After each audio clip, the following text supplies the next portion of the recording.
Chapter 360.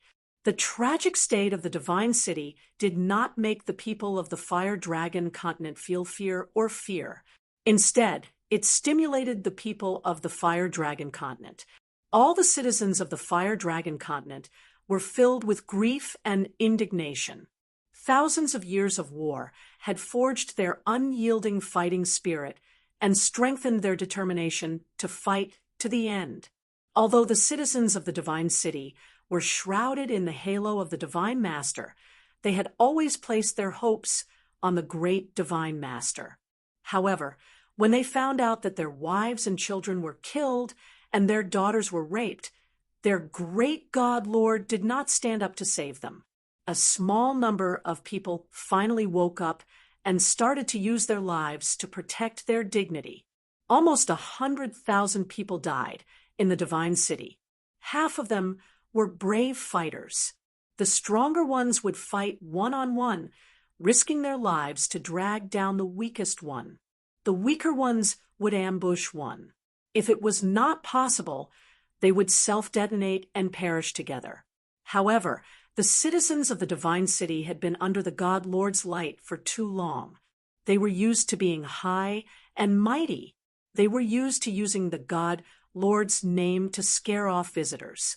There were too few warriors who resisted. Out of the 10 million citizens of the Divine City, only 50,000 stood up. Of course, in the end, they took the lives of dozens of Goldenhorn Holy Clan's martial saints and crippled dozens of Goldenhorn Holy Clan's martial saints, losing their fighting strength. Jin Qi brought his people and flew towards the demon god residence. The entire demon god residence was in chaos. Countless experts of the demon race rushed towards the Heaven Demon City. They decided to use their lives to defend the sacred city of the demon race. Even many demon warriors and great demon warriors took up their weapons and stood outside the Heaven Demon City. They swore to live and die with the city. In the end, the demon god came out and persuaded them to leave. The entire demon race was shrouded in a frenzy of fighting spirit. No, the entire Fire Dragon continent was shrouded in a frenzy of fighting spirit. However, the three races had been fighting for thousands of years. The hatred was deep and couldn't be resolved in a short time. If they went to help, it might cause chaos and conflict. The people of Hidden Island were a bunch of bandits. They believed in the spirit of sweeping away the snow in front of them. They didn't care about the lives of others. Of course, the barbarian god residents and the House of Ares hastened their pace. Song City. The psychedelic array was still being built in a hurry, and the natives of Song City had all been sent to Dragon City.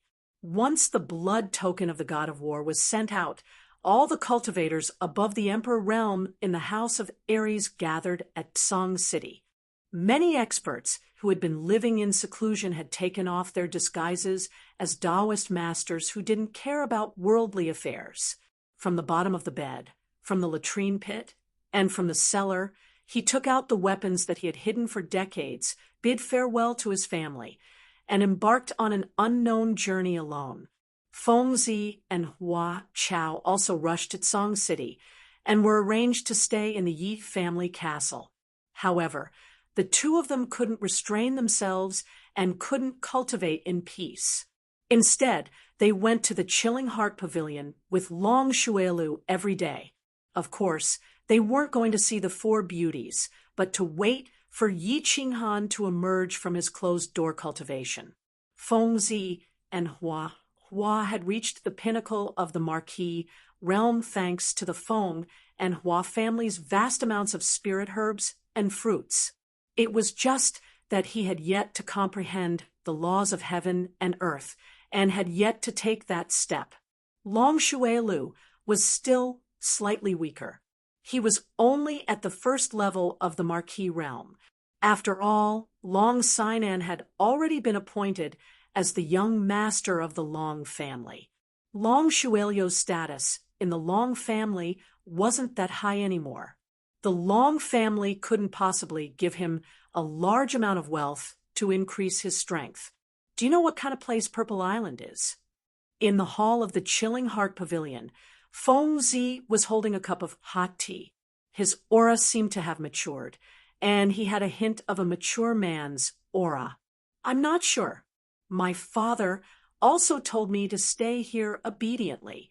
If the situation is serious, he will ask a God-rank expert to bring us to Purple Island directly. Hua Chao blinked her beautiful big eyes and shook her head to indicate that she didn't know. Purple Island? That's a nice name. Why bring us to Purple Island? Yi Qingwu had been nervous for a few days. Seeing that the war hadn't started yet, she returned to her carefree and strange appearance. She raised her nose and spoke cutely. Purple Island is the safest and most dangerous place on the continent. Long Sinan didn't have the heroic spirit of the past. There was a hint of melancholy on her forehead. Instead, she looked gentle and lovely like a little girl. She took a sip of tea and looked at everyone's puzzled eyes.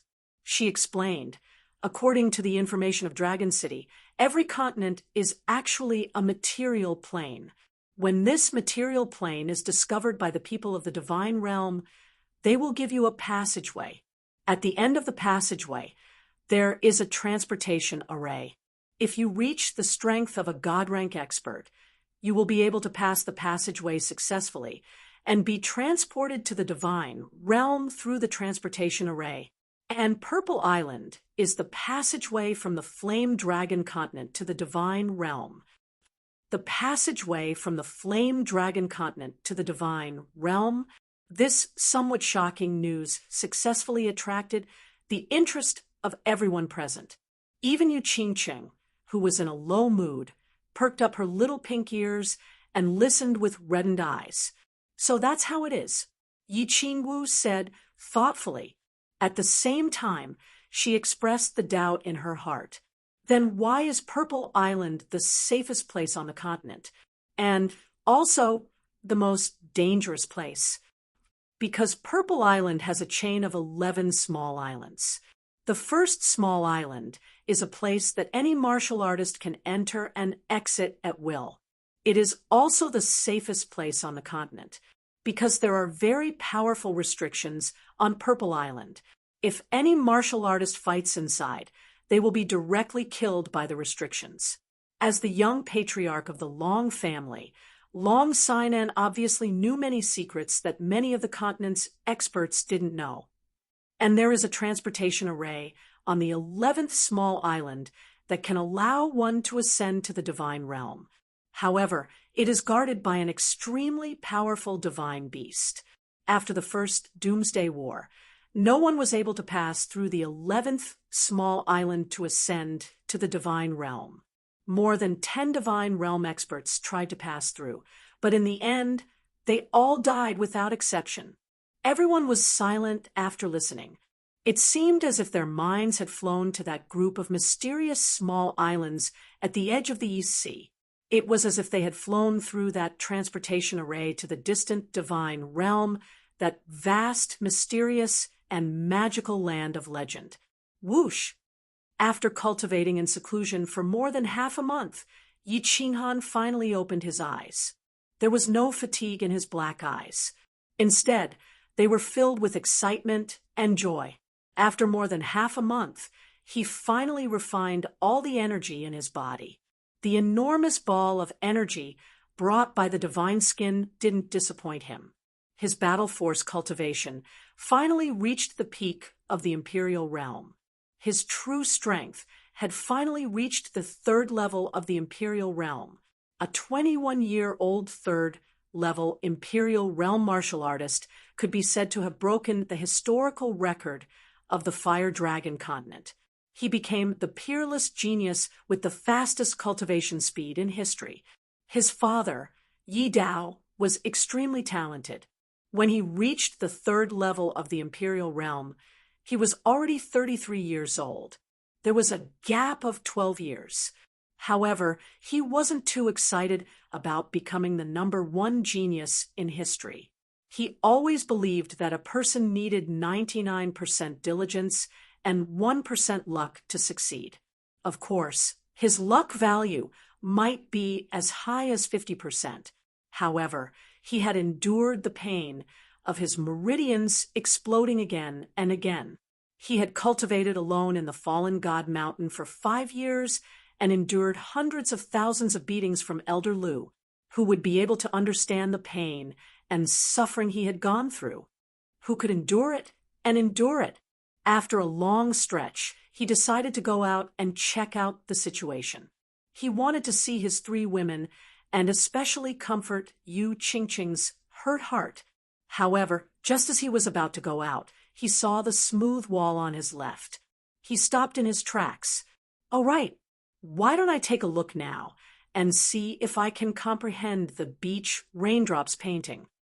Yi Qinghan stopped in his tracks.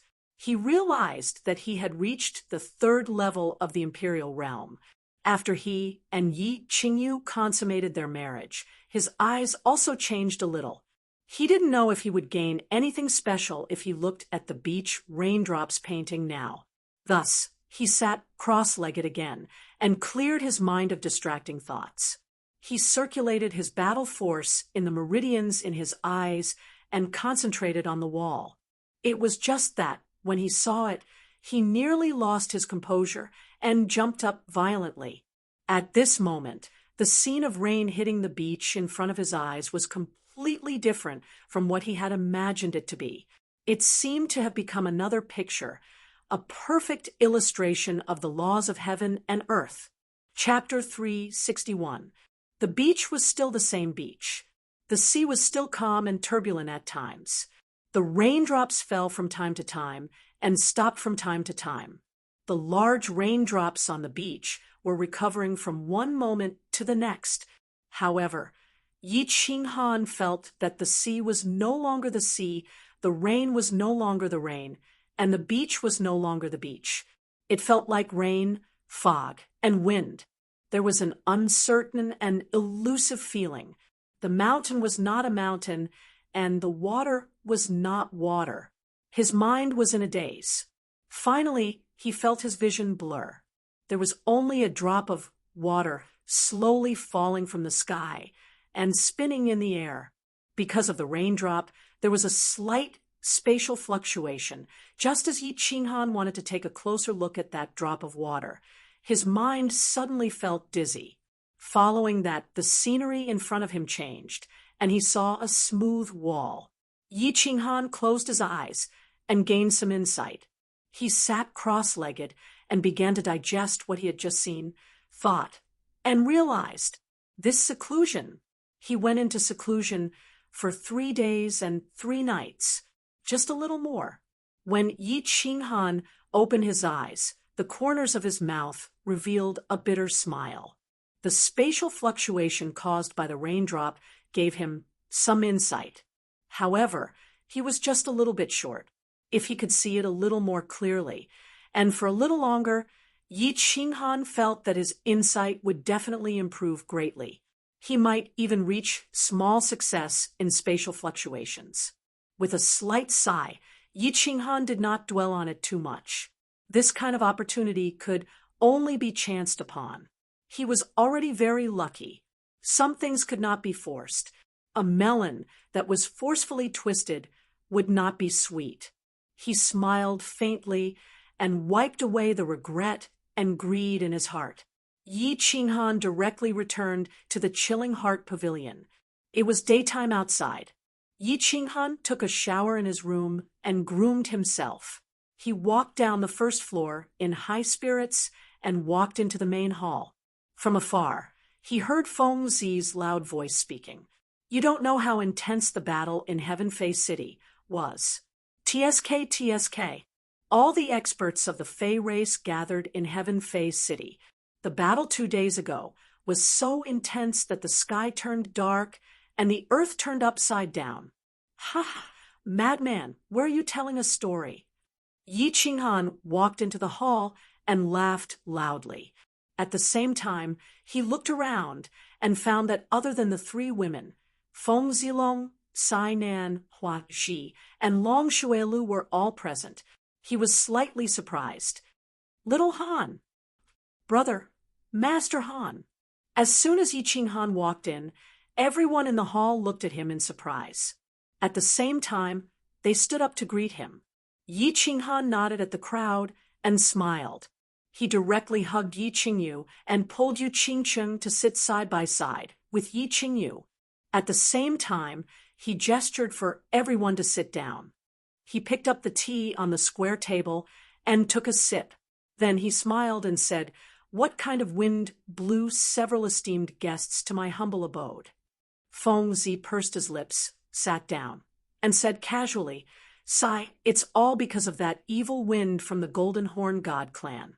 Not only us, but all the elites from the entire Divine Battle residence have gathered in Tsang City. Everyone is prepared to bask in your glory, young Master Han." Hee, Master Han is so lucky with women. Everyone is envious of you. If you can be like Master Han, you can die without regrets. Seeing that Feng Zi had already explained, Hua Ji didn't say anything else. Instead, he turned to flatter Yi Ching Han. Long Sainan didn't pay attention to this. Instead, she kept staring at the aura that Yi Ching Han exuded. The more she looked, the more shocked she became. Finally, she couldn't help but stand up and asked uncertainly, "Master Han, you have reached the 3rd level of the Emperor realm? Why can't I, a 2nd level Emperor, see through your cultivation?" Feng Zi's mouth stopped twitching, and her beautiful big eyes stopped blinking. Long Shuelio's hand, that was flipping his hair, stopped in midair. Yu Qingcheng also blinked her limpid eyes and looked at Yi Ching Han doubtfully. How long has it been? He was only at the 1st level of the Emperor realm when they parted at the Luotian Mountain. In the blink of an eye, he had a huge breakthrough. Long Sainan was at the 2nd level of the Emperor realm. Could it be that Yi Ching Han had reached the 3rd level?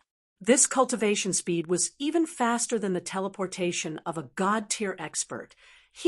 A slight breakthrough. It's not worth mentioning. Yi Ching Han rubbed his nose and smiled awkwardly. He decisively changed the topic. "Oh, right, young Master Feng, what did you say just now?" "The battle between the Golden Horn God clan and the Celestial Demon City? Tell me what's going on." This Feng Zi was still wondering why Yi Ching Han cultivated so quickly. Did he eat some Herculean strength pill or smear some hidden island divine oil? Feng Zi couldn't react to Yi Ching Han's sudden change of topic. He rubbed his forehead, a little dumbfounded. "Let me explain." Long Sainan glared at Yi Ching Han. She was a little annoyed at his slickness. However, she inadvertently revealed her feminine charm, stunning everyone present. Since when did Miss Long, who was more heroic than men, have such a feminine side? After Long Sainan's narration, Yi Ching Han finally understood the tragic state of the Divine City and the battle that happened in the Celestial Demon City 2 days ago. Jin Qi flew directly to the Celestial Demon Immortal City with the Golden Horn Divine Clan. All the experts of the demon race were gathered in the Celestial Demon City.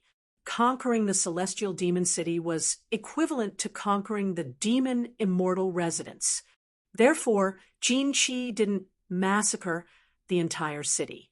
After all, killing these low-level martial artists and mortals wasn't enough to satisfy his inner sense of accomplishment for a god of his level. Moreover, there was a powerful woman in the Forest of Darkness.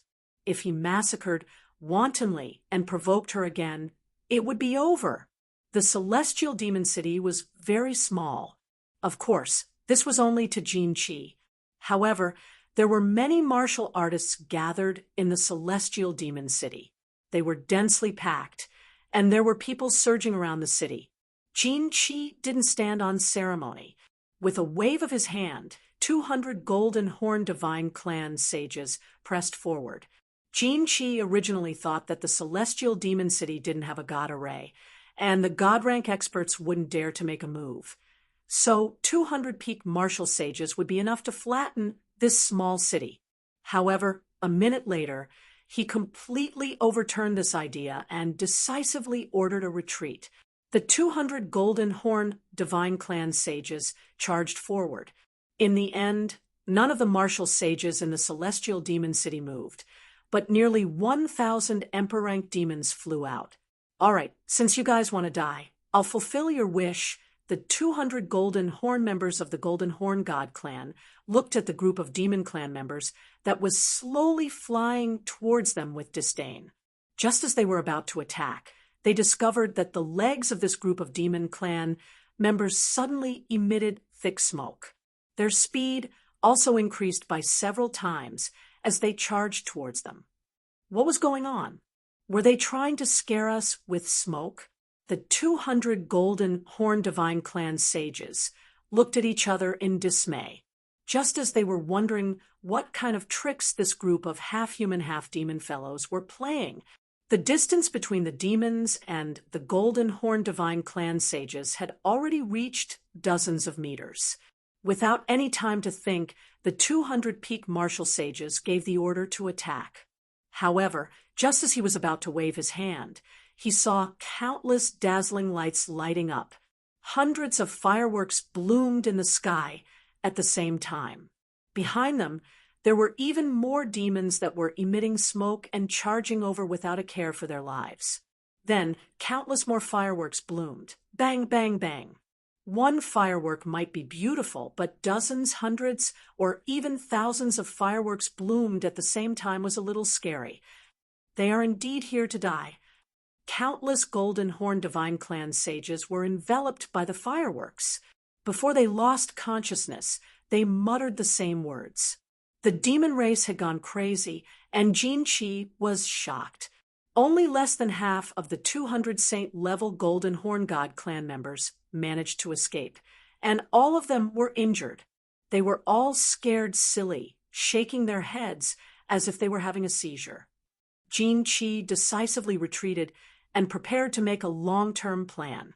He didn't want her to bring out over 1,000 children, only to have him and a few God realm experts return with their tails between their legs. Damn it, the demons are so damn ruthless. Why wasn't I there for such an exciting scene? After listening to Long Seinen's narration, Yi Qinghan opened his mouth wide. After a while, he regained his senses and said, "What? How many great warriors do the demons have that are ready to sacrifice themselves to the demon gods? Should we send some flowers and paper money over to express our sympathy? Should we encourage them to continue? Should we just blow up the rest of the sacred level Golden Horn God tribe?" Chapter 362. This, young Master Han, go ahead. I'm in my prime, and I don't want to die young. Feng Zi pouted and twisted her body uncomfortably. Yes, young Master Han, we support you in spirit. Hua Hua clapped and cheered. Look at your cowardly faces. In the future, don't say that you're my Yi Qinghan's brothers. Yi Qinghan sniffled and looked at the two of them in disdain. Seeing that it was almost time for lunch, he stood up and called everyone to have a lively meal. In the afternoon, Feng Zi and Hua wanted to see the secret psychedelic array outside Song City. Yi Qingwu also wanted to go out for a walk. However, Yi Qinghan didn't have the mood to do so. Song City was full of experts. Once he showed up, those old guys would immediately see through his strength. Moreover, under such a serious situation, he wasn't in the mood to go out for a walk. Thus, he rejected everyone's suggestion. Yi Qinghan didn't want to reveal his strength, but Yu Qingcheng wasn't in the mood to play, so she rejected them. Yi Qingyu wanted to stay in the Chilling Heart Pavilion, but Yi Qingwu winked at her and sent a telepathic message to give Yi Qinghan and Yu Qingcheng some space to comfort Yu Qingcheng. Cui Hua and the others were also sent out by Yi Qingwu. In the huge Chilling Heart Pavilion, only Yi Qinghan and Yu Qingcheng were left. "Qingcheng, come here." Yi Qinghan waved at Yu Qingcheng, who was sitting at the side. Yu Qingcheng seemed to understand, and was slightly shy. After a while, he saw that Yu Qingcheng was still hesitating. He chuckled and went over. He grabbed Yu Qingcheng's waist and carried her up to the second floor. What are you doing? Put me down. Yu Qingcheng was shocked, although she had already decided that she was Yi Qinghan's wife in broad daylight. Moreover, she wasn't mentally prepared. She was embarrassed and struggled. Don't move recklessly, little Qingcheng. I won't violate you in broad daylight, although I really want to. Yi Qinghan's eyes were filled with tenderness, staring at her pearl-like eyes as he gently spoke. Yi Qinghan's promise had an effect. Yu Qingcheng no longer wriggled, but hid her head in his bosom and no longer spoke. On the second floor, Yi Qinghan didn't go to the rooftop. Instead, he went to his room. He closed the door and placed Yu Qingcheng on the bed. After that, he didn't say anything. He just sat on the bed and gently hugged her from behind. He looked at the beautiful scenery outside the window and was lost in thought. Yu Qingcheng tilted her head and looked at Yi Qinghan's sharp face in confusion. She also chose to remain silent.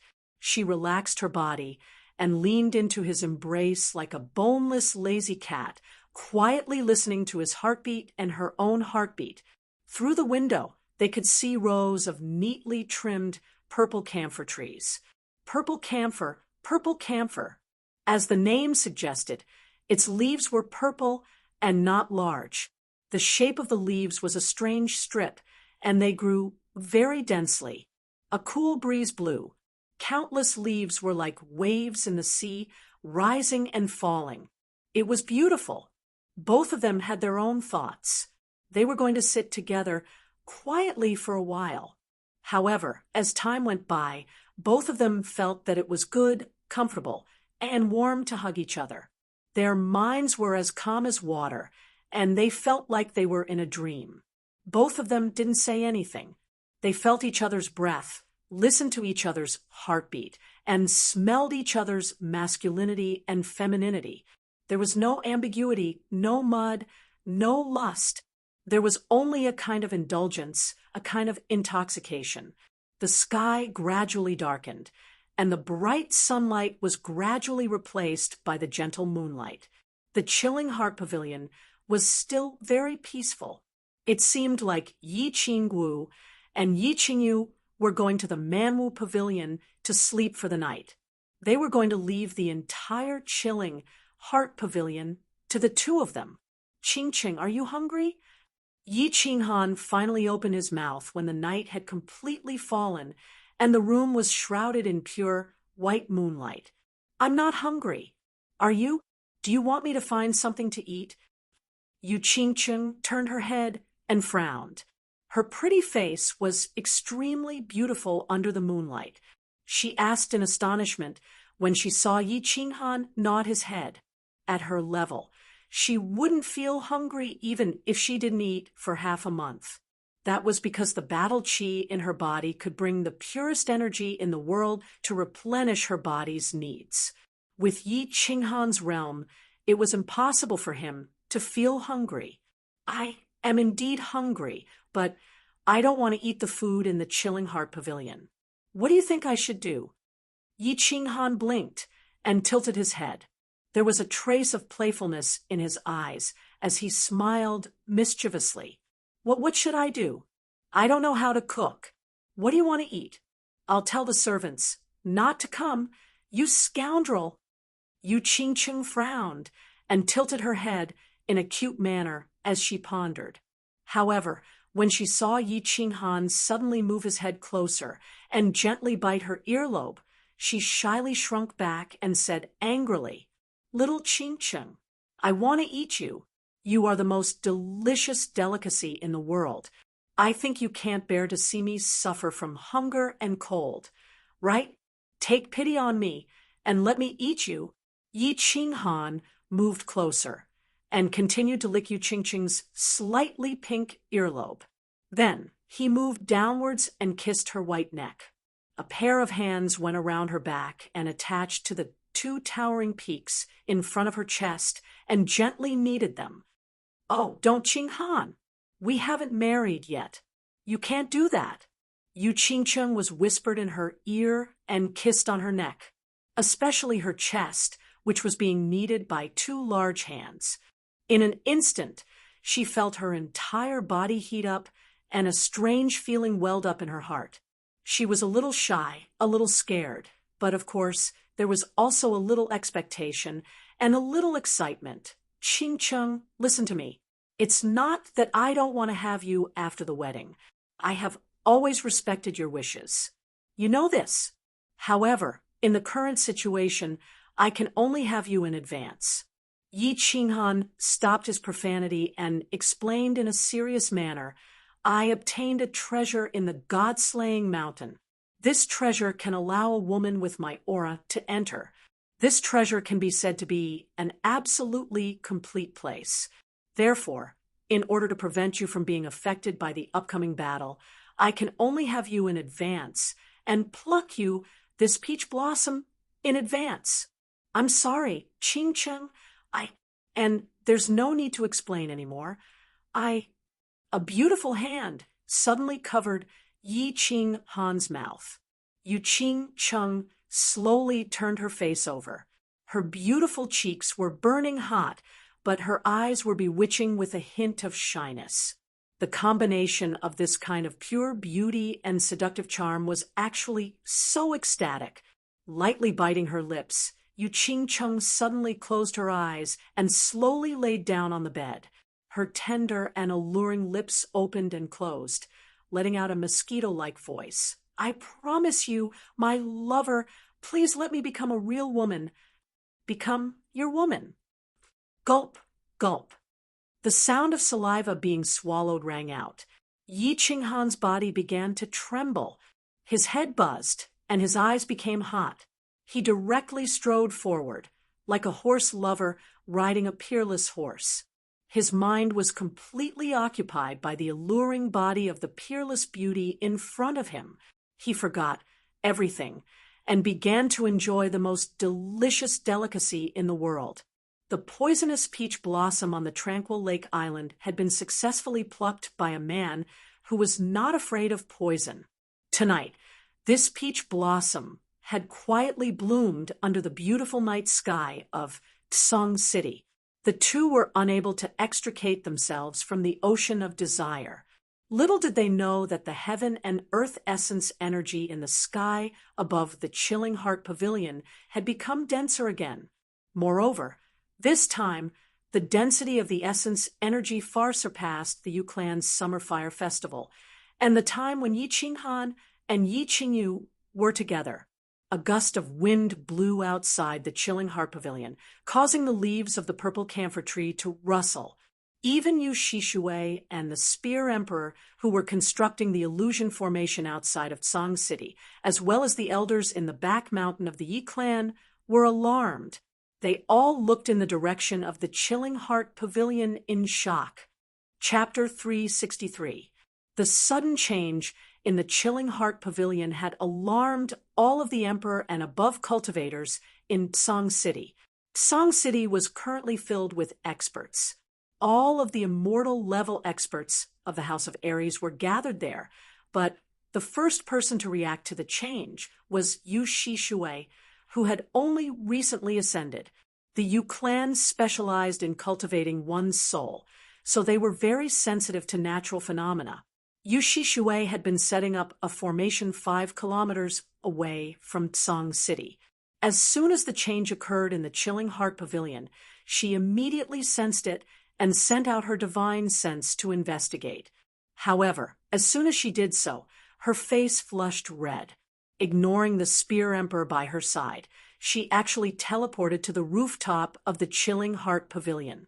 At the same time, she waved her hand and unleashed her god domain, enveloping the entire chilling heart pavilion and preventing the divine sense of the other immortal level experts from investigating.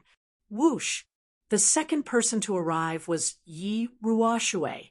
Yi Ruoshui frowned slightly as she glanced at the Chilling Heart Pavilion, then at the rustling purple camphor tree in the courtyard. Finally, her gaze landed on Yu Shishue, who was standing at the entrance to the rooftop, looking a bit unnatural. She asked in surprise, "Shishue, what happened? Why did you release your god domain?" A blush flashed across Yu Shishue's face, but then her expression returned to normal as she said, "Your little brat got lucky this time. He's currently cultivating, so I released my god domain to protect him from being disturbed." "Oh, there's such a good thing?" Even though Yi Ruoshue was still very confused, she didn't ask too many questions. She merely smiled as she gazed at the purple camphor tree in the courtyard. At the same time, she sent a voice transmission to the other immortal level experts, telling them not to come over. "Ancestor, what happened?" At that moment, a black figure flew over from the sky and landed on the rooftop. He sighed in relief when he saw Yi Ruoshue, but when he saw Yu Shishue at the entrance, he couldn't take his eyes off her. "Sky Dragon, stand guard here. Wait for little Han to finish his seclusion before you go back to your business." Yi Ruoshue stared at Yi Tianlong's stoic face, her eyes glowing with a passionate light. She smiled thoughtfully, gave him a few instructions, and then teleported away. Yi Tianlong had just come out of the Elder's Hall and was about to fly back to the back of the mountain when he noticed something strange. Therefore, he didn't have any scruples and flew over immediately. However, as soon as he arrived, he saw the face that had troubled him for days and nights, whether he should go out of Song City to see. "Sigh, in the blink of an eye, 50 years have passed. You haven't changed at all." After a long time, Yi Tianlong sighed and stroked his white hair in disappointment. "Of course I haven't changed, but you have." The handsome young man from back then has become an old man with old arms and legs. "Don't keep flying around. It'll be bad if you break them." Yu Shishue had been in Song City for more than 10 days now, but he had been working day and night on the formation outside the city. Because of the sudden change in the Chilling Heart Pavilion, he had suddenly run into his old acquaintance, Yi Tianlong. After a moment of shock, it was as if she had become another person. She was already several decades old, yet she spoke like a little girl. "Sigh, time is like a butcher's knife. It blackens mushrooms, turns grapes purple, and softens bananas." Yi Tianlong panicked when he saw this. He suddenly remembered that he had heard Yi Qinghan say something strange, but he had accidentally said it aloud. As soon as he said it, he realized that it didn't seem to fit the situation. He hurriedly coughed and said awkwardly, Right, you have the Yu clan's youth retaining fruit, so of course you won't grow old. Also, you're already a deity now, so of course I'm different. Who knows, I might turn into a pile of dirt in a few decades. Don't worry. After you die, I will burn some incense and paper money for you every year. After all, we were acquaintances. I will definitely pay my respects to you." Yu Shishue harumphed coldly and turned her head to look at the scenery off in the distance. You're looking down on me. Who knows, maybe I'll make a breakthrough one day. Back in the day, my cultivation speed was much faster than yours." Yi Tianlong seemed very unconvinced as he straightened his back and said arrogantly, Old thing. The patriarchs of these two top-tier clans were acting like two young boys and girls as soon as they met. Their words were filled with sour grapes.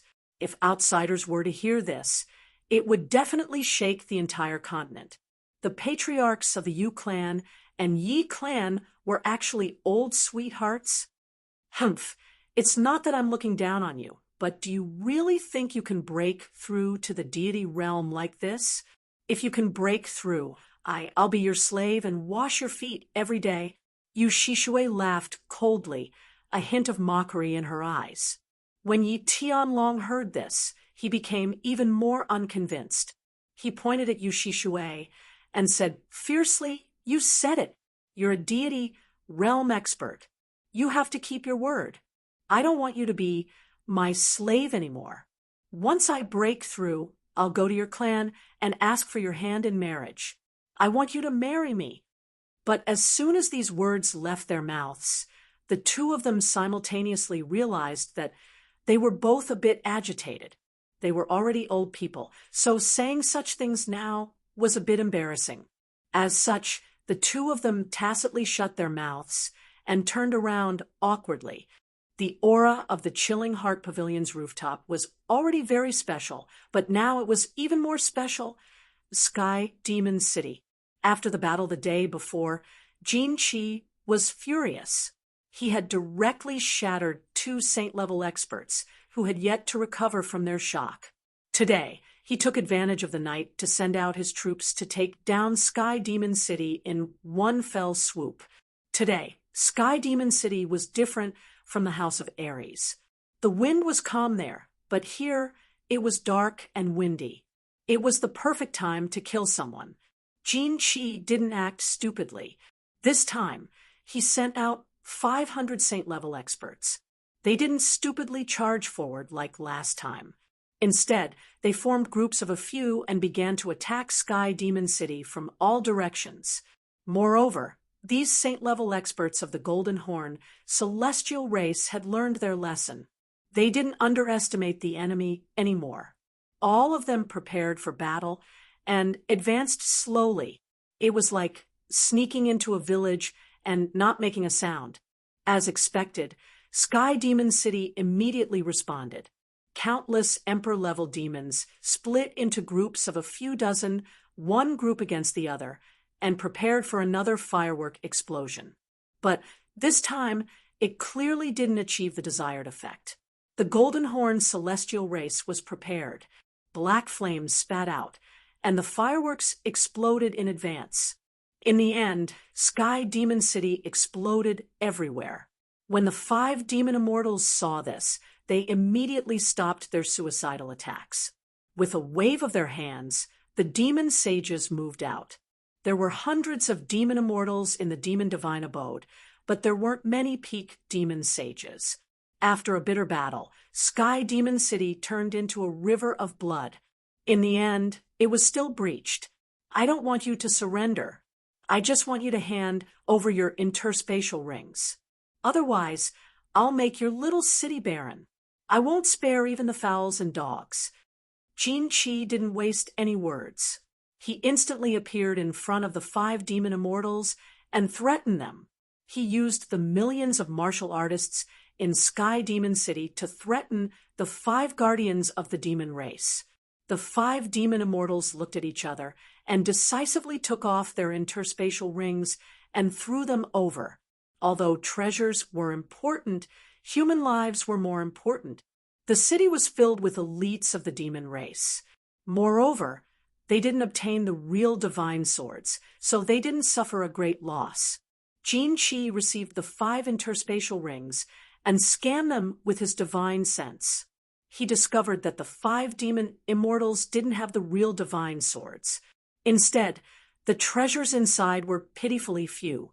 After a few days of gloominess, he was incomparably furious. Damn it! All children, stop! Slaughter the city for half a day and kill half of the demons. Then go to the next stop, the human race. Chapter 364. Kaka, kill! Kill them all, burn them all, rob them all. The remaining hundreds of Golden Horn Holy Race members screamed as they charged towards Heaven Demon City. The mighty Golden Horn Holy Race had lost more than 100 people in a small city because of a bunch of insignificant mortals. This was a disgrace. They decided to use the city's blood to wash away this disgrace. Ugh. Countless screams, and curses could be heard. The entire Heaven Demon City was filled with fresh blood and tattered clothes of countless young demon girls. The Heaven Demon City was once again the tragedy of a god city, and it seemed even more tragic.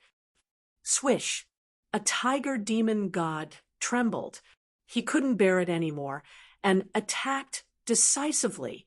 He teleported and appeared beside a group of Golden Horn Holy Race members. With a tiger roar, he slashed dozens of Golden Horn Holy Race members at the waist. However, just as he was about to pounce on the Golden Horn Holy Race members, a golden celestial domain enveloped him, rendering him immobile. After that, Jin-Chi spat out a ball of golden flames that enveloped him, incessantly burning the divine armor formed by the power of the demon god on the surface of his body. If the four of you still want to attack, please continue.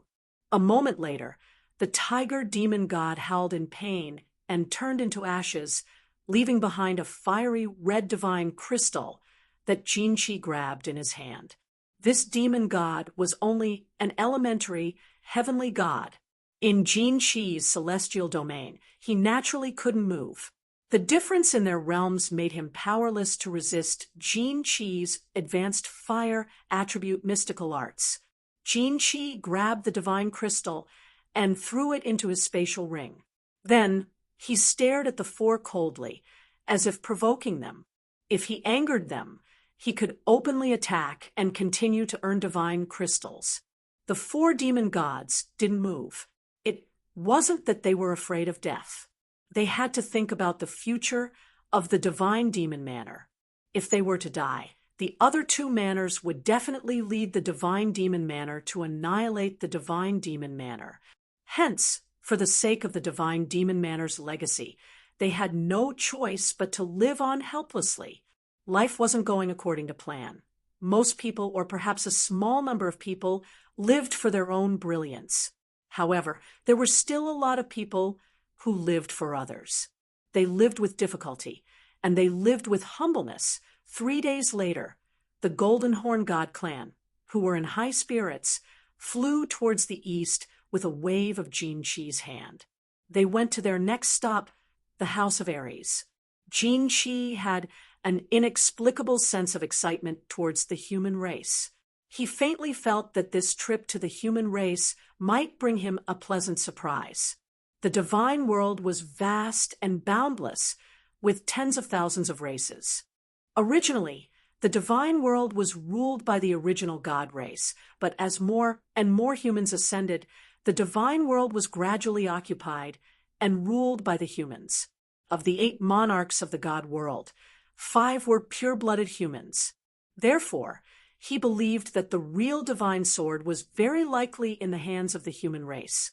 It was very likely that the human race possessed a large number of precious treasures. Perhaps they could make up for his father's loss. Children, follow me. Our destination is the largest human city in the south. Kaka. These humans have been preparing for such a long time. I wonder what kind of surprise they will bring us. Let's go. Jin-Chi laughed crazily and flew forward first. Behind him, a large group of Golden Horn God clan members followed closely. They all flew toward the southern city of the House of Ares, Song City. Reporting, the outsiders have already left the Sky Demon City and are currently flying toward the House of Ares. They will probably reach Song City in 3 days.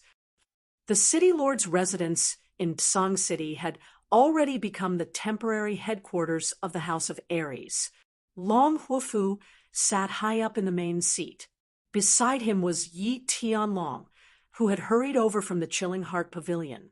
Behind them were the various clan leaders and the sage realm representatives of the House of Ares. Understood. Continue to investigate. Long Huofu nodded, indicating for the Hua clan scout to leave. Then he muttered to himself for a moment before turning to ask Yi Baihu, how is the construction of the illusion formation outside the city going? It was originally going to be completed, but Senior Yu Shishue suddenly went to the Chilling Heart Pavilion last night and refused to leave. Now, only Senior Spear Emperor is constructing it by himself. I estimate that it will take tomorrow afternoon at the latest. He should be in a hurry. Yi Baihu replied, awkwardly. Tomorrow afternoon. That should be enough. How many Emperor and Sage Realm experts are there in Song City right now? Long Hufu estimated that after the construction was completed tomorrow, it should be ready for use the day after tomorrow night. There are more than 400 Sage Realm experts gathered in Song City right now. There are close to 2,000 Emperor Realm experts. This battle is not going to be easy.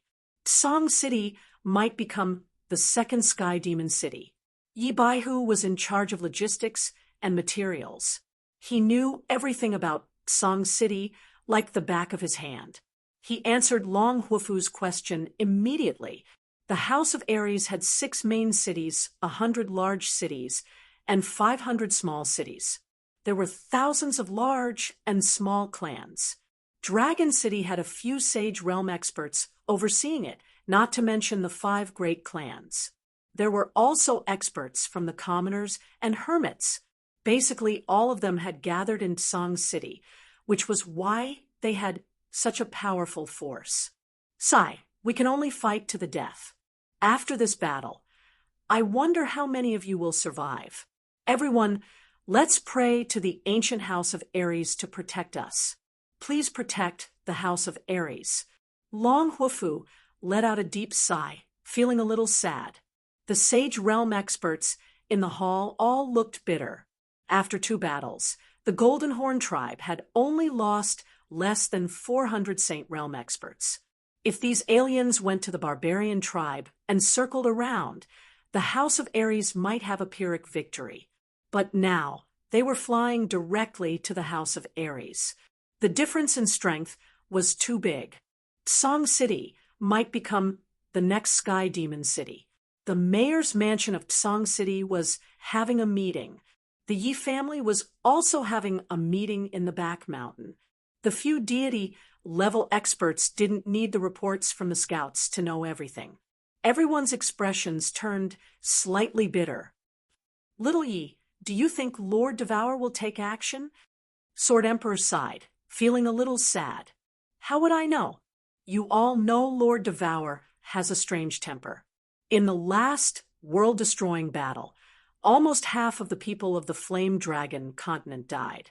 Hundreds of God-level experts died, but she didn't take action. This time, although it was because of Little Han, she said that as long as the Golden Horn tribe doesn't violate her rules, she won't take action. Someone at her level will definitely. Sigh.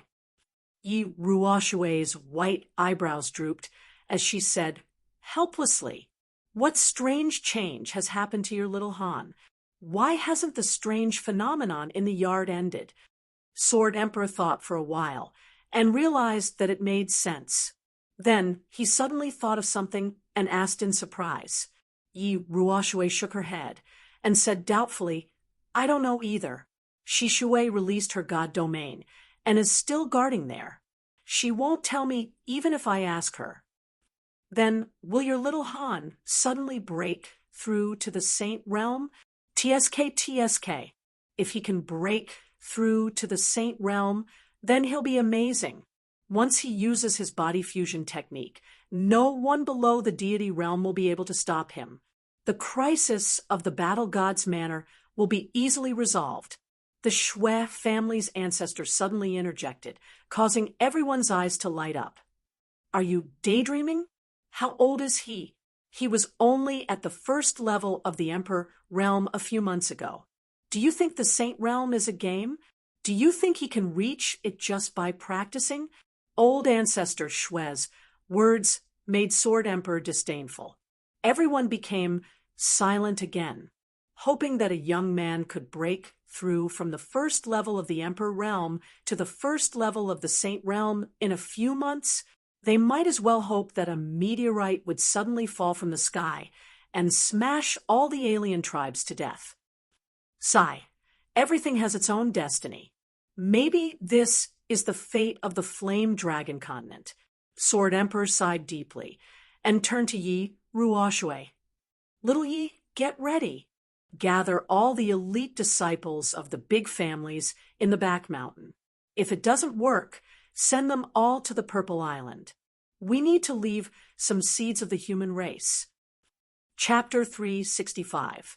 As the demonic beast army approached Tsang City, the atmosphere became more and more stifling. For the past 2 days, the sky in Tsang City was no longer clear. Instead, it was gloomy and gloomy, making people panic and palpitate. Tonight, the moon was dark and the wind was strong. However, there were many people gathered outside Tsang City. Leading them were the god realm experts from the House of Ares, as well as the leaders of the major clans. All right, the Great Formation is complete. The Spear Emperor was the youngest among the 3 war gods, but he looked the oldest. He had probably spent too much of his brain energy studying formations. His hair and beard were all white, and his face was covered with the dry skin of an old tree. He looked around and grinned. This grin caused his entire face to wrinkle, as if he was wearing a piece of fake human skin. Sky Dragon, give the order. From now on, no one is allowed to enter or leave Tsang City. Third brother, activate the Great Formation and see how it works. The Sword Emperor said expressionlessly. Yi Tianlong left after receiving his orders. Suddenly, a tinge of excitement appeared on the Spear Emperor's wrinkled face. Dozens of blood-red command flags appeared in his hand, after which he waved his hand continuously. The blood-red small command flags continued to break through the air, disappearing in all directions. Buzz. After the last small flag of the Spear Emperor disappeared in the northwest direction, the entire sky above Tsang City suddenly emitted a red light. Then, a semicircular light barrier appeared in the sky, like a translucent pot lid, covering the entire Tsang City upside down. Outside Tsang City, a thick fog suddenly spread out. The thick white fog was something that even Yi Qingyo and the others had reached such a high level of cultivation. Even Yi Qingyo and the others with their high cultivation could not see more than 10 meters. The psychedelic Great Formation has been successfully activated. This Great Formation has a radius of 20 li around Tsang City. Once an Emperor Realm expert steps in from the outside, he will immediately fall into an illusion. Martial saints without a strong soul will definitely not be able to enter Tsang City. As for peak martial saints, they can confuse them for a while. After a while, they will still be able to break out of the formation. The Spear Emperor said proudly as he looked at the faintly glowing light shield and the thick white fog in the surroundings. To be able to build such a great formation with just some ordinary materials from the Fire Dragon continent, it could be said that it was unprecedented. Although he did not say that the Fire Dragon continent's formation skills would never be seen again, it was definitely unprecedented. All right, with this formation, there's still hope for this battle.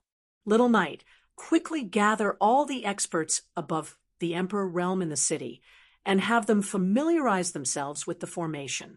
Prepare to give the invading foreign races a surprise. Jian Huang was filled with heroism as he laughed heartily. Moments later, the countless emperors and saints who were on standby in Tsang City began to fly out of the city and wander around the city. They began to familiarize themselves with the surrounding terrain and the formation. It was bustling outside, but the Chilling Heart Pavilion was still the same. Dense heaven and earth Yuan Qi roiled above, and strong winds howled below, causing the leaves of the purple camphor trees to flutter. Yi Tianlong had already given the order that no one was allowed to approach the Chilling Heart Pavilion. Otherwise, they would be punished according to the clan's rules. Of course, the warriors of Tsang City didn't have the permission of the Yi family, so they couldn't enter the Yi family fort.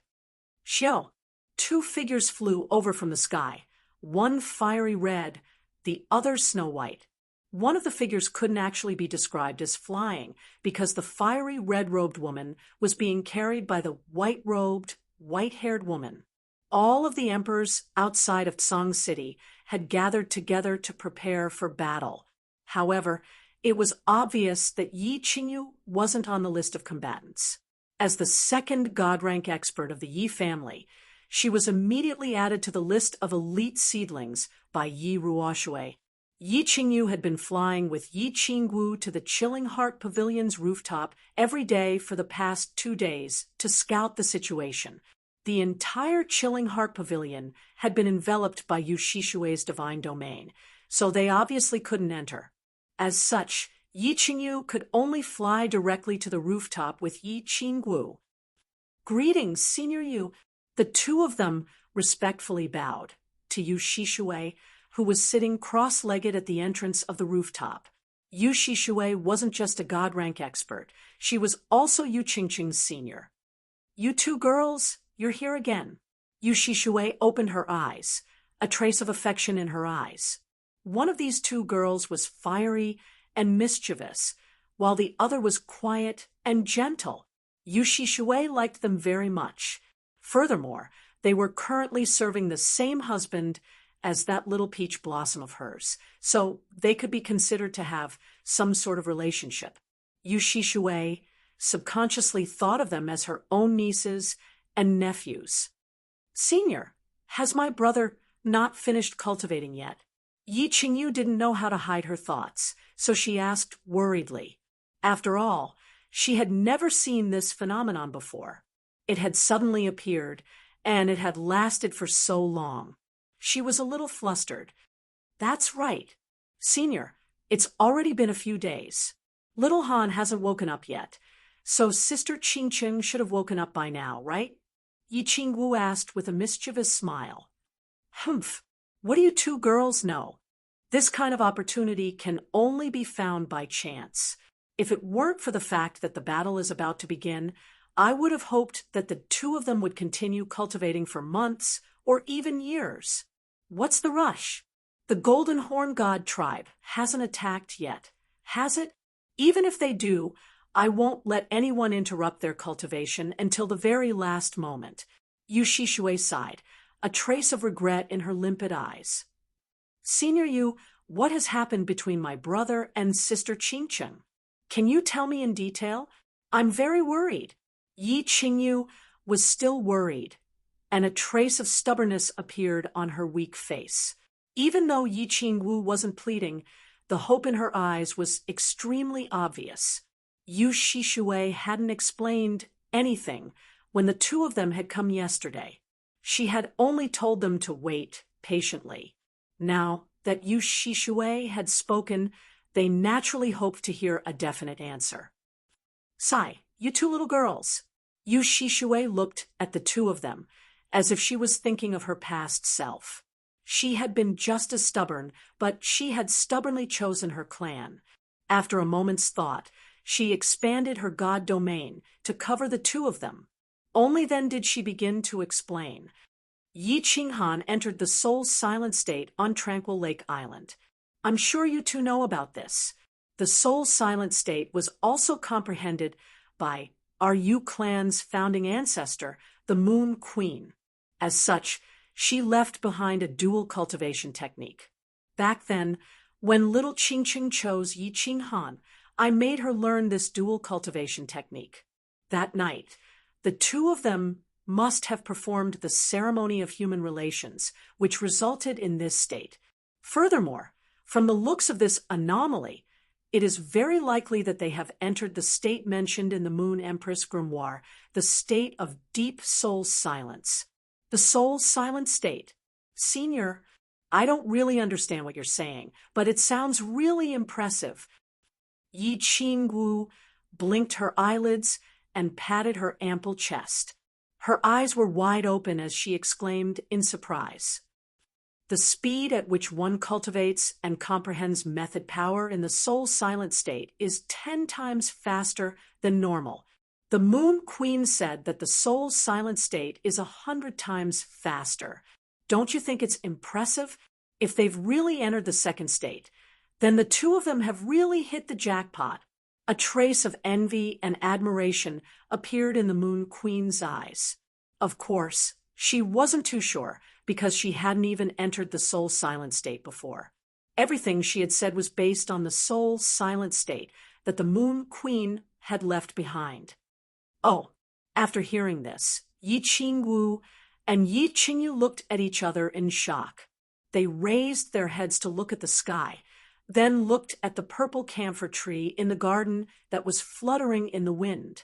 For a moment, many thoughts ran through their minds. Chapter 366. Yi Qinghan didn't know that the sky outside of Song City had already changed color. He also didn't know that a biting cold wind was blowing outside of the chilling heart pavilion. That night, he was intoxicated by the poisonous peach blossom. He forgot about time, space, and everything else. He only wanted to press the peach blossom under his body and do it to his heart's content. However, when his excitement reached its peak, his body trembled, and his legs twitched. He found that the world in front of him had changed. He discovered that the world in front of him had changed. The little peach blossom had disappeared, and so had the chilling heart pavilion. The entire world had turned black. Just as he was feeling extremely astonished and confused, his heart was attracted by a drop of water that fell from the sky. A drop of water slowly fell from the sky.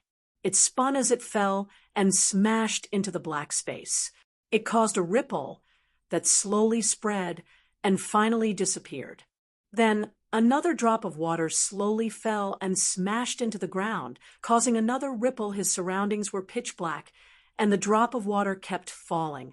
This repeated over and over again. It was a strange scene. He started to stare at the drop of water in a daze. His heart became incomparably tranquil and ethereal. He fell into silence again. He couldn't control himself anymore. Like a newborn baby, he stared blankly at the colorful world, at the beautiful world. Everything was so novel, so interesting. Yu Qingcheng was different from him. Yu Qingcheng got her lover not because she was lustful and wanted to have him in advance, but because she loved him and wanted to protect him. Therefore, she opened up her heart at that moment and started to accept the request of the man she loved. However, the moment the melon broke, it was really painful. Yu Qingcheng had learned some human relations from the Yu clan's master of ceremony. However, at that moment, she was still in so much pain that her muscles spasmed. She sucked in a breath of cold air, but she didn't cry out. Instead, she hugged Yi Qinghan's back tightly with her hands and clamped Yi Qinghan's buttocks with her legs. However, a faint smile appeared on her face. The tears in her eyes disappeared as she continued to close her eyes and wait for Yi Qinghan's whipping.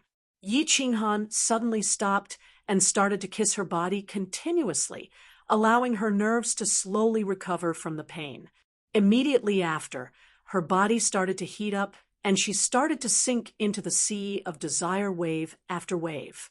In her daze, she suddenly remembered what Yu Shishue had told her before she left, and unknowingly began to circulate the dual cultivation technique that the Moon Queen had left behind. In the end, she realized that she couldn't stop once she started to circulate her energy. Her body became more and more comfortable and intoxicated. In the end, she reached the critical point a step earlier than Yi Qinghan. Her snow-white body turned captivating red, and all her skin started to tremble. The peach orchard spasmed, and a wave of heat gushed out. An indescribable beauty filled her entire soul. She closed her eyes and indulged in the wonderful feeling. Suddenly, a low and sweet sound of a zither rang in her ears. This zither sound was sometimes far, sometimes near. Sometimes it was like flowing water, sometimes it was like the chirping of birds, and sometimes it was like raindrops falling into a lake.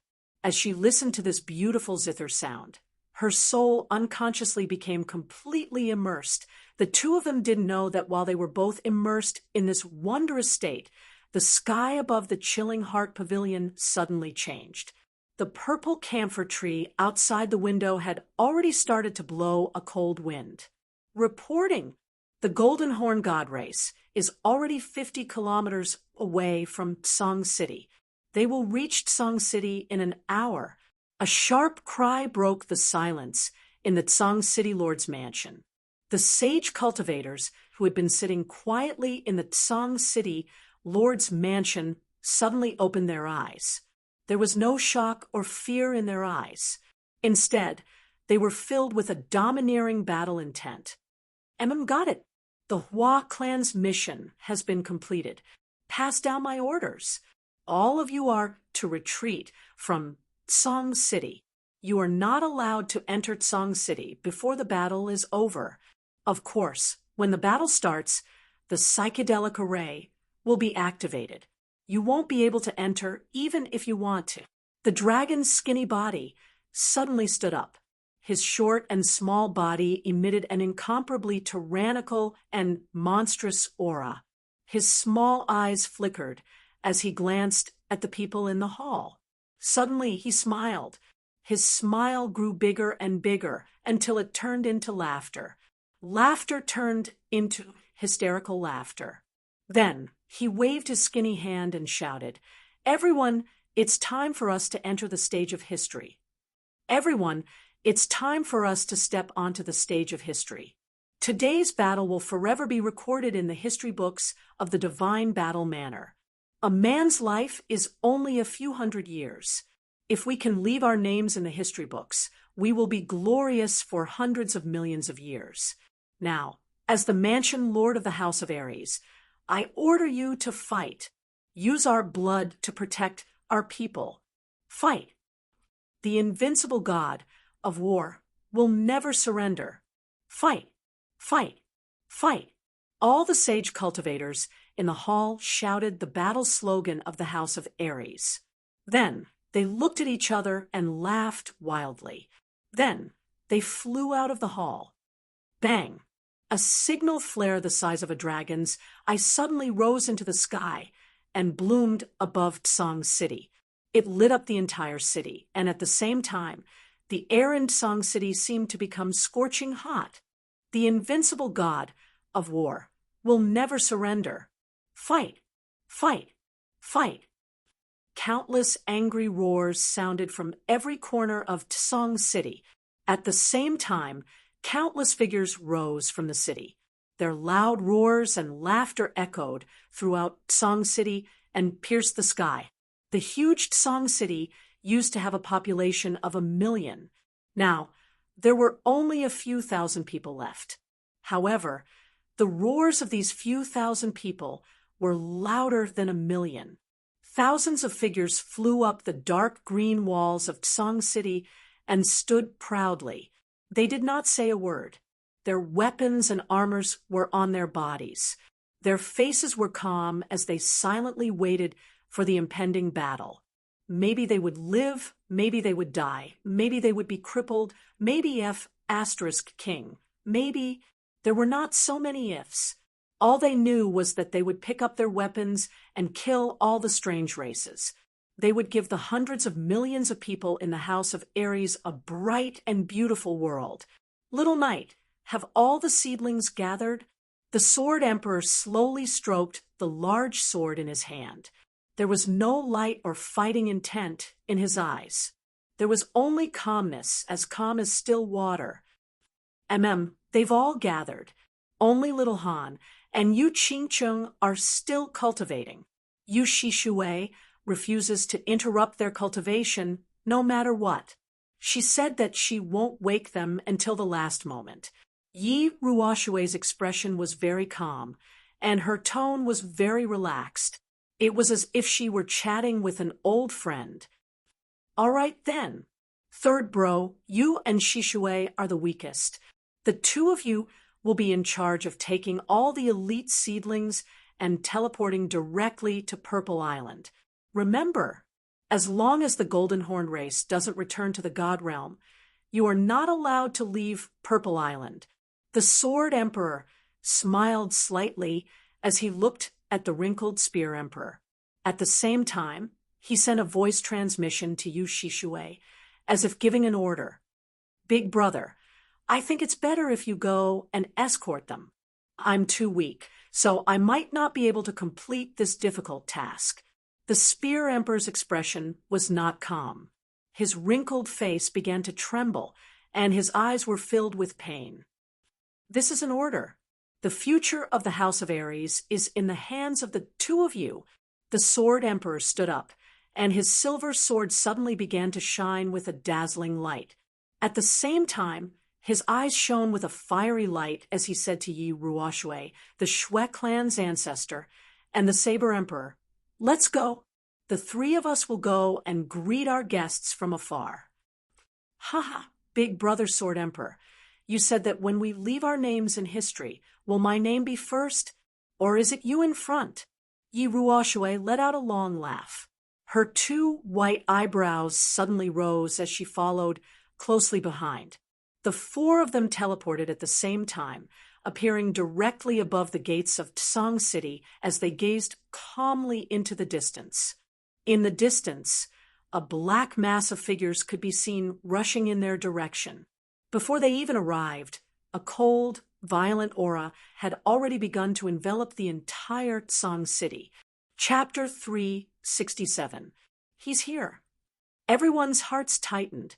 Dragon Bastard's small eyes narrowed slightly, and he directly rose into the air from the city wall. He flew in front of the Sword Emperor and offered the black flag in his hand to the Sword Emperor with both hands. He said in a deep voice, "Lord Battle God, I hand over command to you. Dragon will lead thousands of warriors to listen to your command. Return to your position." Sword Emperor nodded and said calmly. Then his face turned serious, and he flew forward again. When he was tens of meters away from the crowd, he turned around and raised the black flag, shouting, "Warriors of the House of Ares, do you see the black flood in the distance? They are from a different plane of existence. Today, they came unreasonably and brutally. They want to occupy our territory, conquer our people, rob our things, kill our people, rape our wives and daughters. Tell me, what should we do?" "Fight, fight, fight." There was no noise, only a unified roar of anger. There was only one word, fight, but it represented everyone's thoughts. In the tens of thousands of years of history, the human race had never surrendered, never retreated. Thousands of years ago, under the attack of the monster race and the barbarian race, they fought bravely. Under the pressure of the divine Lord of the Divine City, they never surrendered. Finally, they forced the Divine Lord to make a blood oath, and they lived in peace in the House of Ares for thousands of years. Today, the foreign races came and wanted to destroy this peaceful life. They could only use their weapons to defend their peace and dignity. God of War is invincible, never surrender. Fight, fight, fight. Countless roars resounded like mountains and seas, causing the entire sky of Tsang City to tremble. The atmosphere in the air became even gloomier and more oppressive. "Kaka, you're well prepared, aren't you?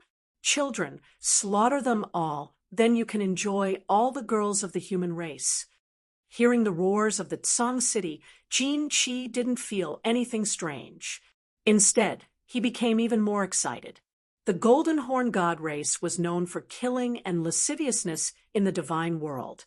To them, killing and raping were the things that excited them the most. "Kaka, kill them all, rob them all, rape them all." Hundreds of martial saints of the Golden Horn God race shouted excitedly under Jin Qi's lead. They increased their speed and flew towards the Tsang City. 50 li, 40 li, 30 li, 20 li. The Sword Emperor's expressionless face suddenly revealed a strange smile. He waved the black flag and shouted, "Open the formation." The four emperors who had been waiting at the four corners of the formation slapped down the four blood-colored flags at the same time. All of a sudden, a red beam of light shone in the sky above Tsang City, and a translucent red light shield appeared out of nowhere. The dense fog outside Tsang City instantly spread out, covering all of the Gold Horn God clan members. "What's going on? Why is it foggy? Young master, where are you? Everyone be careful. Stop moving forward. This is a formation, a formation. Don't panic, don't panic. This is just an illusion. It won't hurt you. Be careful of the humans' attacks. Gene Chi's realm was the highest, so this formation had no effect on him at all. It also had no effect on deity-level experts. However, the martial saints of the Golden Horn, Holy Tribe, started to panic. They looked around in a daze, their sense of direction completely gone. They immediately became alert, preparing to defend against the sneak attack of the warriors of the House of Ares. Release. The Sword Emperor's flag waved in the air. Suddenly, countless catapults were carried out from the walls of Tsang City. Rows of well-trained warriors started to get busy. A moment later, countless black shadows were thrown out, landing on the heads of the Golden Horn Holy Tribe members. What's that? Enemy sneak attack. Kill. In the illusion formation, the Golden Horn Holy Tribe members who had lost their sense of direction suddenly felt countless black shadows falling from the sky. They immediately reacted and started to attack in all directions. Idiots, don't move. These are just ordinary demonic beasts. You will injure your own people if you act like this. However, after a moment of chaos, many Golden Horn Holy Tribe members were injured by their own people. After a moment of chaos, they realized that the things that were thrown at them were stones, burning torches, and countless low-level demonic beasts. However, there were sounds of wind everywhere. They were all startled. There were still a few outsiders who accidentally hurt their own people in their hasty attacks. Release. The Sword Emperor saw that the expected effect was achieved. He continued to wave the flag and commanded the next round of attacks. This time, they didn't release these useless items. Instead, they released a small number of armor-piercing arrows from the House of Ares. Of course, these armor-piercing arrows didn't break ordinary armor, but armor condensed from energy. Of course, there weren't that many armor-piercing arrows. On average, there was only one armor-piercing arrow in every 100 arrows. At the same time, the Sword Emperor continued to wave the flag. All the warriors in Tsang City sneakily jumped down from the city. Every sage realm warrior brought several Emperor realm warriors and quickly sneaked towards the Golden Horn Holy Tribe. Release, release, release. Countless catapults and crossbow bolts were shot towards the Golden Horn God clan without stopping. Countless miscellaneous items, demonic beasts, and all sorts of other things were thrown forward in a torrent. Among so many things, only a few high-level demonic beasts and a few hundred armor-piercing arrows could injure the Golden Horn Holy Tribe. However, they weren't fatal. It was obvious that the Tsang City strategists had held a meeting for a few days to come up with this strategy. It wasn't to injure the enemy, but to create chaos. The 2,000 warriors that were quickly approaching were the fatal trump card. Pung, pung, pung. All the warriors in the House of Ares started to release their battle chi. All kinds of weapons condensed from their battle chi started to smash towards the Golden Horn Holy Tribe members. Of course, the attacks of almost 2,000 Emperor Realm warriors couldn't injure the Peak Sage Realm Golden Horn Holy Tribe members at all. They couldn't even break through the black flames condensed on the surface of their armor. Similarly, their attacks were only to create cover and create chaos. The real effect was the sneak attack of the 400 Sage Realm warriors. Ah, my eyes can't see. Damn, why are they only shooting at the eyes? Everyone, protect your eyes. Fuck you who stabbed my butt. Countless screams and curses could be heard. The target of the 400 Sage Realm warriors was the same. Their battle chi was concentrated on two areas, the weakest point of any race, the eyes and the butt. Moreover, the battle chi they released was condensed into the shape of a needle. It was fast and ruthless. In an instant, almost 100 Golden Horn Holy Tribe members were hit. Human race, F*CK, your mothers. If you have the guts, come at us openly. What kind of hero are you? You idiots, all of you lie down and protect your eyes. Don't care about but are you blind and can't fight anymore? What's the use of keeping you alive? Jin Chi's divine sense was powerful. Although he couldn't attack, he knew the situation like the back of his hand. In the past, the god race had always fought in a straightforward manner. They relied on brute force and brutality to defeat their enemies. Suddenly encountering such a sinister and cunning strategy, they didn't know what to do. They could only jump up and roar angrily. Jin Chi let out a sky-shaking roar, and all of the sacred level Golden Horn holy tribe members became obedient. They all held their heads and dug into the ground, but their buttocks were raised high like frightened ostriches. Pung, pung, pung. Countless battle chis swarmed over once again. Among those battle chis, countless fine needles were aimed at the center of the Golden Horn god's raised buttocks. For a moment, countless fresh blood and miserable shrieks resounded. The Sage Realm Golden Horn holy tribe members were on the verge of collapsing. How could these humans do this? If they lowered their heads, they would shoot their butts. If they raised their heads, they would shoot their eyes. What was real and what was fake? What was this? Young master, what should we do? If this goes on, all the tribesmen will either be killed by them or driven crazy by them. These humans are too cunning. Our tribesmen can't tell the direction of this formation, but they aren't affected at all. If this formation isn't broken, our tribesmen will be annihilated. The divine level martial artists next to Jin Chi were so infuriated that they jumped up and down like ants on a hot pan. However, the god rank experts of the House of Aries didn't make a move. If they made a move, they would definitely be smashed into meat paste by that terrifying woman. They didn't know what to do. What should we do? Simple. Just break this damn formation. The Qilin tattoo on Jin Chi's face moved as he sneered. Break the formation? The Sage Realm tribesmen can't break this formation unless the heavenly god, realm experts, or us make a move.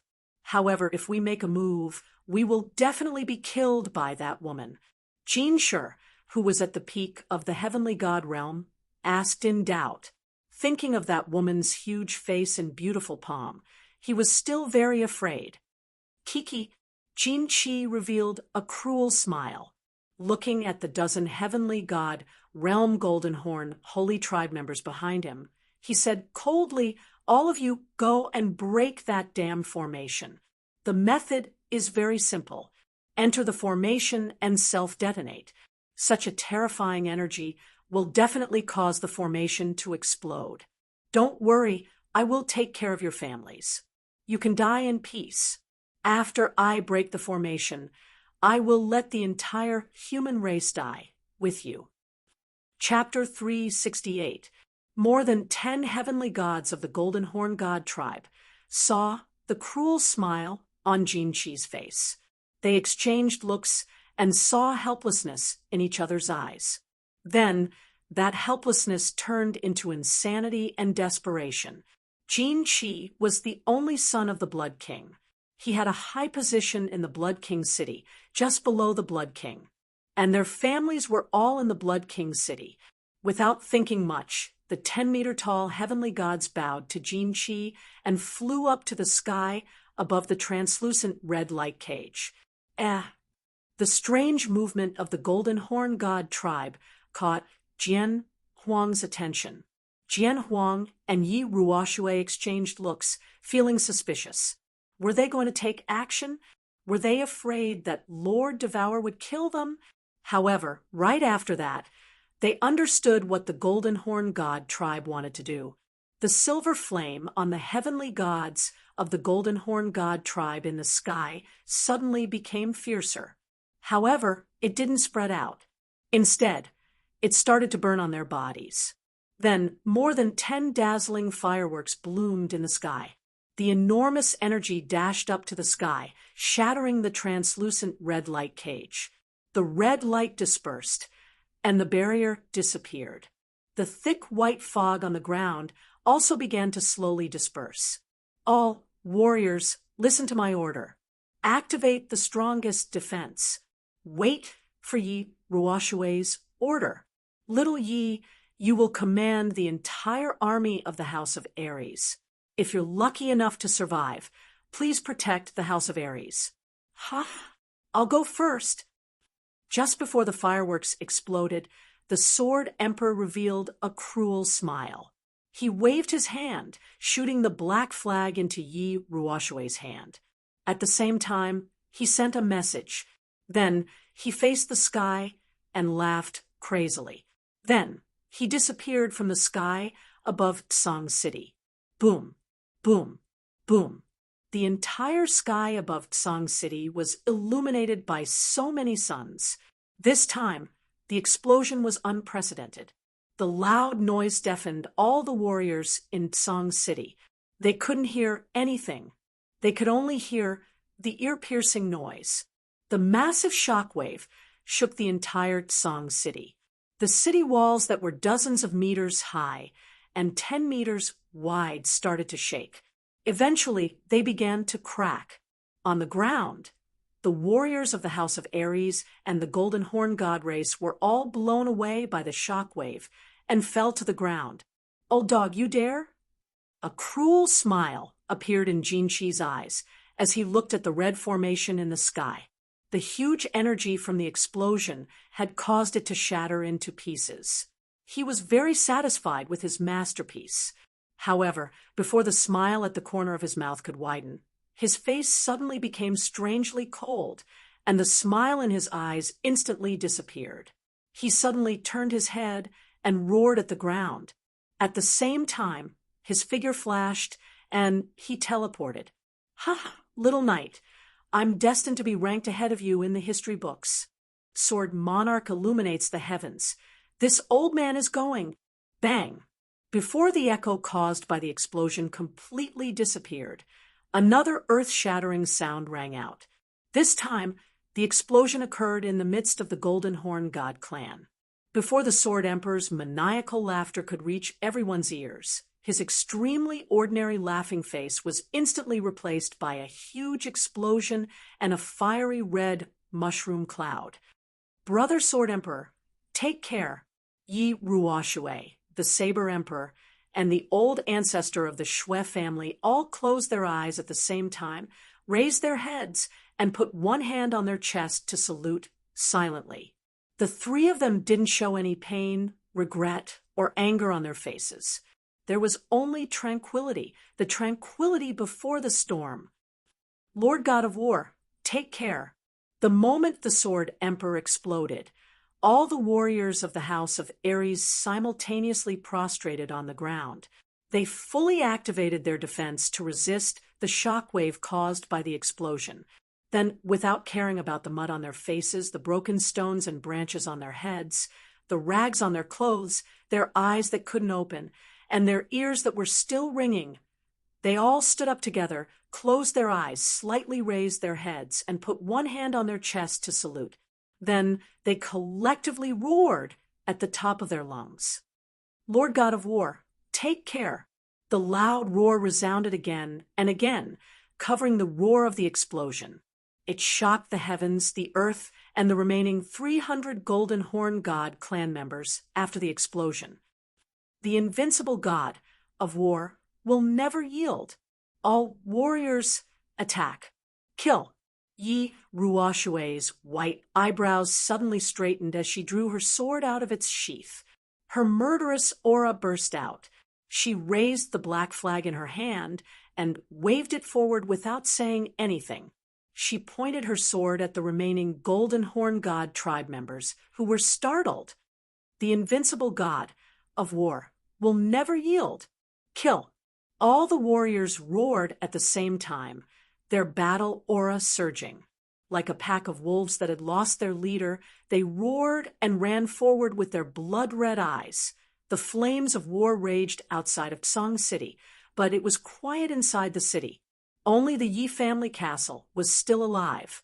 Behind the mountain, by the lake, there were rows of people standing. They were all young people, and there were at least a few hundred of them. The Spear Emperor stood alone in front, quietly waiting for the order from outside the city. When a dozen or so fireworks lit up the sky, they were shocked. Then, when they heard the Sword Emperor's wild laughter, they felt their hearts tremble. The Spear Emperor's wrinkled face twisted into a yellow cauliflower. Following that, another firework bloomed. Hundreds of people in the field, like the martial artists outside, placed their hands on their chests and saluted. At the same time, they followed the martial artists outside and roared in unison. The hundreds of young elites did not cry, nor did they show any expression. They simply stared outside the city, clenching their fists tightly. They did not cry, nor did they want to charge out and fight to the death with the foreign races. They knew that their more important mission was to survive. For the future of the House of Aries, they had to survive. Senior, why haven't my brother and sister Qingcheng woken up yet? What time is it now? Hurry up and wake them up. On the Chilling Heart Pavilion's rooftop, Yu Shishui was still sitting quietly at the entrance of the rooftop. Yi Qinggu and Yi Qingyu were next to her, speaking anxiously. The two of them almost wanted to charge in and wake Yi Qinghan up. Yi Qingyu, Yi Qinggu, and the two people inside the Chilling Heart Pavilion were all seated elites. Furthermore, they were some of the most important people on the list. The battle outside had already reached its climax. It was very likely that Song City would be breached in the next second. At that time, they might not even be able to escape. Don't worry, girl. Although the Golden Horn God race is slightly stronger overall, it is still impossible for them to breach Song City in a short period of time. I will not wake them up until the very last moment. Yu Shishui's divine sense had been spreading out this entire time, paying close attention to everything happening outside Song City. The formation had been breached, but she had not panicked in the slightest. The Sword Emperor had died, but her expression had not changed in the slightest. She believed that this was the fate of a God-rank expert. The greater one's strength, the greater the responsibility.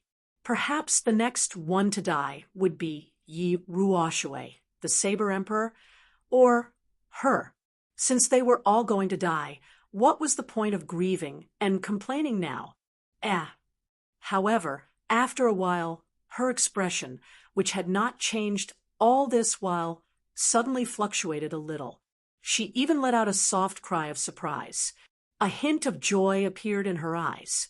She immediately turned to look at Yi Qingyu and Yi Qinggu and smiled. The two of them have woken up. Chapter 369. Dark Forest, Dark Castle. Under the grape trellis on the rooftop, Lord Devour was still leisurely reading and eating grapes. It seemed he couldn't get tired of reading this book, and he couldn't finish the grapes. All of a sudden, the door opened. Madame Jiao in her gray robe walked in with a cup of hot tea. Looking at Lord Devour's back, she smiled and put the hot tea on the crystal table. She bowed and stood aside quietly. Lord Devour acted as if he didn't see her, continuing to read his book. After a while, he tilted his head and said emotionlessly, "What's up?" "Yeah," Madame Jiao smiled, and then said, "My lord, you don't want to take care of little Han anymore." "Why should I care about it?" Lord Devour arched his brows, asking with surprise, "I've repaid his favor, haven't I? Do you owe him a favor?" No. Madame Jiao was a little surprised, answering with an embarrassed face. "Even if you owe him a favor, you should take care of him. You want me to help him, so you owe me another favor." Lord Devour closed his book, taking a sip of the hot tea.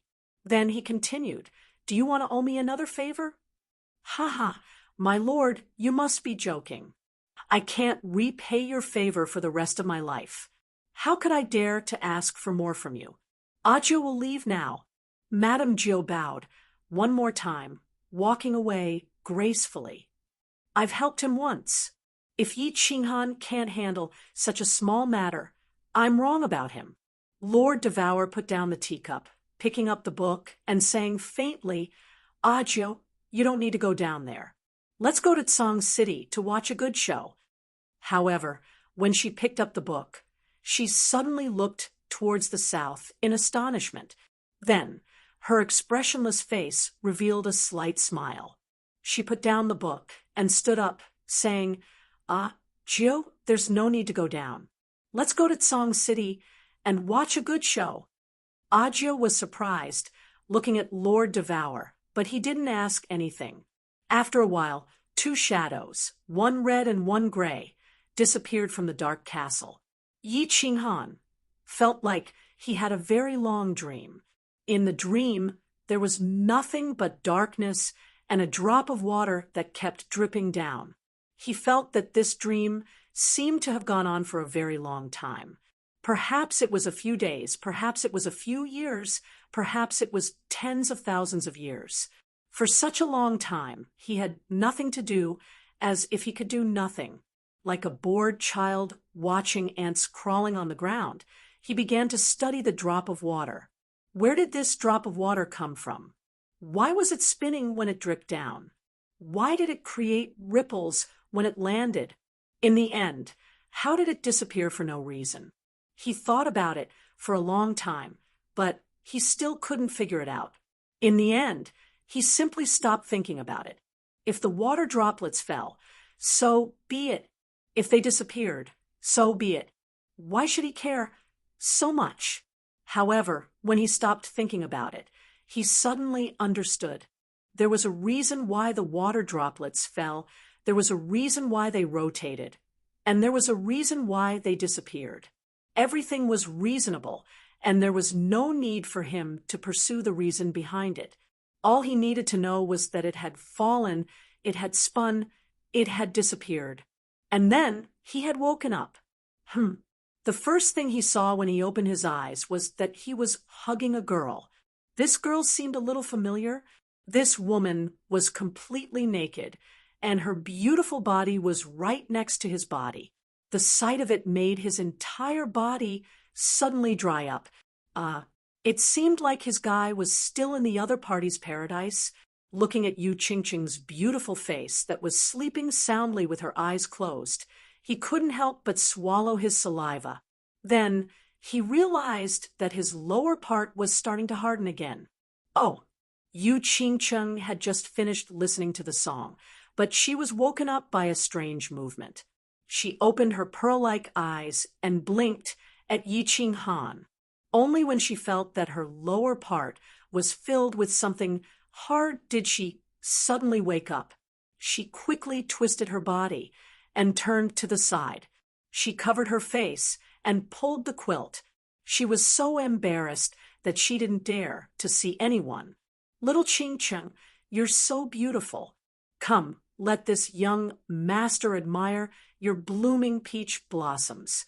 Yi Qinghan hurriedly followed up and stuck his body to her. His two big hands went under the blanket and hugged Yu Qingqing from behind. His fiery lower body directly pressed down, as if he wanted to let this peach blossom one more time. Humph!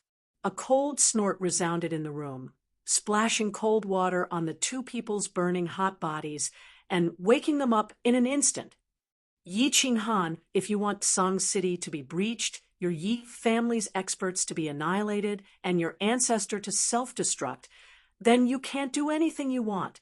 You can continue to enjoy it. The cold voice rang out again. This time, the two of them heard it clearly and were not as panicked. However, after understanding the content of the words, they became even more panicked. It's the clan leader. Yu Qingqing's face was as red as a ripe strawberry. Like a startled kitten, she suddenly jumped up from the bed and frantically looked around for clothes to wear. What? Yi Qinghan was also startled. He immediately jumped up and put on his clothes as quickly as possible. Then He waited for Yu Qingcheng to finish putting on her clothes before bringing her out of the second floor and onto the rooftop. Qingcheng greets the clan leader. Big brother, little Han. The two of them saw Yu Shishui standing calmly on the rooftop, as well as Yi Qingwu and Yi Qingyu, whose faces were filled with joy. Senior Yu, what's going on? Yi Qinghan nodded at Yi Qingwu and Yi Qingyu, but didn't say anything. Instead, he turned his attention to the white-robed Yu Shishui and asked anxiously, "Nothing's going on." Yu Shishui looked outside the city and said calmly, "In about 10 minutes, the experts of the House of Aries will be defeated. In half an hour, Song City will be breached. Your ancestor will probably make his move soon and prepare to self-destruct." Holy shit, is it that serious after a nap? Yi Qinghan swallowed hard and looked outside the city in fear, but he didn't think too much about it. He cupped his hands at Yu Shishui and said, 10 minutes is enough. Xiao, Wu, little Qingcheng, little Yu, come with me. Senior, wait for me. Yi Qinghan didn't hide from Yu Shishui. He opened his freedom ring and brought the 3 girls into the Freedom Pavilion. You guys stay here and wait for me to return. After leaving the 3 girls in the main hall of the Freedom Pavilion, Yi Qinghan used form displacement transposition to appear in the cultivation room. Only Elder Lu was sitting cross-legged in the empty cultivation room, cultivating. Little Han, congratulations. Elder Lu opened his beady eyes and smiled at Yi Qinghan. The beard on his chin trembled as he spoke. There's no time. Elder Lu, do you have a full-body battle robe or some other offensive divine tool? I do have a set of battle robes. I bought it in the Immortal Realm for fun, and it's pretty cool. Elder Lu smiled faintly and took out a black battle robe, a black dragon-shaped mask, and a warrior hat from his interspatial ring. He threw them to Qinghan and said, "Didn't I give you all the sacred weapons last time in the God-slaying mountain? I only have ordinary divine tools. I gave them all to the Yi family and others. I still have a few that I can't use." Yi Qinghan took the black battle robe and laughed bitterly.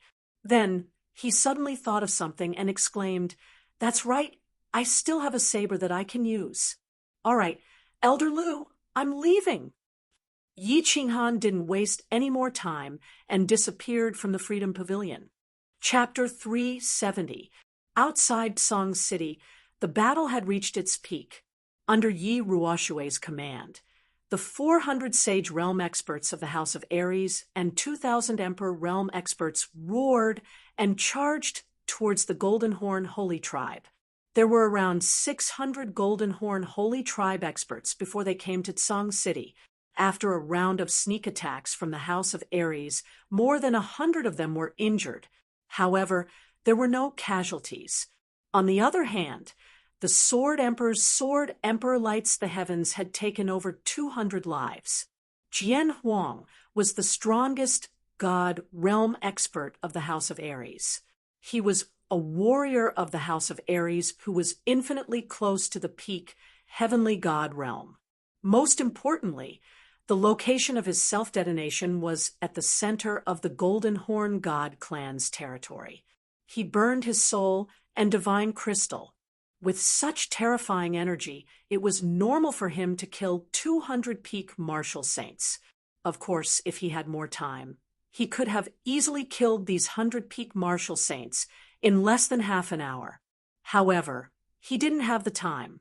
Once he did, Jin Shi would attack. Thus, he could only choose the fiercest and most lethal move. Of the 600 peak martial saints, less than 400 warriors were left after the first round of explosion. Moreover, half of them were injured. The warriors of the House of Aries rushed over. Although they were all crazy, they didn't lose their minds. The emperors surrounded the injured foreign martial artists while the saints fought 2 against 1. Taking advantage of the fact that the foreign martial artists were in a daze from the explosions, they smashed their bodies with all their might. Jinchi roared with a gloomy face. He scolded all the Golden Horn Holy Tribe experts to fight. The 4 peak martial saints beside him didn't dare to speak. They were afraid that Jinchi would go crazy and ask them to self-detonate. Of course, Jinchi didn't dare to ask them to self-detonate to kill people. Self-detonation could destroy the formation. This wasn't against Lord Devour's rules. After all, they had only broken the formation and self-detonated. This was equivalent to giving Lord Devour an explanation. If he asked the peak Heavenly God realm experts to kill people, he was afraid that Lord Devour would kill him in anger.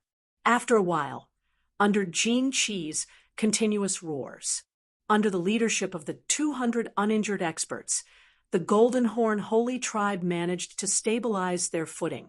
After all, they were all at the peak of the martial saint realm. As long as the Black Flame Barrier was activated, the Emperor Realm martial artists could only watch helplessly. Although the number of martial saints in the House of Aries was almost enough, how many peak martial saints were there in the House of Aries? There were only a dozen of them, and Dragonbot was the strongest. As for people like Yi Jian, who had just stepped into the Saint Realm, he had not completely grasped the Saint Realm. Although he could barely reach the peak of the first level of the Saint Realm after merging with his beast, there were still a lot of saints like him. Emperor Realm martial artists, retreat. Yi Ruoshui coldly gave the order, and all 2,000 Emperor Realm martial artists retreated to the top of Sung City's city walls. When the 2,000 Emperor Realm martial practitioners returned, there were less than 1,500 left. Moreover, there were countless who were either injured or crippled. However, they also managed to take away close to 100 injured Golden Horn Holy Clansmen's lives during the chaos. It could be considered a profit. Yi Ruoshui frowned slightly. The situation was a little different from what he had expected. These foreign races had calmed down so quickly. One had to know that these ingenious tactics had been developed by countless strategists in the House of Aries after many days and nights of research. Originally, the Emperor Realm martial artists had predicted that they would be able to kill half of the injured foreign races. Now that the foreign races had stabilized their footing, he naturally wouldn't let these Emperor Realm martial artists die in vain. Yi Jian was suffering. He carefully avoided the Golden Horn Holy Clansmen's attacks while cursing in his heart. Why didn't the foreign races descend a few months earlier? Why did they let him descend after he had broken through to the Saint Realm? His beast was only at the 7th level, and he had just broken through to the Saint Realm. Even his Saint Realm had just been comprehended not long ago. Now, he had to risk his life against a group of crazy peak martial saints. He still believed that death wasn't scary. What he was afraid of was that his death would be worthless. He had just broken through to the Saint Realm and returned from the Yi family's back mountain. He was prepared to show off his skills and restore the prestige of the first house and reclaim the glory that belonged to him. Now, he had suddenly joined this inexplicable war, and it was very likely that he would die inexplicably. In the end, he would become an insignificant person at the bottom of the list of countless deaths in the history books. He wasn't willing to accept this. He wasn't willing to let his life end like this and become a grain of sand in the torrent of history. Therefore, he was very careful. His attacks were also pretentious, and his priority was to preserve his life. He wanted to survive this calamity so that he could shine in the future. Yi Tianlong was also very depressed, although his understanding of laws wasn't high, and he had only reached the 2nd level of the Saint Realm. His beast was at the 8th level. After merging, his battle chi could reach the peak of the Saint Realm. Although his laws were a little low, he could still fight a few hundred rounds with a foreign race member in front of him. He wasn't afraid of death. He also knew that if this continued, he would definitely die. He just wanted to see the woman he had been thinking about for 50 years before he died. Old Man Dragon and Yi Qingyo were also depressed. They always felt a trace of regret that they couldn't see their granddaughter's wedding. But this trace of regret was turned into a frenzied killing intent by the two. Among the hundreds of people, the two's attacks were the fiercest. Moreover, they were fighting together. The Dragon Slayer's dragon-seizing hand directly dispelled the flame barrier around the outsider. Then, the Night Green Ox unleashed a Kuei Ox Chop to heavily injure the outsider bound by the Dragon Slayer. The laws of wood and the laws of destruction complemented each other seamlessly. Their combat strength was ferocious. But after the two killed more than 10 foreign races, they became the focus of the battlefield. Their initial attack turned into a beating. The two of them had a hard time resisting and narrowly escaped death several times. The saints from the Hua family and Feng family were the ones who killed the most people. The Hua family specialized in assassinations, and such a chaotic situation was a good place for them to perform. The Feng family was very smart. They hid behind the people and swung their swords wildly. In the end, they only targeted the injured foreign races. The results were obvious. The hundreds of saints were not afraid of death, but they all had their own thoughts. Some bravely died, some secretly cowered. Some went crazy, some fought bravely, some became more and more shocked. But at this moment, everyone knew that the House of Ares had lost. In the end, some of them might be able to survive, but they could only surrender in humiliation. Only then would they be able to prolong their feeble existence. The Golden Horn God race was known for their warlike, cruel, and lecherous nature. Once they stabilized their position, they started fighting. But they realized that these enemies were not very strong. Hence, the more they fought, the braver they became, completely suppressing the divine battle manner. The House of Ares also suffered more and more casualties. More than a third of their saints had died, and the number was still increasing. Kaka, children, all transform for me. Kill these abominable humans for me. Don't leave a single one alive. Seeing that the time was right, Jin Shi's eyes turned red as he decisively gave the order to attack. The losses this time were too great. He did not know how he would conquer the remaining race and the small island in the East Sea if the humans did not find the divine sword. But at this moment, he couldn't care less. If he didn't crush all these humans who had caused him to suffer heavy losses into mincemeat, he wouldn't be able to calm down until he vented his anger. Kaka, the remaining 200 or so Golden Horn God race warriors, were all in good condition. Under Jin Shi's command, they all roared in excitement. Then, the black flames on their bodies surged, and their bodies became thicker. The two horns on their heads grew infinitely long and thick. Various tattoos wandered on their faces, and their eyes became slightly dark red. "It's over!" Yi Qianlong's eyes revealed a trace of despair. He raised his head high and looked towards Tsang City with nostalgia. But he did not see that woman. He was slightly disappointed. His battle aura surged, and he roared as he charged towards the Golden Horn God race warriors. The final battle had arrived. Countless people roared as they charged forward. There were also many who hesitated. Of course, there were also a few who started to retreat secretly. Chapter 371. Yi Ruoshue's two white eyebrows bent helplessly. The moment the Golden Horn God clan transformed, she hesitated. He wanted to give the order to withdraw, but he didn't dare to bear the infamy of surrendering to Wan Shi. However, if they did not surrender, the remaining 200 sages in the House of Ares would all die. Retreat. In the end, his eyes flashed with determination. He swung the flag and inserted it into the city wall of Tsang City. He exchanged glances with the Blade Emperor and the old ancestor of the Shui clan. With a loud roar, his body disappeared into thin air. Humph! This move again. Jinchi snorted coldly, and his body disappeared directly. Yi Ruoxue let out a furious roar, and all the sages who were charging forward stopped in their tracks at the same time and quickly retreated. Although they didn't understand what was going on, military orders had to be obeyed. They could only retreat. On the other hand, the sages who were originally retreating ran even faster. Old 3, Yu and Yushishue will take the elite seedlings and teleport to Violet Island. As long as the Golden Horn God race doesn't return to the divine world, they are not allowed to leave. This is Big Brother's order. Execute it immediately.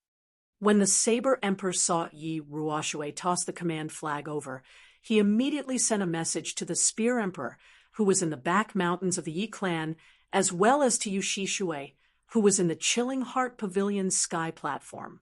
After he finished transmitting his voice, he cast his gaze forward, waiting for Yi Ruoxue to appear, waiting for her to turn into a brilliant firework. However, what happened next didn't play out as he had expected. His divine sense discovered that the Spear Emperor and Yushishue hadn't teleported away. But Yi Ruoxue seemed to have teleported to the wrong location. Yi Ruoxue had actually teleported above the sage domain of the House of Ares, causing Jinchi, who had teleported above the Golden Horn God race, and was waiting for Yi Ruoxue to arrive, to lock onto him with his god domain, to miss. What was going on? The Saber Emperor and the Shui clan's ancestor looked at each other in bewilderment. The Spear Emperor and Yushishue had fallen asleep. Yi Ruoxue was drunk. Jinchi's eyes were also filled with bewilderment. Scary, right? Why did it suddenly change? Why didn't it self-destruct this time? Is it fun for you to teleport here and there? However, he did not dare to take action in advance and could only lock onto the 3 divine level experts. Once the 3 of them teleported above the Golden Horn God race, he would immediately suppress them with his god domain, not giving them the chance to self-detonate. At the same time, he immediately stopped the charge of the saint-ranked Golden Horn God race. Since the human race had started to retreat, they might be preparing to surrender. Therefore, he decided to observe for a while. Of course, Yushishue and the Spear Emperor weren't asleep, and Yi Ruoxue wasn't drunk either. In that moment, both the Spear Emperor and Yi Ruoxue received a transmission from Yushishue. The content of the transmission was only 2 words. Wait a moment. Of course, Yushishue wouldn't send a voice transmission for no reason. She hadn't even sent a voice transmission when the Sword Emperor had self-detonated. Now that she suddenly sent a voice transmission to him, she must have her own intentions. Therefore, the Spear Emperor and Yi Ruoxue chose to trust her. However, the 2 of them waited for a while, but they didn't know what they were waiting for, and there were no changes in their surroundings. The sky was still gray and gloomy, but there was a slight wind. It was probably going to rain soon. Charge! Flatten the city in front of us. Jinchi waited for a while, but Yi Ruoxue was still standing in the air in a daze. He thought that he had been tricked, and he flew into a rage. He waved his hand and ordered the Golden Horn God race to charge. He also decided to advance with the saint-ranked Golden Horn God race. That way, he could stop the 3 God-rank experts from self-detonating at any time. Charge, your sister's charge. Just as the Golden Horn God race below Jinchi was about to let out an angry roar and attack, a roar came from the sky. An explosive roar came from the sky, causing their roars to die in their throats.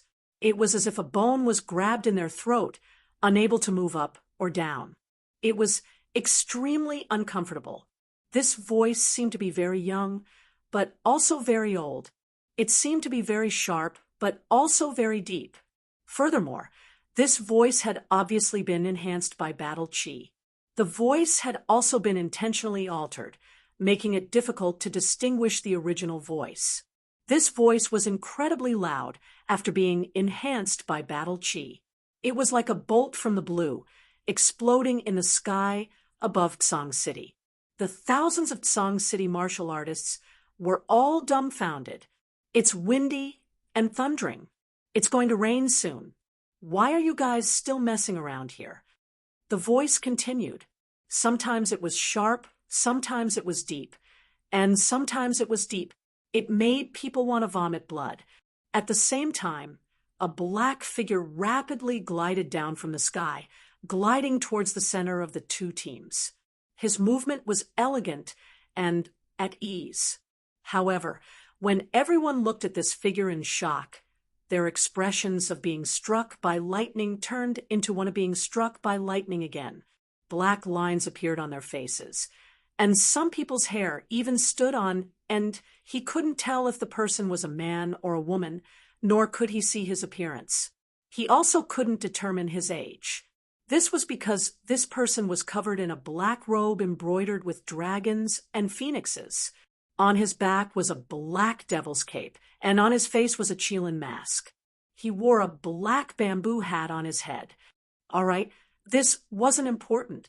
What was important was that this person had a very strange weapon on his waist. It seemed to be similar to the butcher's butcher knife. Jin Qi and the rest of the Golden Horn God race were confused. They recognized this robe and this attire. This was the attire of an honorary god of war in the heavenly realm, the god of war robe. However, this god of war robe didn't have any stars that represented its grade. Also, the quality of this robe seemed to be inferior. Obviously, it was forged. However, why would the god of war robe, which represented glory and power, appear in this realm? Most importantly, it was forged. Forging a god of war robe was a serious crime. In the heavenly realm, only a small number of bandits would do this on purpose. The people from the House of Ares were also confused. Where did this fierce person come from? He actually came out with a butcher knife so arrogantly. No, he seemed to have appeared out of thin air.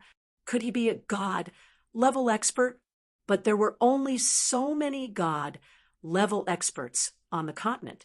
Could he be from the heavenly realm? There were butchers in the heavenly realm too. Otherwise, why would there be a butcher knife? Yi Ruoshui, the Saber Emperor and the old ancestor of the Shui family, had a sudden flash in their eyes. They looked at each other and smiled. However, Yi Ruoshui seemed to recall something. He frowned, especially when he used his divine consciousness to cover the dark forest, and found that there was no one in the dark castle. His brows furrowed even more. Who are you? Leave now. Otherwise, don't blame me for tearing you apart. Jin Qi's eyes twinkled. Apparently, he was very angry. However, he was afraid that another Lord Devourer would appear. Thus, he didn't act rashly. Instead, he spoke coldly. This old man's surname is Lord. I come from the Tang Kingdom of the East. I passed by this place and saw that you guys were slaughtering. I couldn't bear it, so I came to ask you to stop. Minotaur, give me some face, and let this go. How about that? The black-cloaked man stood in the air. While talking, he turned his head, his back facing Jin Qi. It seemed that he wasn't afraid of a sneak attack. The black devil cloak behind him fluttered in the wind, which made him look imposing. However, the butcher knife at his waist looked a little funny. Who the F***ck are you? Do you believe that I won't slap you to death? Jin Qi didn't dare to move anymore. Facing a god general realm expert and 4 peak of heaven god realm experts, he dared to be so arrogant. If he wasn't a fool, he must be a super expert. This man's power was only at the martial saint realm. However, he had appeared out of nowhere. It was really strange. You dare to attack me? I'm just a martial saint realm warrior. I'm sure that before you can do anything, you will become a pile of meat paste. Have you forgotten the big handprint in the divine city? I'm not afraid to tell you that His Excellency is probably here. If you don't believe me, you can try. The black-cloaked man didn't seem to be a super expert. He was just a fool who had exploded his power. He had pointed out that he was just a Marshal Saint Realm expert. He had even boldly used Lord Devour's name to intimidate others. Marshal Saint Realm? F***CKU. Jin Chi was startled when he heard that. He had just seen the black-cloaked man teleport here with such attire. EC was a little dumbfounded. However, after probing with his spiritual sense, he discovered that this person was truly a martial sage.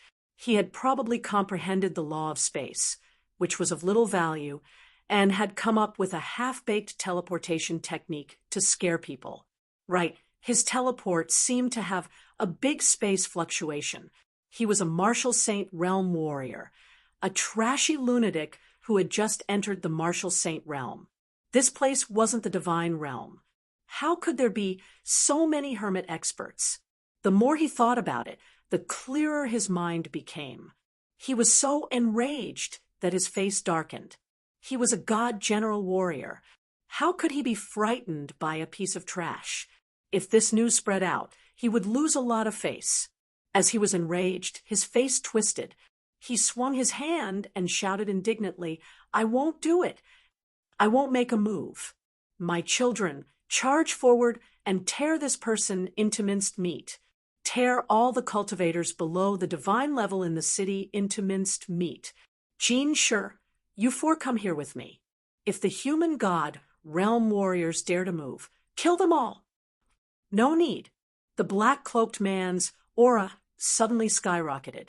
It was even stronger than the peak Marshal Saint Realm warrior of the Golden Horn God clan. Shouting, he took out the pig-slaughtering knife from his waist and swung it forward. A green knife wave gushed out, illuminating the dark sky of Tsang City. Stepping on the void, he flew toward the Golden Horn God clan. At the same time, his strange voice that could make people vomit blood arose again. "Since you guys are so stubborn, I will send you all to hell today. This pig-slaughtering knife hasn't seen blood for 10,000 years. Today, I won't kill pigs. I will kill beasts." Chapter 372. One person against 100. This lunatic who just entered the Marshal Saint Realm wanted to fight hundreds of peak Marshal Saints alone. It seemed like this person was crazy. He probably couldn't be cured. Did he think he could go against the heavens just because he was wearing a fake god of war robe, a broken bamboo hat, and a strange blade? Jin Chi's lips curled into a mocking smile as he watched the black-robed man charge towards his own people like a ferocious tiger. There were many lunatics with delusions in the divine realm. He didn't expect to meet one in this material plane. Thinking of the black-robed man's arrogance and rudeness, he couldn't help but smile cruelly. He couldn't wait to see his subordinates tear this lunatic into pieces. Thinking of the scene of blood splattering, limbs being separated, and minced meat flying in the air, he got a little excited. Looking at the hundreds of saint-leveled Golden Horn Holy Clan members charging at them with mountainous auras, the black-robed man started to counterattack. Looking at the devil's cloak fluttering in the wind, looking at the cyan blade wave that illuminated the sky, everyone on the Tsang City wall fell silent. Their expressions were very interesting. Many people were dumbfounded, such as Yi Tianlong, Yi Jian, and countless other experts from the four major families. This scene of 1 against 100 was so familiar. Many of them had done it before and seen it before, but what they were facing or seeing were powerful martial artists pouncing on a group of weaker martial artists. He had never seen a weak martial artist charge against a group of strong martial artists. Had the world gone mad? Had it become chaotic? This black-robed man was undoubtedly a human. Only the House of Ares and the Hidden Island had pure humans. Not to mention the Divine City. He was already in such a state. there probably wasn't such a promising person. The hidden island didn't seem possible either. Those gangsters and bandits didn't have the habit of helping people do good deeds. Moreover, they did good deeds without leaving their names. Then, was this person from the House of Ares? But this person had obviously just broken through to the Sage Realm.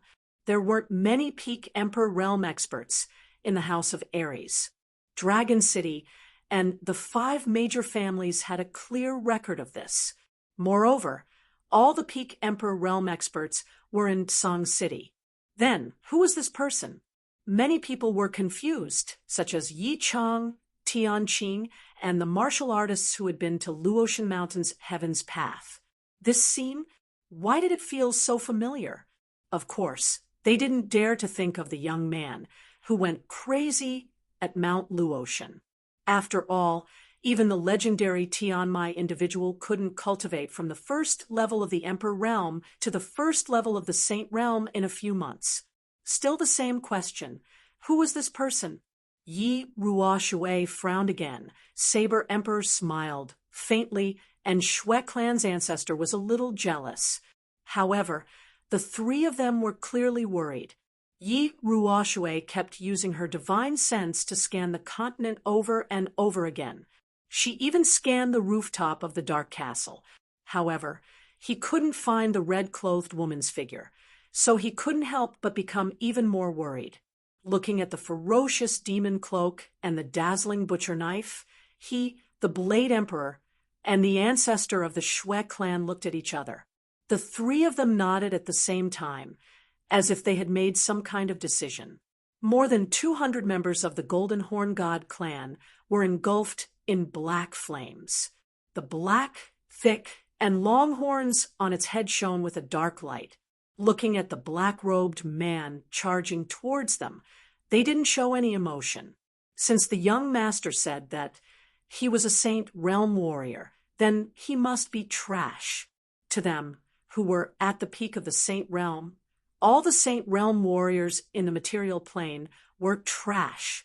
Therefore, they ignored the black-robed man, who was getting closer and closer. Only 3 of them charged towards the black-robed man, while the rest continued to charge forward. Their thick and strong legs didn't even tremble a little. "Ha! You bastards dare to look down on me? Take this move of mine. A butcher knife leaves no trace behind." The black-robed man's sharp and deep voice sounded again. The black-robed man directly charged towards the Golden Horn God clan. He didn't stop at all. It seemed like he wanted to fight them head-on. "Golden Horn God of Destruction, go and die." The black horns on the heads of the 3 Golden Horn God clan flickered even more frequently. The corners of their mouths revealed a cruel and mocking smile. This puny human didn't even dodge when facing their golden horns. One must know that even a normal god realm expert wouldn't dare to take such an attack from the 3 of them. Looking at the black-robed man charging towards them, the corners of the 3's mouths curled up at the same time, revealing a sinister and wild smile. However, before their smiles could widen, they felt a sudden fluctuation in the space around the black-robed man. And this fluctuation quickly spread towards the space around the 3 of them. It was as if a stone had been thrown into a lake, causing ripples to appear.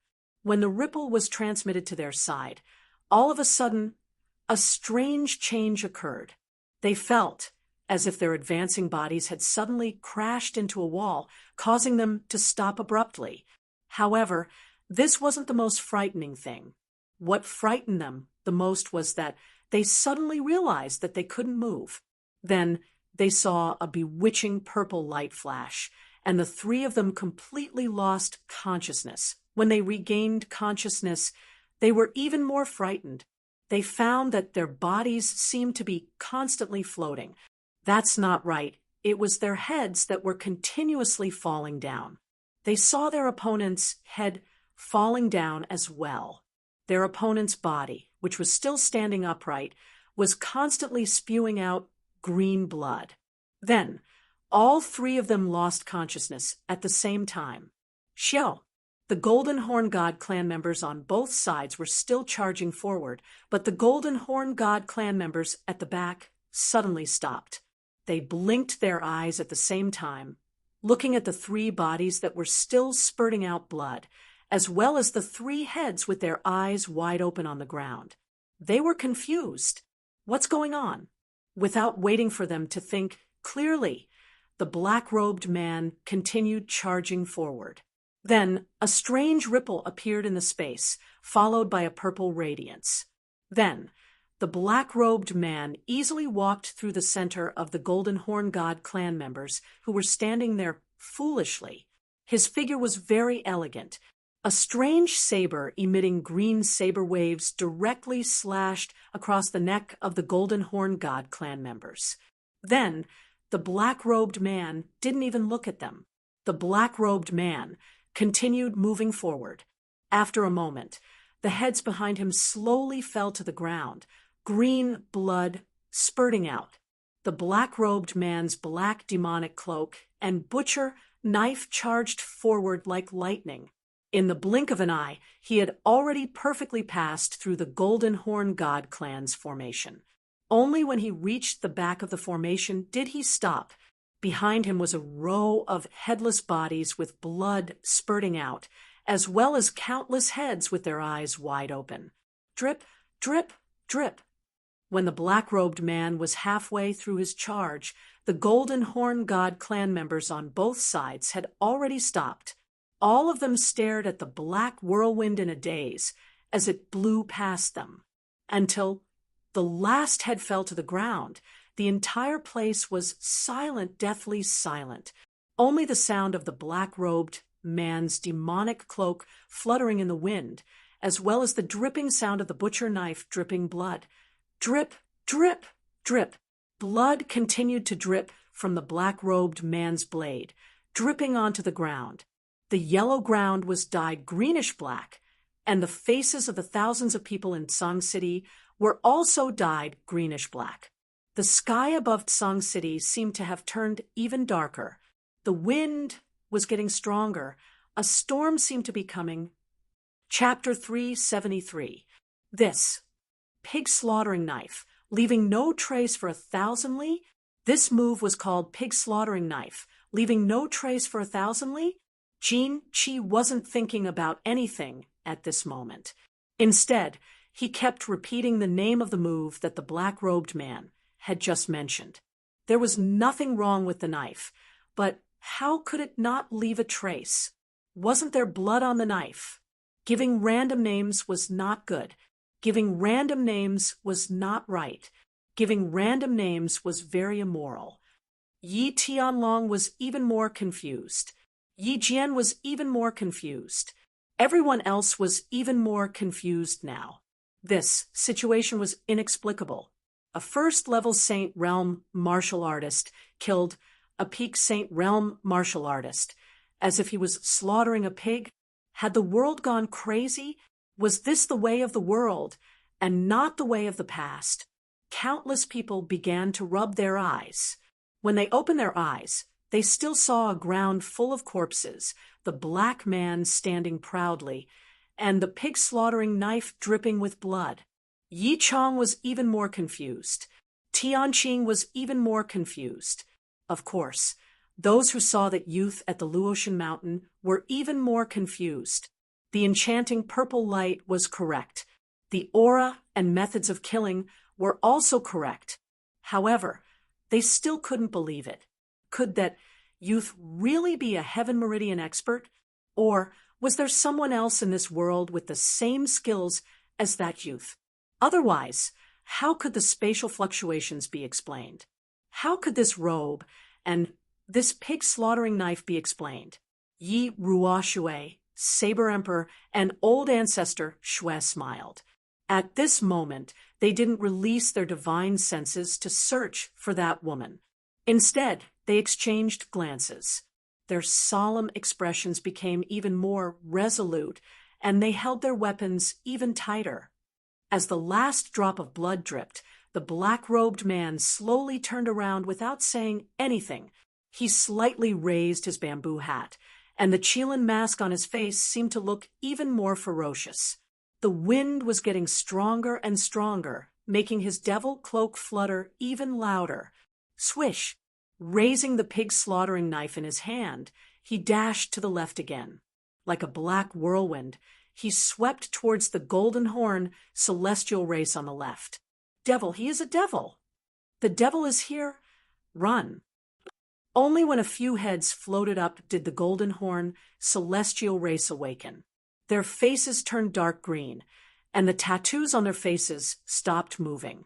Boundless fear and fear filled their eyes. They were afraid, and they began to run.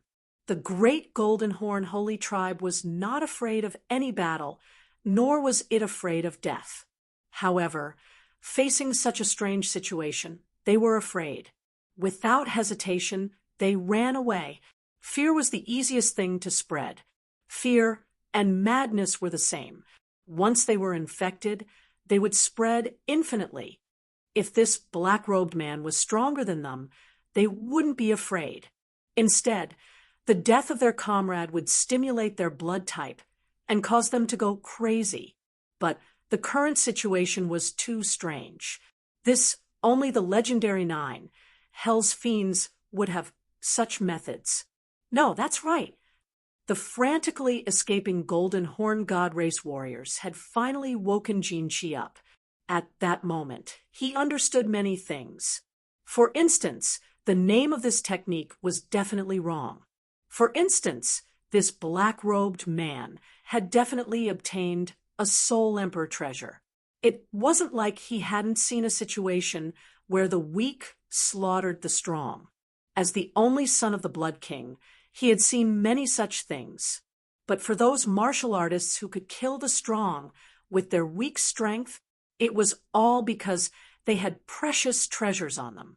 And in this material plane, precious treasures could only be found in the small divine pavilion left behind by the Soul Emperor in this plane's spatial turbulence. And the appearance of this war god robe was easy to explain. This black-robed man had obtained a precious treasure left behind by the Soul Emperor. Similarly, the purpose of this trip, the 12th sword, was definitely with this black-robed man. A precious treasure that could allow a first-level Sage Realm expert to easily kill a group of peak Sage Realm experts. What kind of treasure was it? Thinking of this, Jinchi suddenly burst into laughter. This shocked Yi Ruoxue, and the other two. They almost couldn't control themselves from teleporting. Ignoring Yi Ruoxue and the other two, Jinchi coldly stared at the black-robed man and shouted at the escaping Golden Horn God Race warriors. "You stupid pigs, he isn't a fiend. How could a 9 Hell's Fiend appear in a material plane? He only obtained a treasure that could temporarily increase his strength. Listen up, as the young master of the Blood King City. I order you to kill him. Whoever dares to retreat, I will kill his entire family. Of course, whoever kills him, I will grant him a city and honor for generations." Kill his entire family? Grant him a city? The two completely different treatments made all the Golden Horn God Race warriors stop in their tracks of escape. But when they heard that their entire family would be killed, they didn't dare to run. But when they heard that they would be granted a city, they went crazy and started running back. The city that Jinchi was talking about was obviously not the Blood King City, but one of the 88 small cities under the Blood King City. But the small cities in the God Realm couldn't be compared to the small cities in the Fire Dragon continent. The small cities, there were dozens of times the size of the Fire Dragon plane.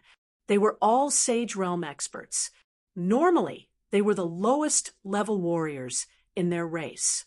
But now, they had the opportunity to become the master of a city. Of course, they went crazy and started to charge at the black-robed man. If they ran, they would die, and their entire family would die. If they advanced, they would have hope and glory. Anyone would choose the latter. A bunch of idiots. Aren't you afraid of death after being tricked? I will send all of you back. A pig slaughtering with a knife, leaving no trace in 1,000 miles. When the black-robed man saw this, he stopped chasing after the golden horn god race warriors and murmured to himself. His hand gently wiped the blade that was covered with greenish-black blood. Then he waved his hand abruptly. A cyan saber wave was spurted out and resolutely rushed towards the red-eyed golden horn god clansman. Below Tsang City, a black whirlwind started to blow again, making the wind that was getting stronger and stronger. Whoosh! Blood and heads flew everywhere under Tsang City.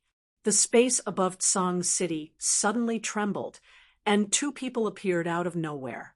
The cold and elegant Yu Shishue and the white-haired, white-bearded Spear Emperor appeared above Tsang City's gate at the same time. Little Yi, congratulations! Brother Ruoshue, congratulations! The two instantly appeared above Tsang City and looked at the black-robed man with deep meaning. At the same time, they transmitted a message to Yi Ruoshue. Lord Devour isn't in the Darkness Castle. I can't find him. Yi Ruoshue didn't turn around, nor did she look happy. Instead, she had a serious expression on her face as she transmitted a message to the two of them. Yu Shishue and the Spear Emperor's expressions simultaneously changed. They didn't say anything, but they closed their eyes and spread their divine senses out to scan the continent. However, after they scanned the area a few times, especially when they scanned the empty rooftop of the dark castle, their expressions turned ugly at the same time. Their divine senses attracted Jinqi's attention, especially Yu Shishue, who had just become a deity not too long ago. She wasn't very familiar with her divine sense, so the ripples she caused were much stronger. Their dark expressions didn't escape Jinqi's notice. He muttered to himself for a moment, then began to spread out his divine sense. This, after a few rounds of probing, his expression suddenly changed and became very complicated. That terrifying woman wasn't in the castle, and she wasn't in the flame dragon realm either. What was going on? Had that woman left the flame dragon realm, or was she hiding? Jinqi was extremely confident in his divine sense. He firmly believed that even if that woman was a god emperor, there was no way she could hide so well that he couldn't detect her. As he watched more and more of his clansmen's heads float into the air, and as that butcher's knife danced around more and more, he gritted his teeth and made a decision. I'll bet. I'll go all out. Jinsher, all of you prepare to activate the teleportation array. Once I succeed, I'll immediately teleport back to the god realm. After making up his mind, he didn't hesitate to send a message to the four-peak heavenly gods. Jinsher and the others didn't know what their young master was going to do, but Jinqi had already given the order. Without any hesitation, they took out a triangular black stone from their spatial ring. This was something the Blood King had prepared to protect Jinqi's life.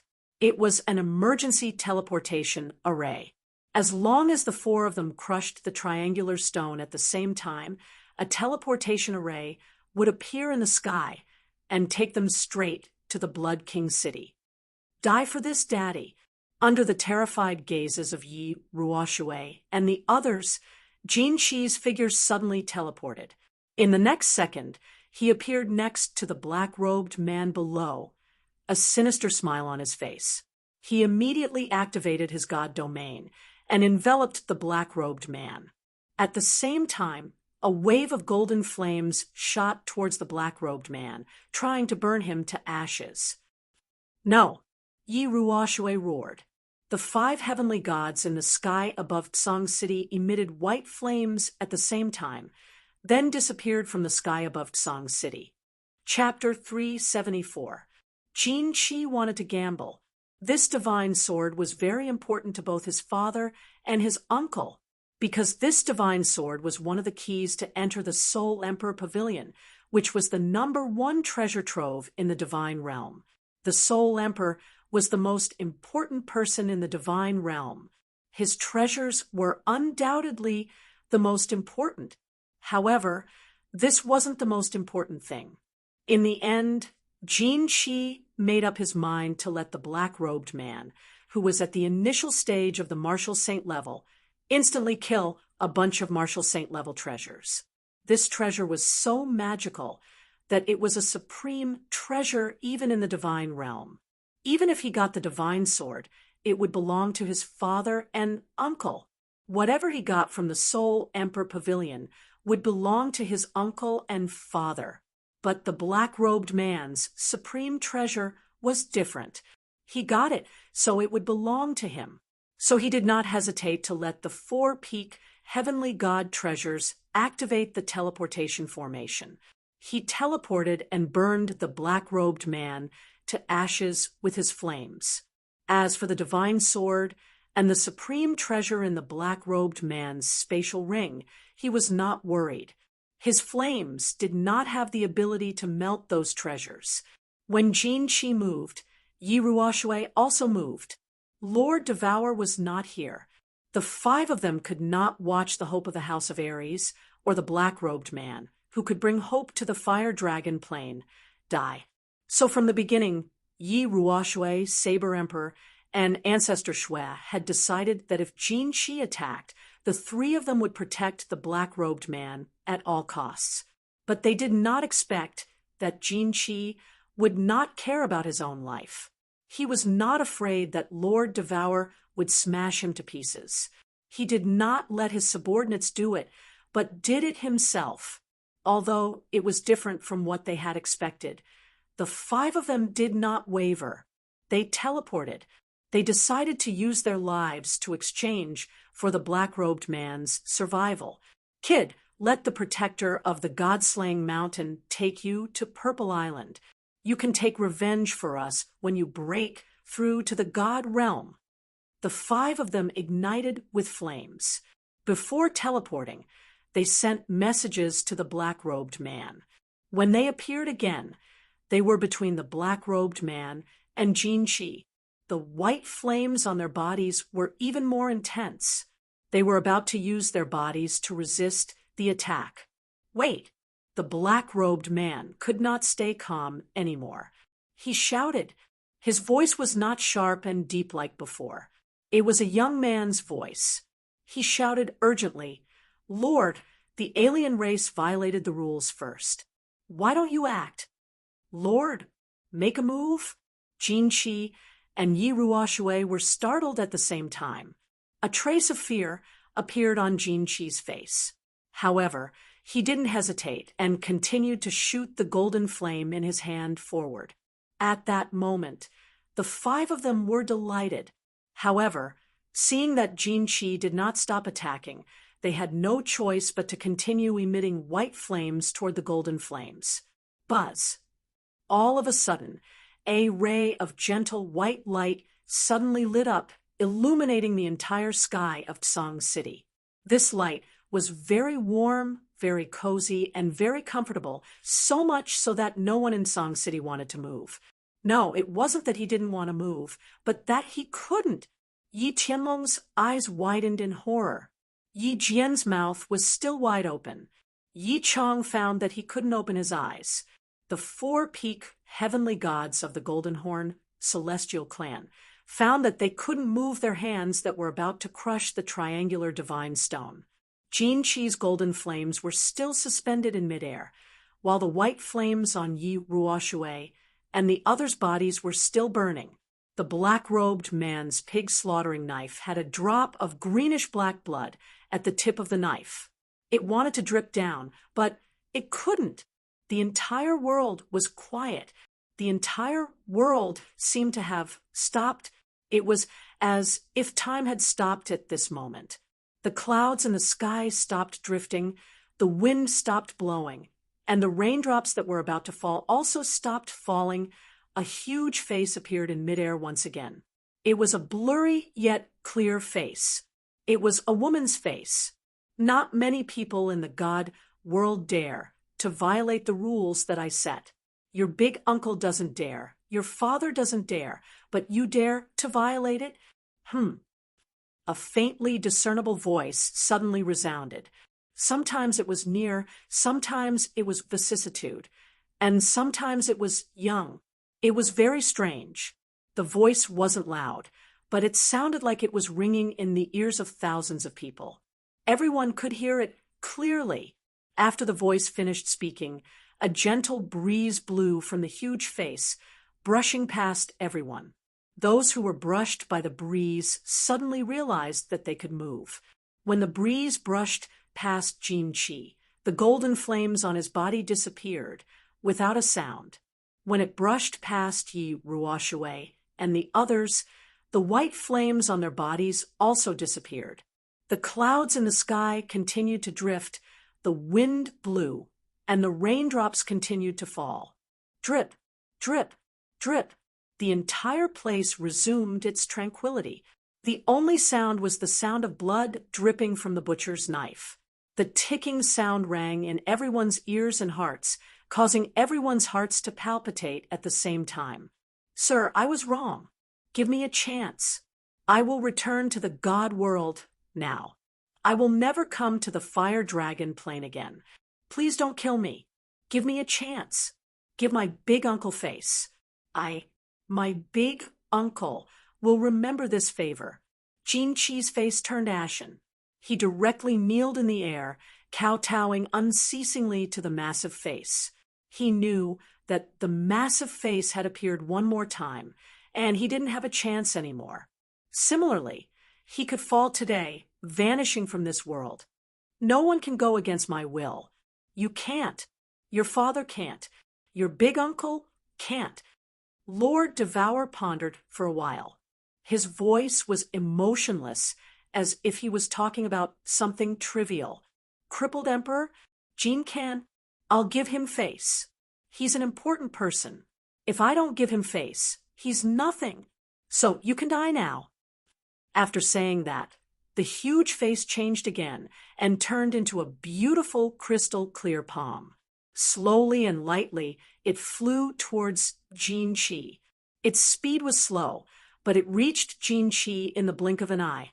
It grabbed Jinchi in its palm. Then, it exerted a little force.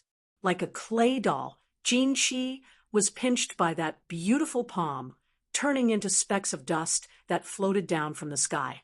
There was no minced meat, no blood, and not even a divine crystal. Everything had turned into dust. It seemed slow, but it happened very fast. Actually, from Jinchi's teleportation to Yi Ruoshui's teleportation, the black-cloaked man's roar, the massive face's appearance, and Jinchi turning into dust, only a few blinks had passed. Young master! Until Jinchi turned into dust, the four-peak heavenly god realm experts finally got themselves together. When the massive face appeared in the god city, they had used their soul consciousness to sense that Jin Kuan had been smashed into a puddle of blood. However, they hadn't seen it directly. This was the first time they saw it, so they were bewildered. Then, they pulled themselves together. Their faces changed as they screamed in pain. You guys can go to the God world now. Tell the crippled emperor that I killed him. If you're not convinced, you can come and find me. I'm Devour. The massive face said before disappearing in the sky of Tsang City. Devour? Devour. Dancing butterfly war god. When the four-peak heavenly god realm experts heard this name, they were a little confused. Eventually, they thought of something. Their faces changed again. They opened their eyes wide, looking at the place where the massive face had disappeared. They shivered. After a while, their faces turned ashen. Without a word, they crushed the triangular stones in their hands. A seven-colored radiance lit up the sky, and a black hole slowly appeared in the radiance. As for the four deity-level Golden Horn Holy Clan members, they directly teleported and brought the remaining dozens of Martial Saint-level Golden Horn Holy Clan members into the black hole. Finally, with a flash of light, they disappeared into the sky. Hee, it's done. I'm going now. The dead silence outside Song City was once again broken by a sharp and low voice. The black-cloaked man lifted his bamboo hat and nodded at Yi Ruoxue. He then waved his butcher knife in the air and sheathed it before disappearing. Citizens of the House of Aries, the battle has ended. We have won. Yi Ruoxue looked at the corpses and broken limbs on the ground. She smiled bitterly. She raised her hands and shouted, "Won! Won! The invincible god of war will never surrender."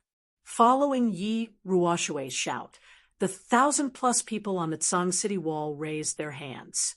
Tears streamed down their faces as they shouted excitedly. Their voices reverberated throughout Tsang City. Chapter 375. Whoosh! The heavy rain finally came. The sky that had been oppressive for a long time began to clear up after the heavy rain. The thousands of martial artists on the city walls did not find a place to hide from the rain, nor did they use their battle chi to evaporate the rainwater on their bodies. Instead, they quietly began to clean up the battlefield and collect the corpses under the leadership of the supreme elders of the major families. In the heavy rain, countless people stepped on the mud, stepping on the red and greenish-black blood, and began to pile up all the corpses. They collected the broken flesh and limbs on the ground and sent the countless weapons and broken armors back to Tsang City. After a period of busy work, they finally finished cleaning up the battlefield before the sky was completely dark. Black oil was poured on the corpses, and countless torches were thrown onto them. 2 blazing fires were lit outside Tsang City, illuminating the entire city. At the same time, it also illuminated the thousands of people gathered in front of the fire on the left. Hundreds of elite seeds from the back mountain of the Yi family castle had already arrived here. Everyone in Tsang City who could still stand up was here. Everyone looked solemnly at the bones and limbs that were gradually turning black in the fire. At the same time, she placed one hand on her chest, raised her head slightly, closed her eyes, and silently prayed. The invincible god of war will never yield. Rest in peace. Following Yi Ruoxue's angry roar, a loud roar sounded outside Tsang City. The roar pierced through the sky and reverberated through the earth. It was filled with sorrow, nostalgia, and blessings at that moment. The rain finally stopped. The strong wind stopped blowing, and the dark clouds in the sky slowly faded. The bright moon revealed its shy face, and the earth was once again enveloped in a peaceful and tranquil atmosphere. There were a few people who did not attend the funeral outside Tsang City. Yu Qingcheng, Yi Qingwu, and Yi Qingyu looked worriedly at Yi Qinghan, who was lying quietly on the white jade bed. Elder Lu, who was beside him, was examining him with his eyes closed. Just a moment ago, the 3 of them were still waiting anxiously in the carefree pavilion. Suddenly, they saw Yi Qinghan, who had been out for a long time, appear again. He was wearing a strange robe, holding a Qilin mask in his hand and a strange knife at his waist. He smiled at the 3 of them, but suddenly fainted on the ground. The 3 of them were shocked. They hurriedly carried Yi Qinghan into the room and were about to look for Elder Lu.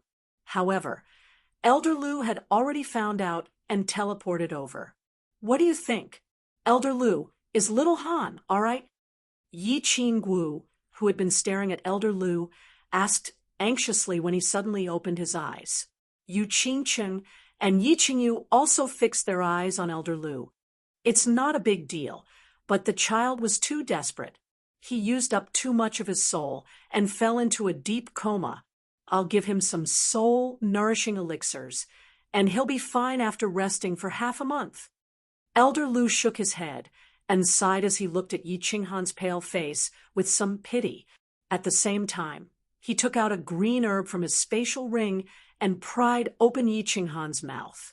A gentle white light emitted from his hand, and the herb turned into drops of green liquid, which dripped into Yi Qinghan's mouth. "Well, take good care of him in the carefree pavilion." There's nothing else to worry about outside, so don't worry about him," Elder Lu said, and teleported away. After Yi Ruoxue finished the funeral, she signaled for everyone to go back and rest. Everything would be discussed the next day. She and the other 4 returned to the small cave, where she had secluded herself. The apocalyptic calamity has finally passed, and the war god manor has been saved. It's just a pity that Big Brother Sword Emperor and nearly 1,000 warriors have died. Big Brother's Saber Emperor and Spear Emperor, please don't be too sad. Yi Ruoxue sat on the main seat, sighed deeply, and turned to speak to everyone. "We're not sad. Big Brother died, with a smile. Now that the calamity is over, he can probably go to the underworld with a smile. The Spear Emperor was not as sad after returning from outside. The Sword Emperor died, but his death was worthwhile. If anyone else present could exchange their lives for the continuation of the human race in the House of Ares, they would not hesitate to die. I suggest that we build a hall of martyrs outside of Tsang City to commemorate Big Brother Sword Emperor and the countless brave warriors who sacrificed themselves.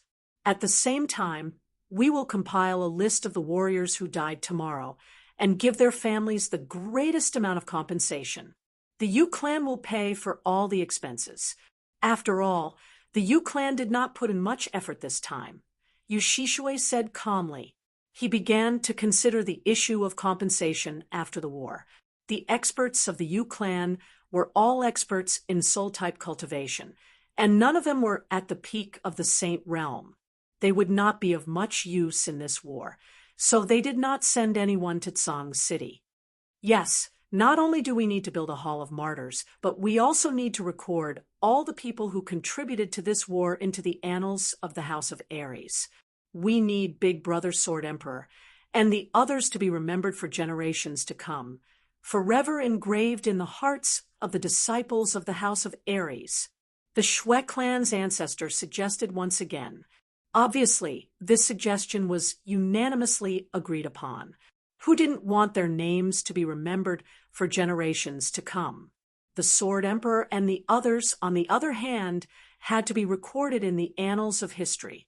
Otherwise, how could they repay their contributions? Oh, that's right. Do you want to record that kid from your clan? He came out with his face covered. Could it be that he has some hidden trouble? The Saber Emperor asked. The 5 of them had immediately used their divine sense to detect the black-robed man as soon as he appeared. They had investigated the number 1 expert on the Earth rankings, Yi Qinghan, before, so they recognized him. Yi Qinghan had contributed greatly to this war. It could be said that he was second only to the Sword Emperor. If his name was recorded in the annals of history, or if his identity was made known, his name would definitely shake the entire continent. Ignoring his age, just the fact that he was able to instantly kill a group of peak saints, while only at the first level of the saint realm, was enough to shake the entire continent. However, Yi Qinghan had appeared with his face covered, and he had even purposely changed his voice. He had even hidden his signature blade and used a butcher's knife. It was obvious that Yi Qinghan didn't want to reveal his identity. At least, he didn't want too many people to know that the black-robed man was him. I don't know the reason either. I don't even know where he is now. This kid has too many secrets. He must have his reasons for hiding his identity. We will help him hide this matter for the time being. When he appears in the future, I will ask him properly. A trace of pride flashed in Yi Ruoxue's eyes. However, it disappeared in a flash. She then said, the few of them nodded at the same time. They didn't pursue Yi Qinghan's secrets. Yi Qinghan was related to that powerful woman from the dark forest. So, it wasn't strange for him to have some secrets. Yes, this kid's future is boundless. I think we should tell him the secret of the Fire Dragon continent. Whether the continent can be saved or not, I think we can only rely on him. This kid has brought us too many miracles. I hope he can walk out of this dead well in the end. Then, the Fire Dragon continent will have a bright future. The Saber Emperor suddenly said as he recalled the black whirlwind outside the Tsang city. Yes, this kid is so abnormal. Moreover, he has such a relationship with that person in the castle. If he can't save the continent, I think it's even more impossible to rely on us old things. The old ancestor of the Shui family nodded. His eyes flickered as if he had seen a glimmer of hope. Good. When he comes back, we will talk to him in detail. As for how far he can go in the end, it depends on the arrangement of the heavens. Yi Ruoxue saw that the four of them were looking at him expectantly, so she made the final decision. Chapter 376. After the torrential rain, the 13 streets of Tsang City were all washed clean, looking extremely comfortable. At this time, the moon hung high in the sky, dyeing the entire Tsang City white. There were only 1,000 or so people in Tsang City tonight, all gathered in the square outside the city lord's residence. The Yi family's experts tirelessly moved large amounts of cooked food from the Yi family castle, as well as large amounts of strong alcohol, and started drinking in the square. It wasn't because they were hungry, nor was it because they were tired. It was because they had suffered too much today, and they needed a relaxed atmosphere to ease their nerves. They needed strong alcohol to ease their moods. There were no chairs, no maids, and everyone just lit a few bonfires in the square. The people split into countless groups, holding wine jars and lamb legs, sat on the stone slabs and started eating and drinking to their heart's content. At first, no one said anything. They all silently drank, ate, and stared blankly at the bonfires. However, as more and more alcohol was drunk, people in the square started whispering, which quickly spread. In the end, as more and more alcohol was drunk, the square gradually became more lively. Some people started crying bitterly, some started laughing wildly, some started cursing, and some started praying. The square was filled with noise and excitement. After crying and cursing, everyone felt much better. Some emotions that had been suppressed for a long time needed to be vented out. Otherwise, they would be suffocated. After venting, some people hugged their wine jars and fell into a deep sleep, while others started discussing what had happened today in low voices. They talked about the Sword Emperor's self-destruction, the giant face in the sky, the black whirlwind, and the blood-dripping butcher knife. Who was that giant face? Who was the owner of that butcher knife? They had heard of the terrifying giant face and could roughly guess. However, after seeing it face to face and feeling its unparalleled might, they thought that they would never forget it for the rest of their lives. No one dared to talk about the giant face, and they just exclaimed in shock. However, the owner of that butcher knife became the topic of discussion for most of the people present. A strange voice, strange attire, elegant figure, tyrannical strength, and miraculous performance. They were deeply shaken to the core and overturned their previous understanding. Some people had some guesses, such as Yi Chang, the experts who had been to the god-slaying mountain's heaven's path, Yi Jian, and the elders of the Yi family. That was because in the instant that Yi Ruoxue and the others were about to self-detonate, the strange voice was no longer strange. Instead, it was the voice of a young man, a voice they were all familiar with. It was Yi Qinghan's voice. More importantly, that bewitching purple light was too obvious. This was Yi Qinghan's signature skill. Presumably, no one in this world could possess it. After all, there was only one soul-devouring beast. However, they still didn't dare to confirm it. After all, this news was too shocking, so shocking that they didn't dare to believe it. A 21-year-old saint whose overall strength was invincible below the god level. This was a strength that even the heavenly meridians that appeared in history did not have. This was simply a miraculous existence. Everyone, listen up. Today's matter regarding that lord and the black-robed man are forbidden to discuss or spread.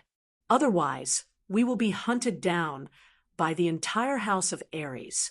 This is a decision made by the five of us. Remember." At this moment, a calm voice rang out in the square, completely suppressing the discussions of the crowd. They all recognized this voice. It was Yi Ruoshue's voice. Everyone in the square shut their mouths immediately. It wasn't that they were afraid of Yi Ruoshue, but they respected the will of the five god-level experts and the will of the guardian of the House of Aries. In the next few days, the entire Tsang City started to get busy. The original residents of Tsang City were sent back, and the warriors of the Yi family started to gather in Tsang City. A huge hall of martyrs was built outside Tsang City. Countless people started to flock to Tsang City. Some came to pay their respects to the battlefield.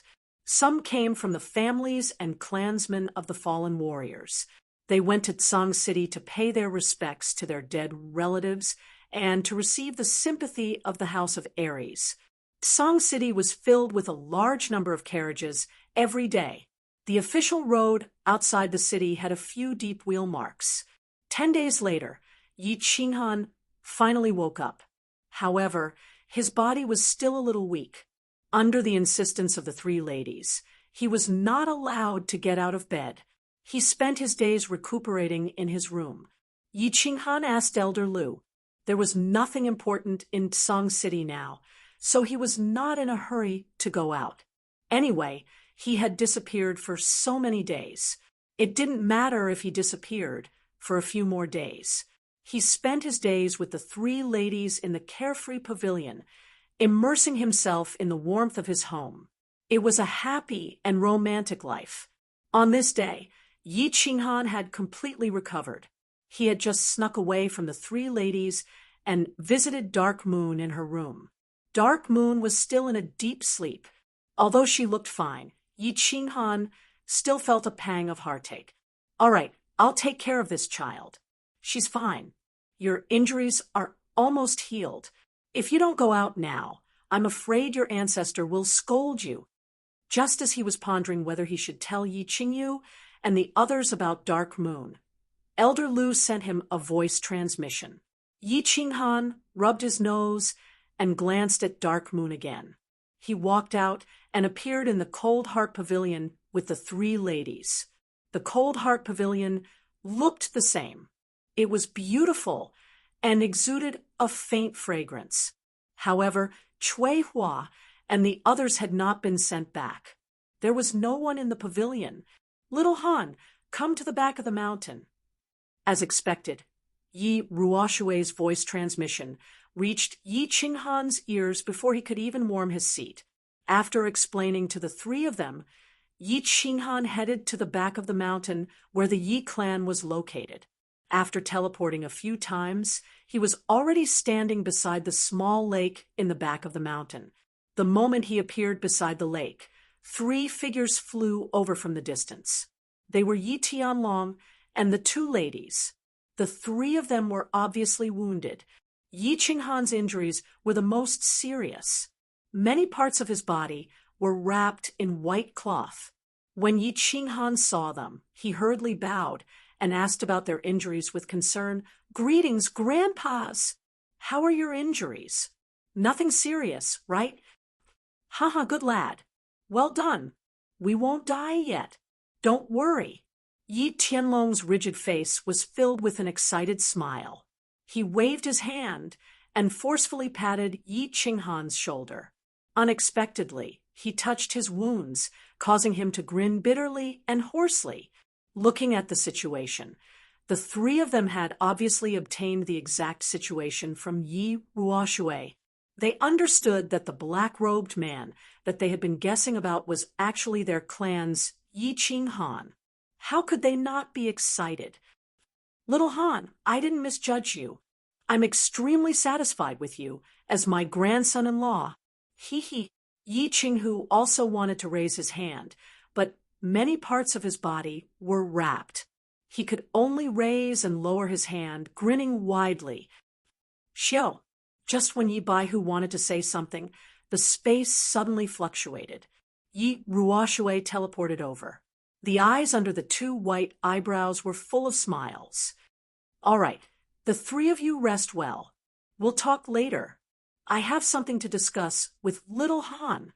With that, she teleported with Yi Qing Han, bringing him to the cave where they were cultivating.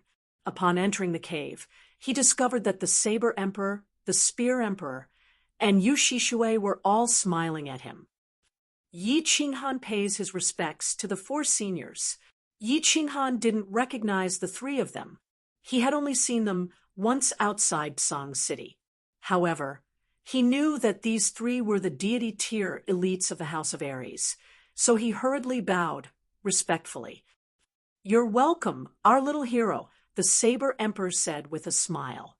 Saber Emperor said with a smile. Then he waved his hand and arranged a domain that enveloped the entire cave. Only then did he stand up. At the same time, the other three also stood up, standing side by side with Yi Ruoshui. The five of them had extremely serious expressions on their faces. Saber Emperor took out 3 red tokens from his bosom and handed them over to Yi Qinghan in a solemn manner. "Today, I've called you here for 2 things. The first is that the 5 of us represent the billions of citizens of the House of Aries to thank you for everything you have done for the House of Aries. You, Yi Qinghan, are the hero of the House of Aries. You saved the House of Aries. On behalf of the House of Aries, I bestow upon you 3 war god blood tokens. You have the right to order the strongest cultivators of the continent to do anything that doesn't violate common sense. Of course, this includes the 5 of us." Chapter 377. This. All right. Thank you, everyone.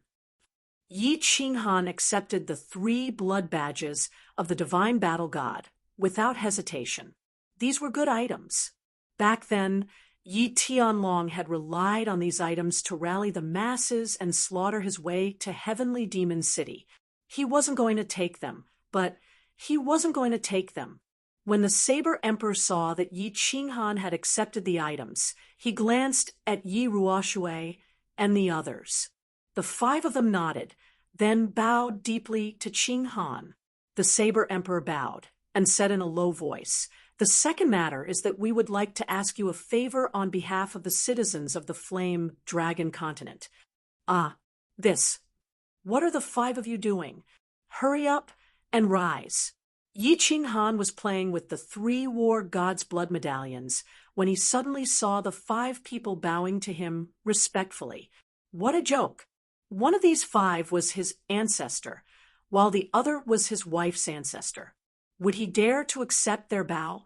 That would shorten his lifespan. He hurriedly jumped up and was about to help them up.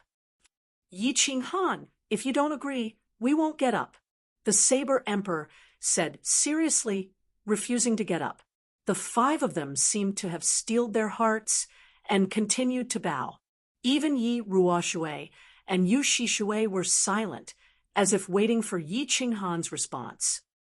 "I agree. I agree to anything. Is that okay?" Yi Qinghan's expression became bitter.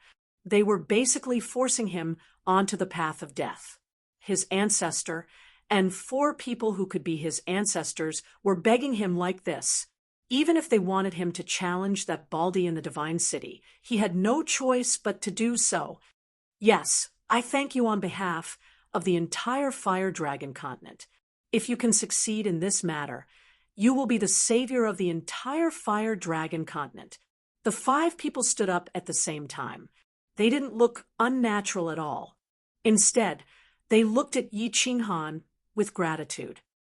"Wait, the Flame Dragon continent? What does this have to do with the Flame Dragon continent?"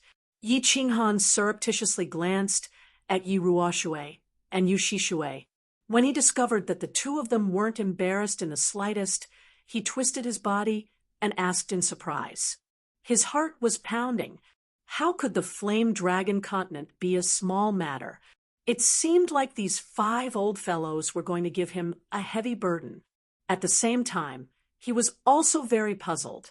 Nothing big happened in the Fire Dragon continent. Now, the foreign races had either been killed or retreated. The continent was at peace. What we beg of you is that you must do your best to save the Fire Dragon continent. Saber Emperor pondered for a while, and said in a serious manner. The more Yi Qinghan heard, the more confused he became. Save the Fire Dragon continent. Why rescue? Can you make it clearer? What was wrong with the continent? Everything seems to be fine on the continent, right? Wrong. At this moment, Yi Ruoshui, who had been silent the entire time, suddenly spoke. His eyes flashed with a trace of humiliation and anger, and he became extremely agitated. You said that the continent is peaceful, but that's all on the surface. It's all an illusion. Let me explain it to you this way. The Flame Dragon continent originally belonged to the people of the Flame Dragon continent, but after the first world-destroying battle thousands of years ago, the Flame Dragon continent no longer belonged to us. We are now just a bunch of livestock that can be killed and played with as they please. When Yi Ruoshui finished speaking, he seemed to have triggered a memory in the hearts of the 5 of them. A trace of sorrow, a trace of pain, a trace of humiliation, and a trace of grief and indignation appeared on their faces. The continent isn't ours. We're livestock that's been reared. Yi Qinghan looked at their expressions as he repeated Yi Ruoshui's words. A few thousand years ago, the world-destroying battle. He vaguely understood, but he didn't dare to be sure. He asked, Ancestor, do you mean the Divine City? The Divine City reared the people of the continent, but the Divine City doesn't seem to care much about the continent. He don't care? The corner of Yi Ruoshui's mouth curled into a cold smile. She shook her head slightly and continued, The history you know and the surface you see are all illusions. You have to be clear that history is often rewritten by the victors. The 3 races fought endlessly for thousands of years. *T. In the world-destroying battle, 2 suppressed the experts of the 3 races, facilitated the 3 races' peaceful coexistence, and made a blood oath together. *T. The Divine City won't interfere with the internal affairs of the 3 races. The more Yi Ruoshui spoke, the more agitated she became. She even cursed, Let me tell you, the Flame Dragon continent has always been peaceful for thousands of years. Think about it. There were so many God-rank experts on the continent. Once a war broke out, would the continent still exist? There were so many peak God-rank experts on the continent, and there were countless of them. How could 2 suppress them all? Do you really think he has the aura of a bastard? Intimidate the 4 seas with a single move? Not interfere with internal affairs? How did you encounter danger in the prefecture battle when Sky Dragon brought people to the Heaven Demon City? Why did the 4 guards of the Divine City come? What's the truth of the matter? The more Yi Qinghan thought about it, the more he felt it made sense. Because he knew one more thing, the matter of the Soul Seed. This was obviously a secret force of the Divine City. Obviously, there were many of them in the Divine City. These people were monitoring the situation of the continent. Saber Emperor interrupted. The truth of the matter is very simple. 2 is the Lord of the Flame Dragon plane. He had mastered the Fire Dragon continent's encyclopedia of life and death. He sent people to cause a war between the 3 races. Then, he single-handedly killed dozens of God-rank experts on the continent, forcing all the experts of the continent to submit. They had no choice but to sign the Undercity Alliance. Moreover, he set the rules of the prefecture battle. It's a battle every 30 years. In fact, it's not to resolve the dispute between the 3 races. Instead, he's collecting the souls of the dead to cultivate dark, evil techniques and to refine the soul pill. Every 30 years, a new generation has just grown up. Then, they have to go to the Nether Island to die. He's treating the people of the Flame Dragon continent like animals. Every 30 years, when the animals grow up, he'll kill them. Prefecture battle? That's right. Yi Qinghan suddenly realized something. During the prefecture battle, he discovered a strange phenomenon on the Scarlet Plains. People couldn't help but have a bloodthirsty impulse on the Scarlet Plains. The more they killed, the crazier they became. It was as if the atmosphere there had a strange magical power that made people want to kill.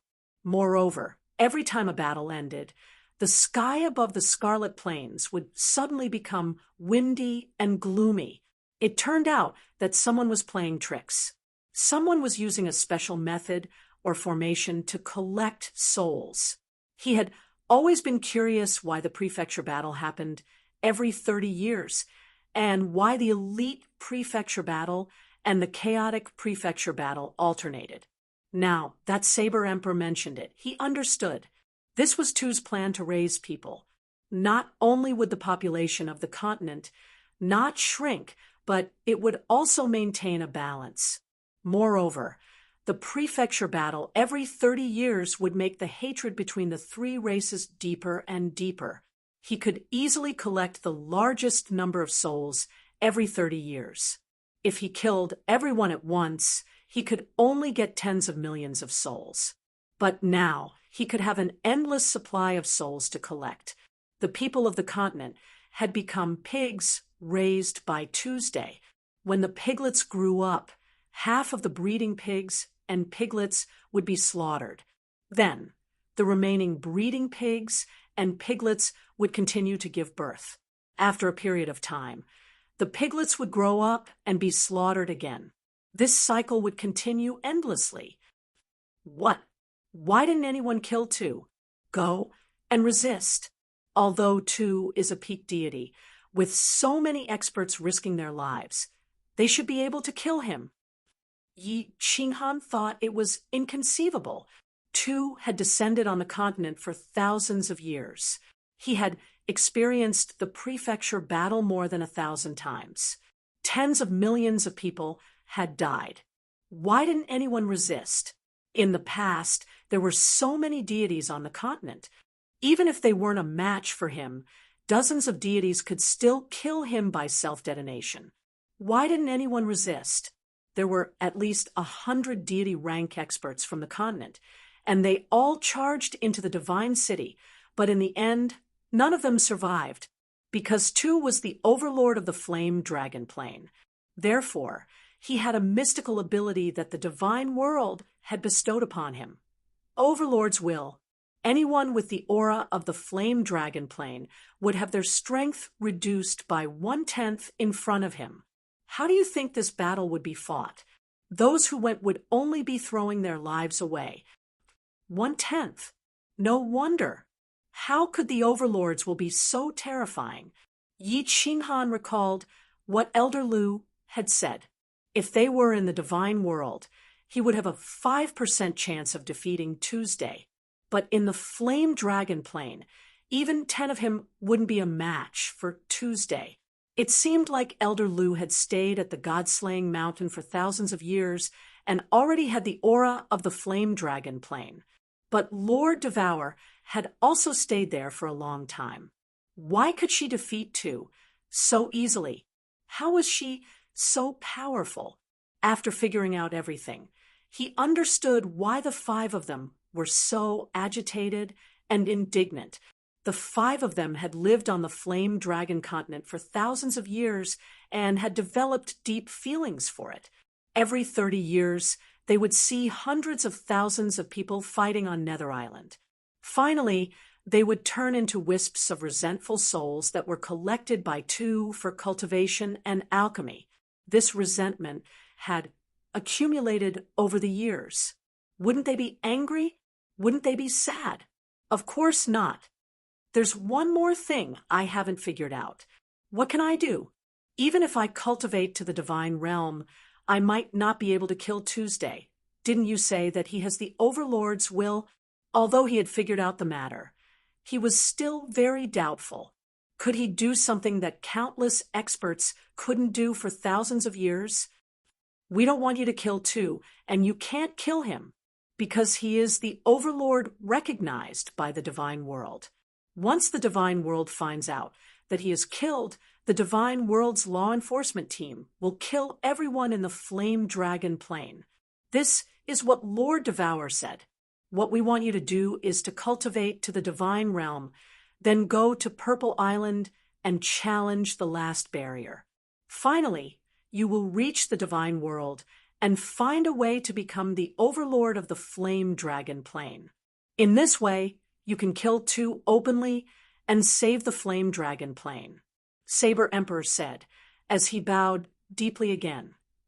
Why me? Can't you guys go to the divine world? Yi Qinghan helped Saber Emperor up and asked again. We can't, because Tu has sealed the flame dragon plane. For thousands of years, no one has broken through this dead well and gone to the divine world. Yi Ruoxue shook her head slowly and revealed a trace of disappointment on her face. In the last barrier of Purple Island, he got a powerful peak-level divine beast from the divine world. The flame dragon plane lacks vitality. If the divine world's experts want to cultivate to the peak, they need at least tens of thousands of years. That year, all the peak-level divine realm experts were killed by Tuesday. But you are different, because you have the divine beast, soul-devouring beast, and the abnormal body fusion battle skill. You have the highest hope of walking out of this dead well. You will pierce through the sky of the flame dragon continent and break through the blue dome of heaven. Chapter 378. *T. Listening to them, Yi Qinghan cursed under his breath, keeping silent. These old things had set up a trap for him. They had put a heavy burden on his shoulders that made it hard for him to breathe. He had never thought of himself as Spider-Man or Superman. He didn't have a sense of justice. He had to save the continent and its people as his responsibility. He was just a simple man who wanted to live a comfortable and happy life. In his previous life, he hadn't had such a comfortable life. In this life, he had transmigrated to this world, but he was a good-for-nothing. He didn't believe in heaven or fate. With the help of the soul ring his father had left him, he had summoned Xiao He. He had put his life on the line, endured the extreme pain, and risked his lifetime and time again. Finally, he had become an outstanding man, the top expert of the continent. He had several peerless beauties, his own home, and his own happy life. He had never wanted to be the savior of the continent. What did the people of the continent have to do with him? He just wanted to protect his women and his family. He wanted to live a happy and comfortable life. However, these old fogies had given him a mission that many people of the continent had struggled for thousands of years. It was a mission that he had to struggle for the rest of his life. Lord Devour had given him a mission to become a god in 50 years. Old Lu had also given him a mission to become a god in 50 years. It wasn't a big deal. It was related to his life and his treasures. He could fight and work hard for it.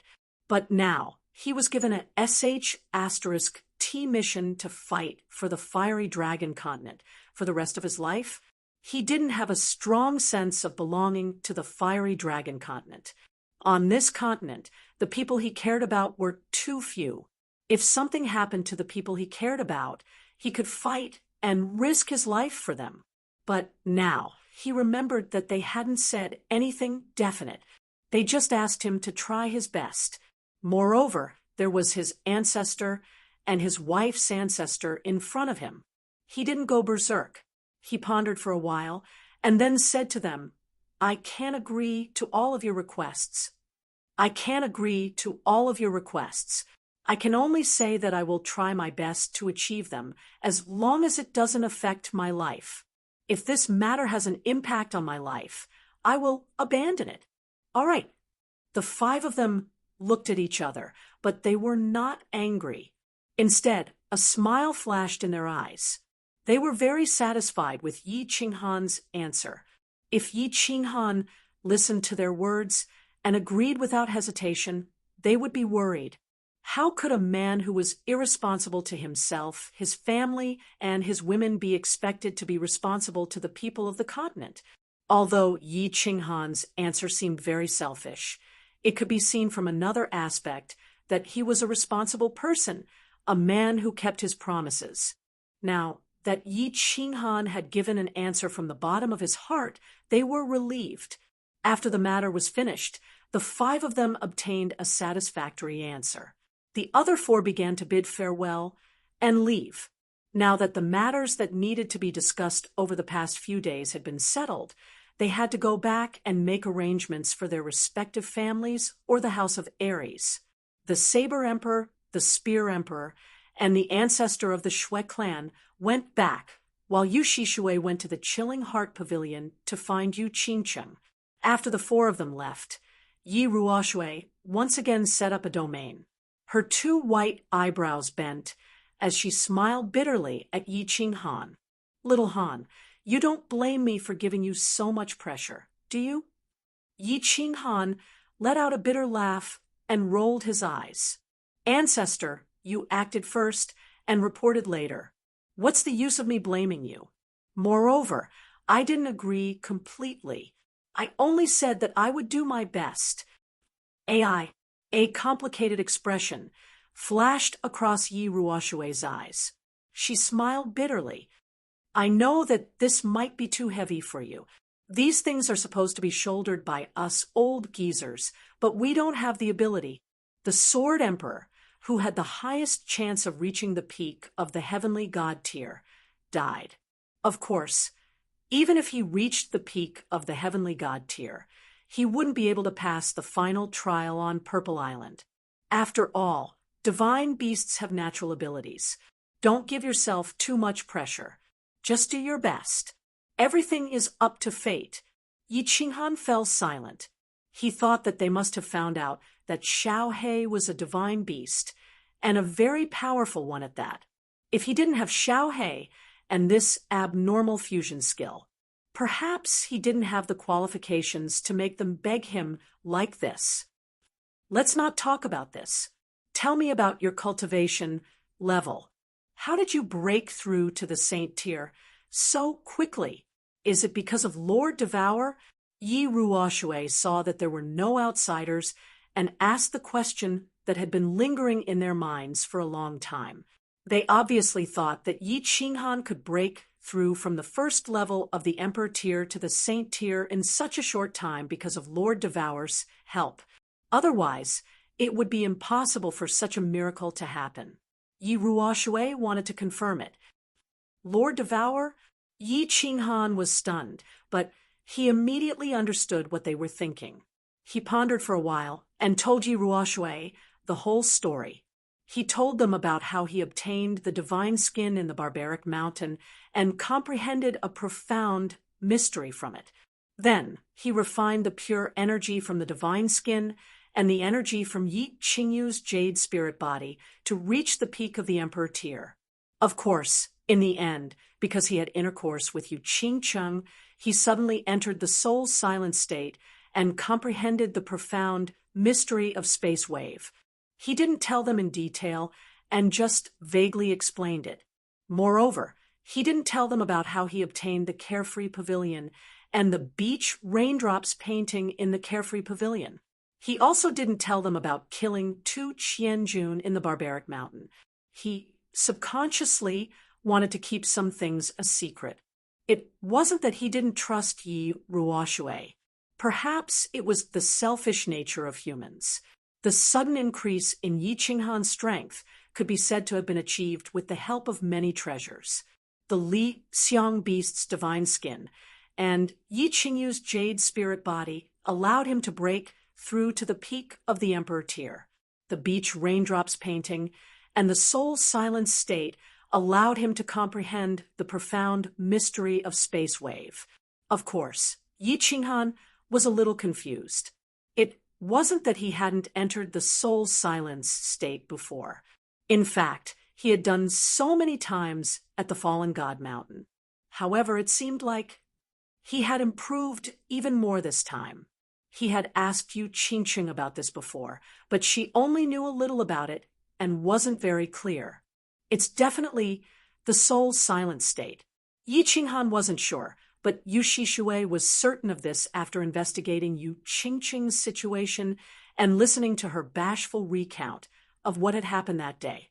Little Qingqiang, show me the method power you've comprehended. Yu Shishui suddenly thought of something, and her expression became extremely excited. She had predicted that something amazing would happen when Yu Qingqiang and Yi Qinghan intercourse for the first time. However, she hadn't expected that the outcome would be far beyond her expectations. Yu Qingqiang had entered the soul's silent state, and she had suddenly comprehended a strange, profound mystery. She hadn't just comprehended it, but had completely comprehended it. Her cultivation had reached the peak of the second level of the Emperor tier, and her soul had also become much stronger. If this wasn't the soul's silent state that the Moon Queen had mentioned, there was no way to explain it. I'll go get the zither. Yu Qingqiang nodded. The two of them were currently on the Chilling Heart Pavilion's rooftop. Yu Qingqiang walked into her room, holding a black zither in her hands. She sat down cross-legged on the rooftop and began to play. Clang, clang. A melodious and beautiful sound began to ring out from the Chilling Heart Pavilion's rooftop, spreading throughout the entire Yi family castle. There was nothing wrong with the sound of the zither. It was just an ordinary lyrical song, high mountains and flowing water. The problem lay in the person who heard it. A pleasantly surprised smile appeared on Yu Shishui's face. Her limpid eyes were filled with a strange light. Yi Qingyu and Yi Qinggu, who were drinking tea in the Chilling Heart Pavilion, both had a look of confusion in their eyes. Then they began to immerse themselves in the melodious sound of the zither. The guards and servants who had just returned to the Yi family castle all stopped what they were doing. A look of confusion flashed across their eyes as they stood there in a daze. After the song ended, Yi Qinggu and Yi Qingyu continued to drink tea. However, Yi Qingyu frowned in confusion. The people of the East Courtyard acted as if nothing had happened and continued to busy themselves with their own affairs. Good, very good, very good. Yu Shishui said the word good 3 times in a row. Her face was glowing with excitement. Congratulations, little Qingqing. You've actually comprehended the legendary divine sound law technique. This is too inconceivable. You are the second genius to appear on the continent after Yi Qinghan in the last few thousand years. You are the undisputed second genius. Chapter 379. Divine Sound Law. Yu Qingqing stared at Yu Shishui in astonishment. She had been trying to figure out what kind of method power she had comprehended over the past few days. Even when Yi Qinghan asked her, she only told him that she had a slight breakthrough because she wasn't sure. Now that he heard Yu Shishui's explanation, he couldn't help but be stunned. Patriarch, didn't you say that the law of the heavens and earth only consisted of paramount laws and elemental laws? What category did the divine sound law belong to? He's more powerful than supreme laws. Wrong. The divine sound law did not belong to either of the two. I'm not too sure about the specifics, but it's recorded in the grimoire left behind by the Moon Queen before she went to the God Realm. She said that there are actually some rare laws in the world, special laws. Without great opportunities and great comprehension abilities, it's impossible for people to comprehend them. However, once one comprehends them and steps into the divine level, the laws would be freakish. The Moon Queen continued to explain excitedly. When you were playing the guqin just now, even Yi Qingyu, a sage, fell into a daze. I reckon that this law of yours belongs to the soul category and can confuse the enemy's soul. Little Qingqiang, walk down the path of the law. Who knows, you might become the second Yi Qinghan. I look forward to your future achievements. So powerful, Yu Qingqing's mood was also slightly excited. Originally, she simply liked to play the zither and had played the zither in the Yu clan for more than 10 years. When Yi Qinghan fell into the god-slaying mountain, she also relied on playing the zither to relieve the depression and loneliness in her heart. Finally, in the deep state of soul silence, she also heard a very wonderful song. He did not expect that he had actually comprehended the divine sound law, which was a soul-type technique. All of this seemed to be the will of the heavens, and everything seemed to have a cycle of karma. Nodding her head, she smiled. Qingqing will definitely continue walking down this path because Qingqing truly loves music. Being able to enjoy music while cultivating at the same time, this is Qingqing's great fortune. Yu Shishui gave Yu Qingqing a gratified smile, then gave her a few more instructions before teleporting back to Tranquil Lake Island. Ancestor, I forgot to ask, how can I become the overlord of the Flame Dragon Plane? After speaking with Yi Ruoshui, Yi Qinghan prepared to return to the Chilling Heart Pavilion. However, he suddenly thought of a problem. Since he had agreed to become a deity, he had to figure out what this mission was all about. I'm not too sure myself. I'm afraid I'll have to go to the God realm to find out. Oh, right. When you have time, you should ask Master Devour. She's such a powerful existence. I'm sure she knows. Yi Ruoshui revealed a trace of embarrassment. They had asked Yi Qinghan to work hard to become the overlord of the Flame Dragon Plane, but in fact, they did not know how to achieve it. After all, none of them had been to the God realm, and none of those who had gone to the God realm had returned. By the way, why did you hide your identity that day? Do you have any difficulties? Yi Ruoshui suddenly thought of a problem and asked with some doubt. Ancestor, I have been hiding something from you. Yi Qinghan saw that Yi Ruoshui had managed to find the answer. Furthermore, he needed Yi Ruoshui and the rest to help him conceal his strength. Therefore, he could only clench his teeth and say, in the Savage Mountain Range, I killed 2 Qianjun. If I don't conceal my strength, the Massacre God Guards will definitely sense it. They will suspect that I obtained the divine skin.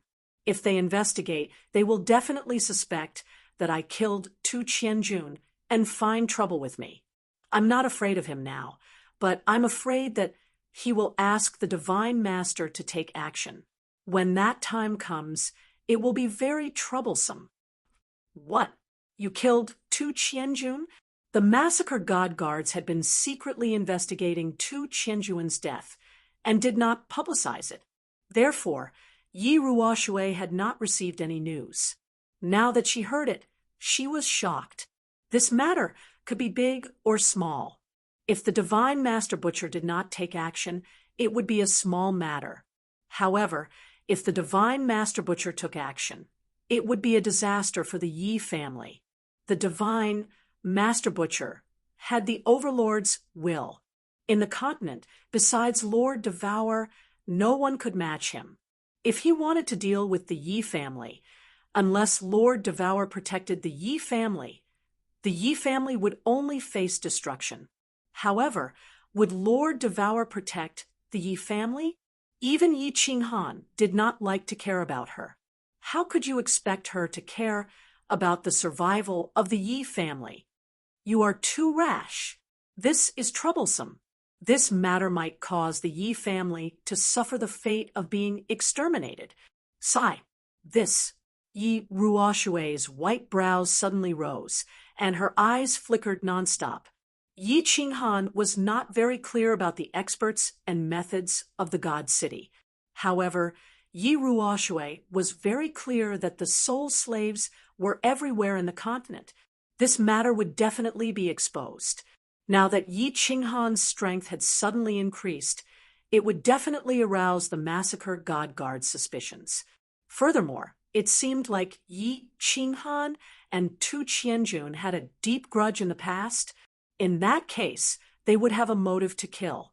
Once the truth was revealed, and Yi Qinghan was still in possession of the godly sword, God Master Tu would definitely kill Yi Qinghan and wipe out the Yi family at the same time. Tu Qianjun wanted to kill me in the barbaric mountains. I had no choice but to kill him and all his subordinates. I can't possibly wait to be killed by him, right? Yi Qinghan did not think too much and did not expect the matter to be so serious.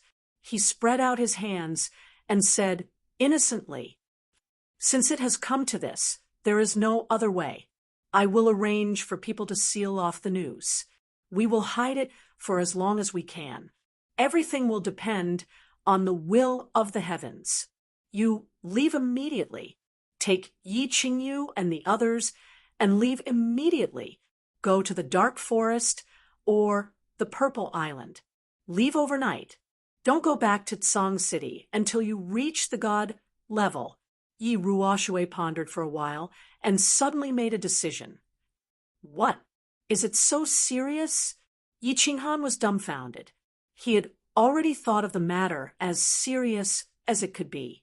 He did not expect that it would reach the point where he had to leave immediately and go to the dark forest or Purple Island to avoid the disaster. He could not accept it for a moment. His expression became serious. "This is called being careful is the parent of safety. Let me ask you a question. Is the real godly sword with you?" Yi Ruoshui's expression became cold. Seeing that Yi Qinghan was hesitant to answer, she sighed and said, "Don't deny it. I don't want it from you. Think about it. If even I can guess that the godly sword is with you, then many god-level experts on this continent must have guessed it too. You went to the god-slaying mountain for 5 years and finally came out so easily. Moreover, your strength has skyrocketed. Most importantly, you have that strange weapon of yours. It would be strange if people did not suspect you. If it were not for the arrival of the foreign races, I'm afraid that someone would have already made a move on you. Now that the matter of you in Song City has been exposed, many people will definitely suspect that you are the black-robed man.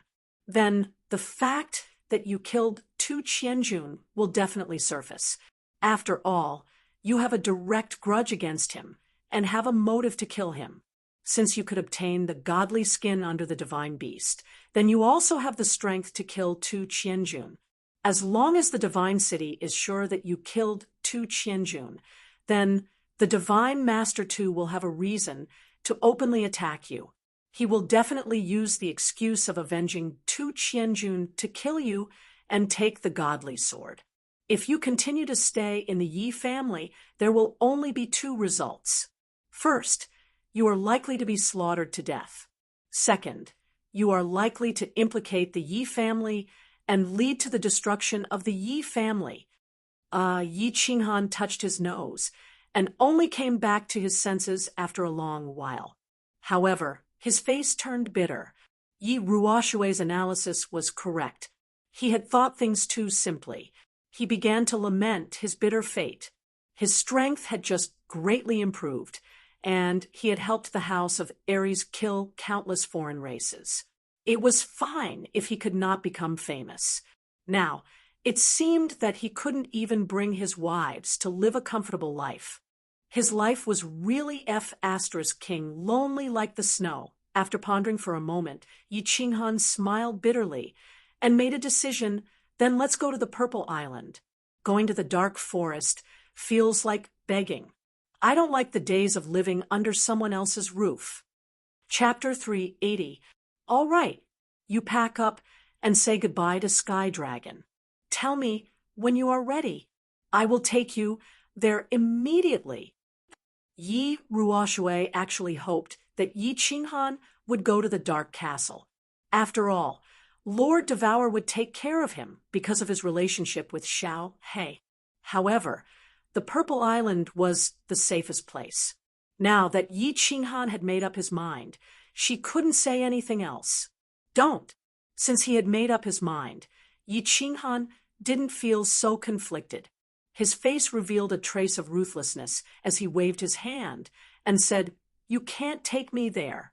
Not only can you not take me there, but you have to wait until I reach Xidao.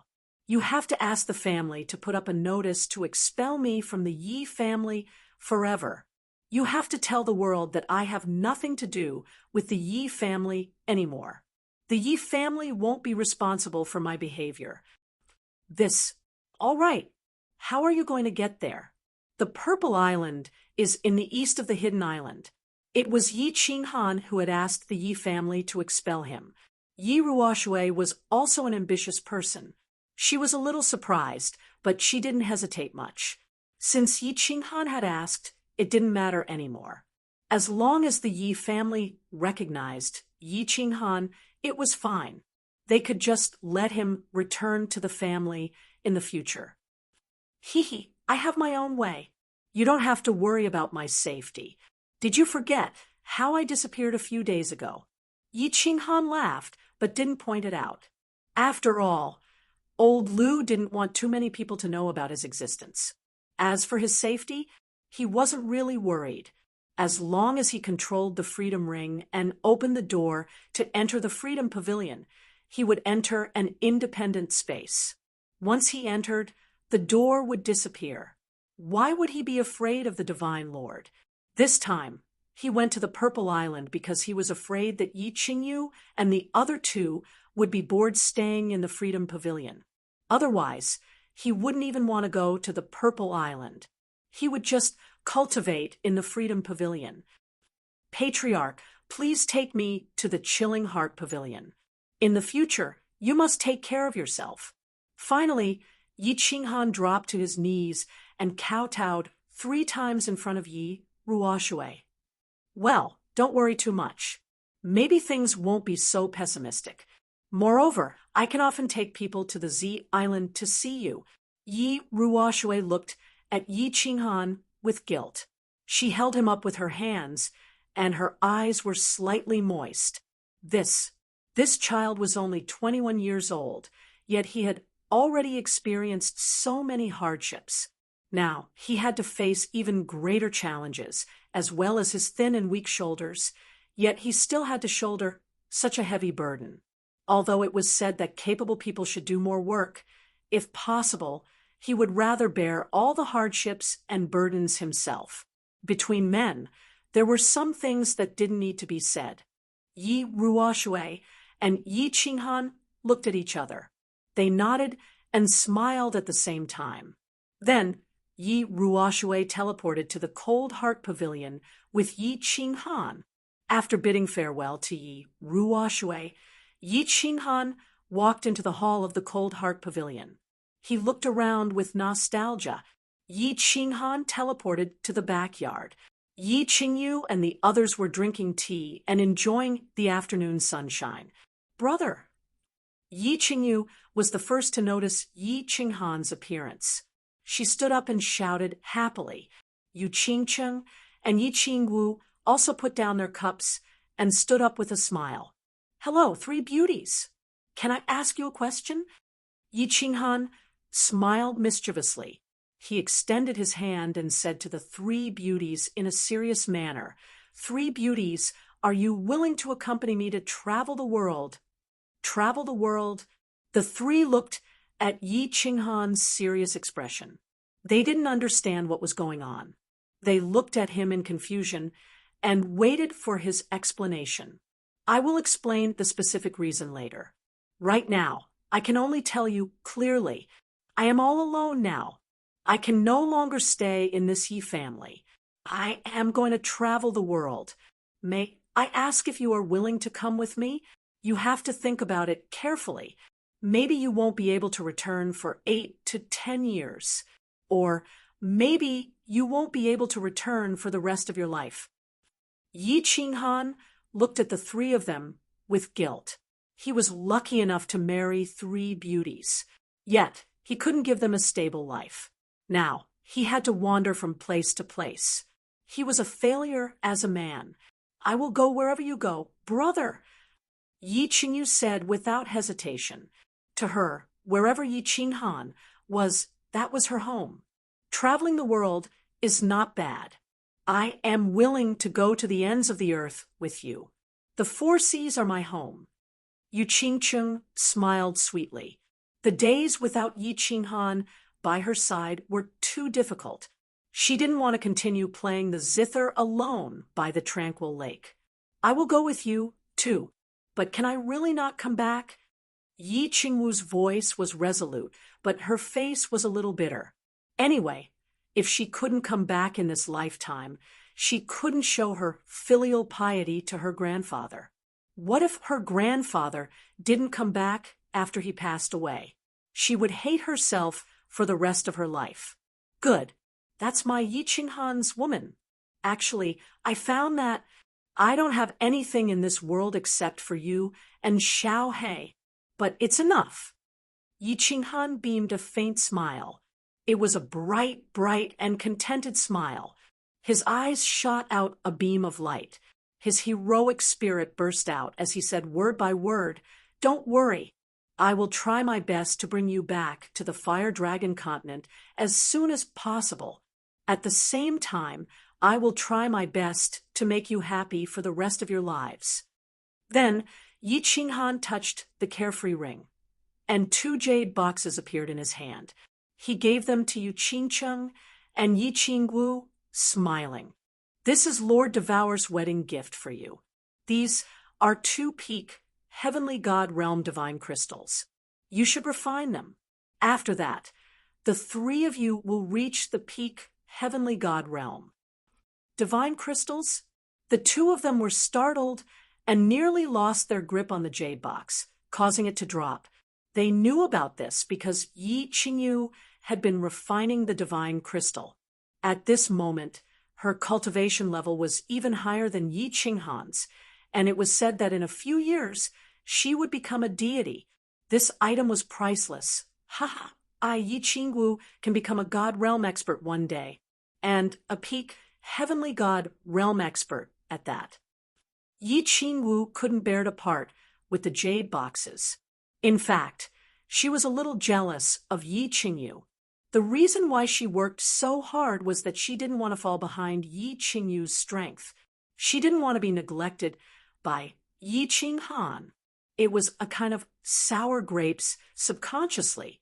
After refining the divine crystals, can I continue to comprehend the original principles? Yi Qingcheng didn't show much joy. Instead, she asked a strange question. This Yi Qinghan blinked his eyes in confusion. Seeing Yi Qingcheng asking seriously, he sent a voice transmission to old Lu. After a while, he shrugged his shoulders and said, "No, you can't.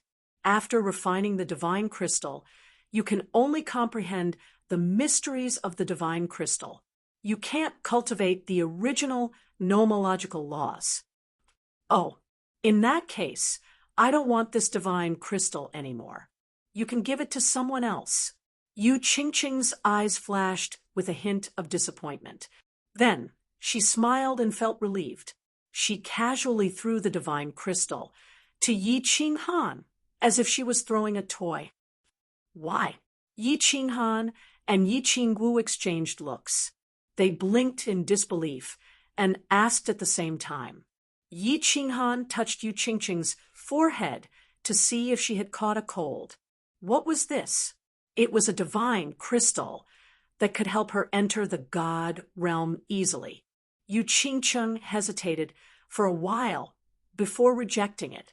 If Yi Qinghan hadn't promised Lord Devour not to refine the divine crystal to become a god, he would have refined it himself. There's no reason. I like the heaven and earth principles I cultivate. I don't want to change them. Qinghan, I know what I want. Don't worry about me. Yi Qingcheng nodded resolutely. The divine sound law principle she cultivated was her hobby. She didn't want to give up her hobby. It was that simple. "All right, since you're so sure, I'll give this divine crystal to my grandfather, so that the Yi clan can have one more guardian deity." Yi Qinghan didn't insist. He took the divine crystal back and prepared to give it to Yi Tianlong. The Yi family would have one more God realm guardian. It would be a reward for the Yi family for raising him for so many years. After making his decision, he suddenly felt relaxed.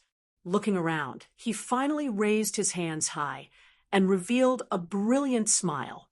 He said to the three of them, "Xiao Yu, you, and Qingcheng go pack up your things. Xiao Wu, and I will go say goodbye to my grandfathers. After that, let's go roam the world with everyone." Chapter 381. In the mountains behind the Yi family, Yi Tianlong and the other two were sitting in a circle in the attic, drinking tea and chatting. Although all three of them were injured, they were clearly in good spirits. "Clan leader, you have to work hard on your cultivation and strive to become a god as soon as possible. Get that little girl from the Yu family to join the Yi family. Hee hee. When the time comes, all 3 generations of the Yu family sanuses will fall under your spears." Yi Qingyo drank a mouthful of tea, his slightly puffed up eyes looking docile and wretched. He looked askance at Yi Tianlong and chuckled. "Qingyo, you're already an old man. Why can't you be more serious? Your granddaughter is already married, and when the time comes, you'll be carrying great-grandchildren, but you're still like this." Yi Tianlong glared angrily at Yi Qingyo, but when he saw his docile expression, he couldn't help but laugh helplessly. Then he let out a long sigh. "Become a god.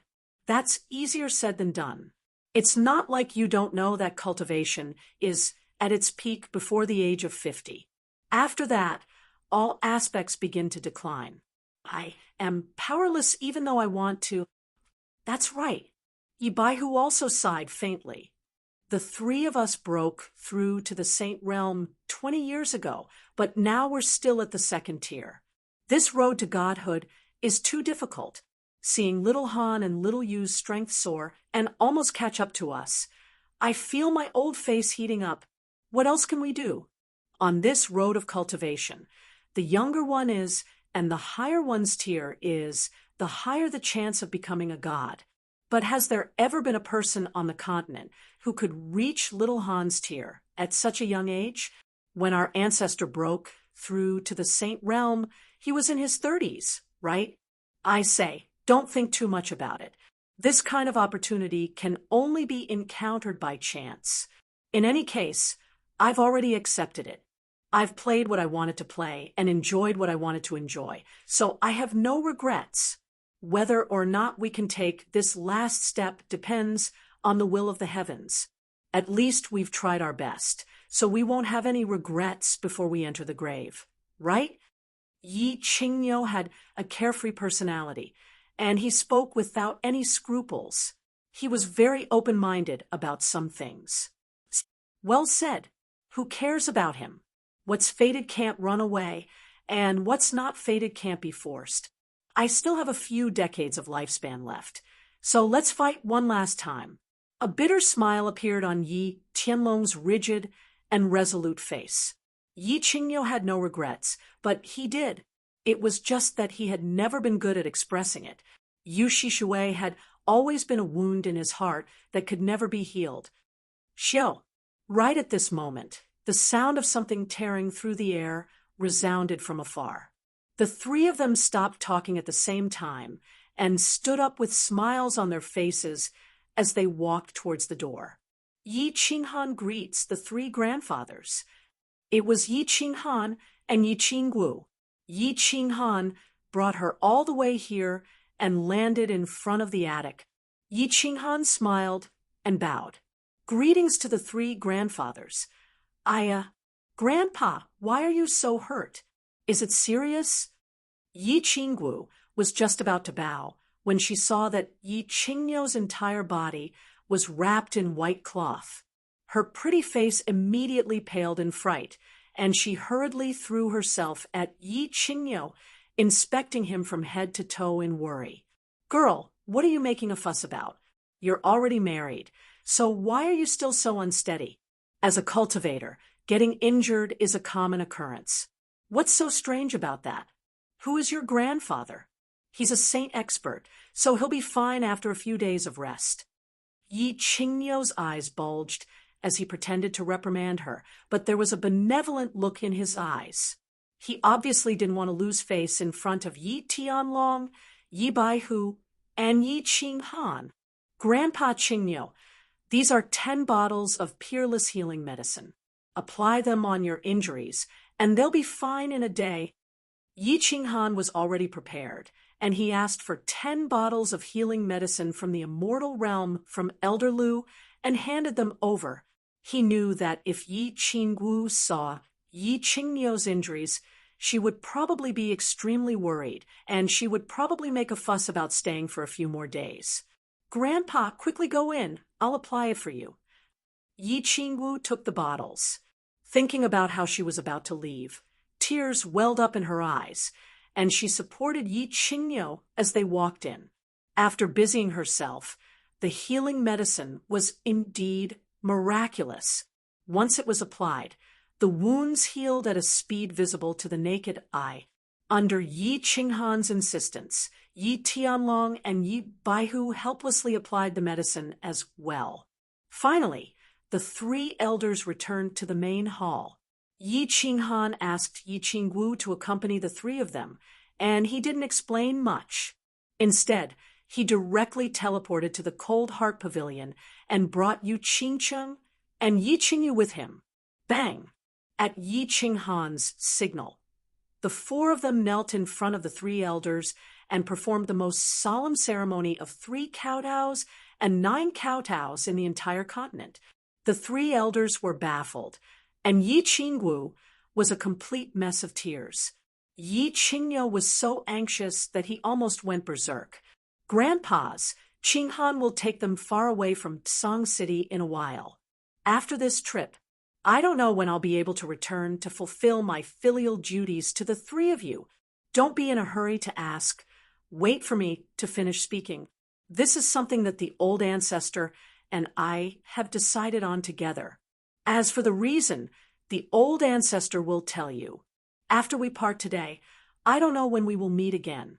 I hope the 3 grandpas will take good care of yourselves. Of course, if the 3 grandpas have the time, you can come to Purple Island to see me. I will also do my best to return to Song City as soon as possible. The corners of Yi Qinghan's eyes were also brimming with tears. Although he had rarely seen the 3 elders in the first 15 years of his life, they had always treated him very well after he left the Infatuation Garden. Especially before he was trapped in the God-slaying mountain, Yi Qingniu and Yi Tianlong's angry roar made him feel their sincere love for him.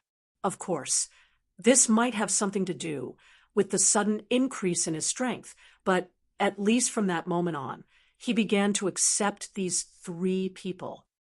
This is a peak Heavenly God Divine Crystal. You can choose one person to refine it.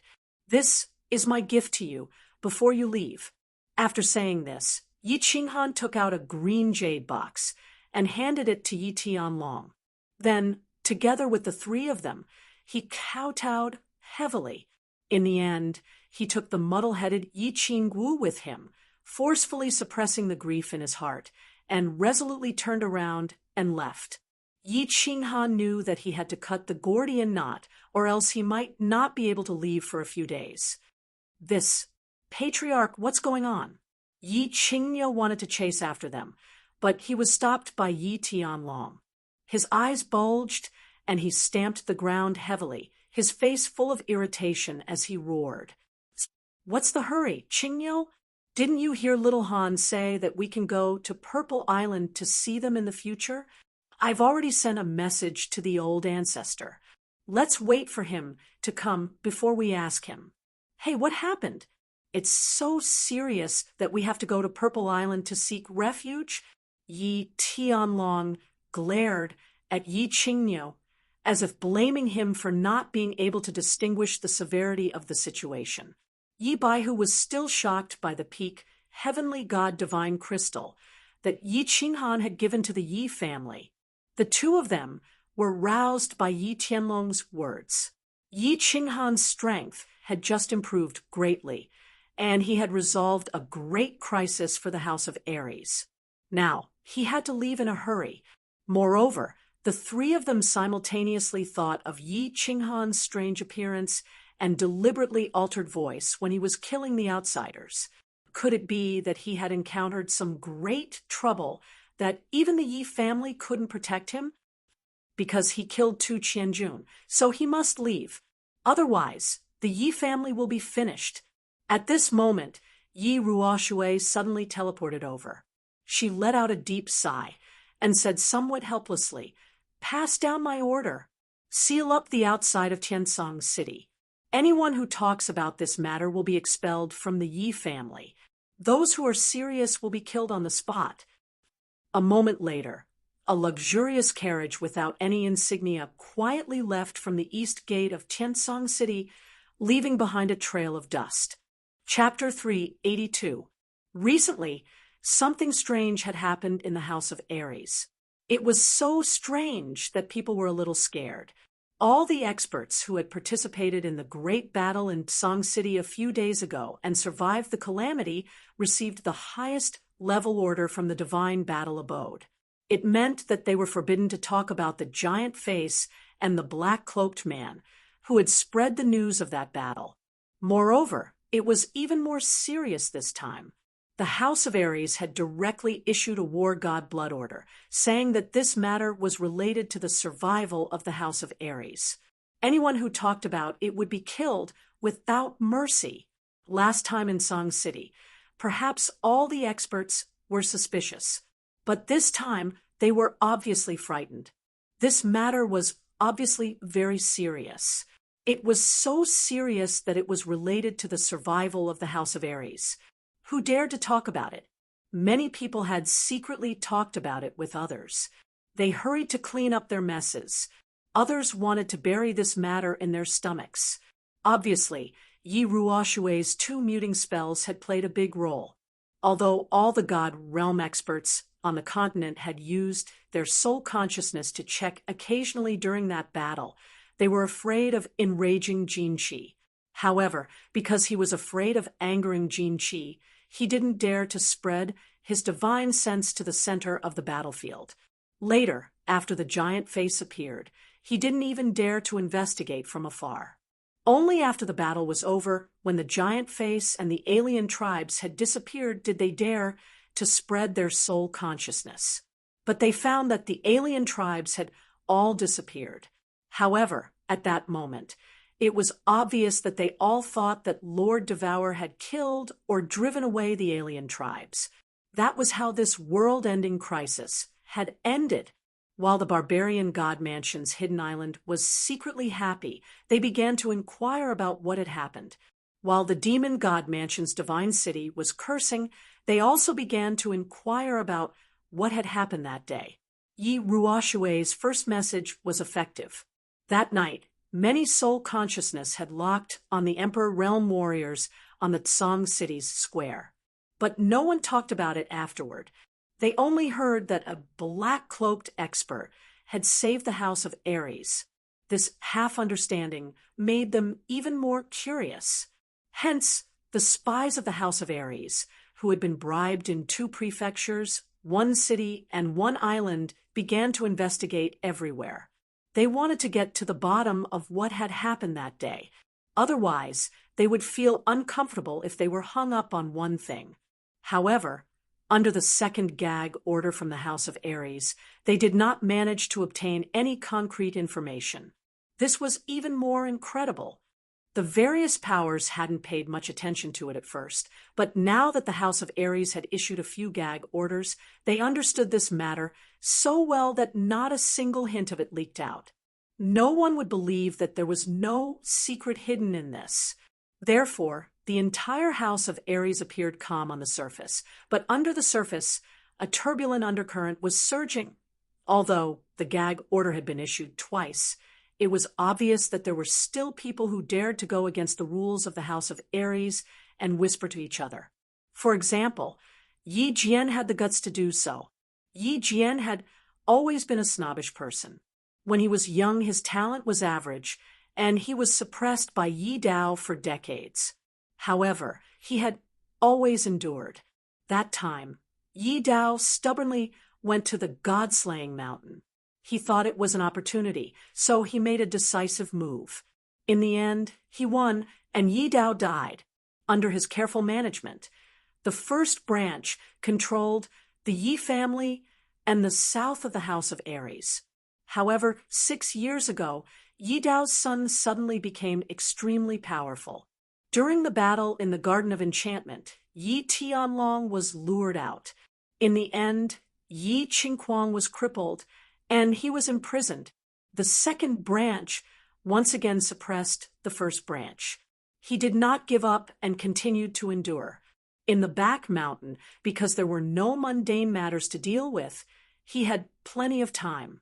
Coupled with his stubborn personality, he was lucky enough to break through to the Saint Realm and return.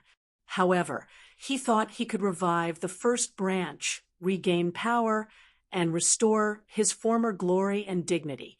However, he realized that the sky in Song City seemed to have changed.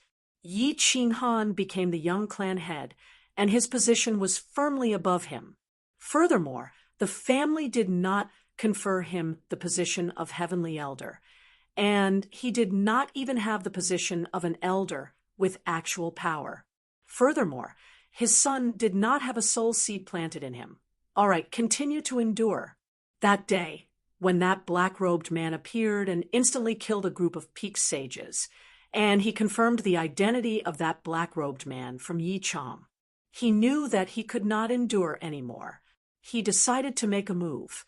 Are you sure that 2 Qianjun died in the barbaric mountains? In the study, Yi Jian carefully released his sage domain. At the same time, he carefully communicated with Yi Qingquang via voice transmission. Through the information he had gathered over the past few days, he felt that he was about to touch the core of this secret. Father, this is the biggest matter before the divine city's foreign races descended.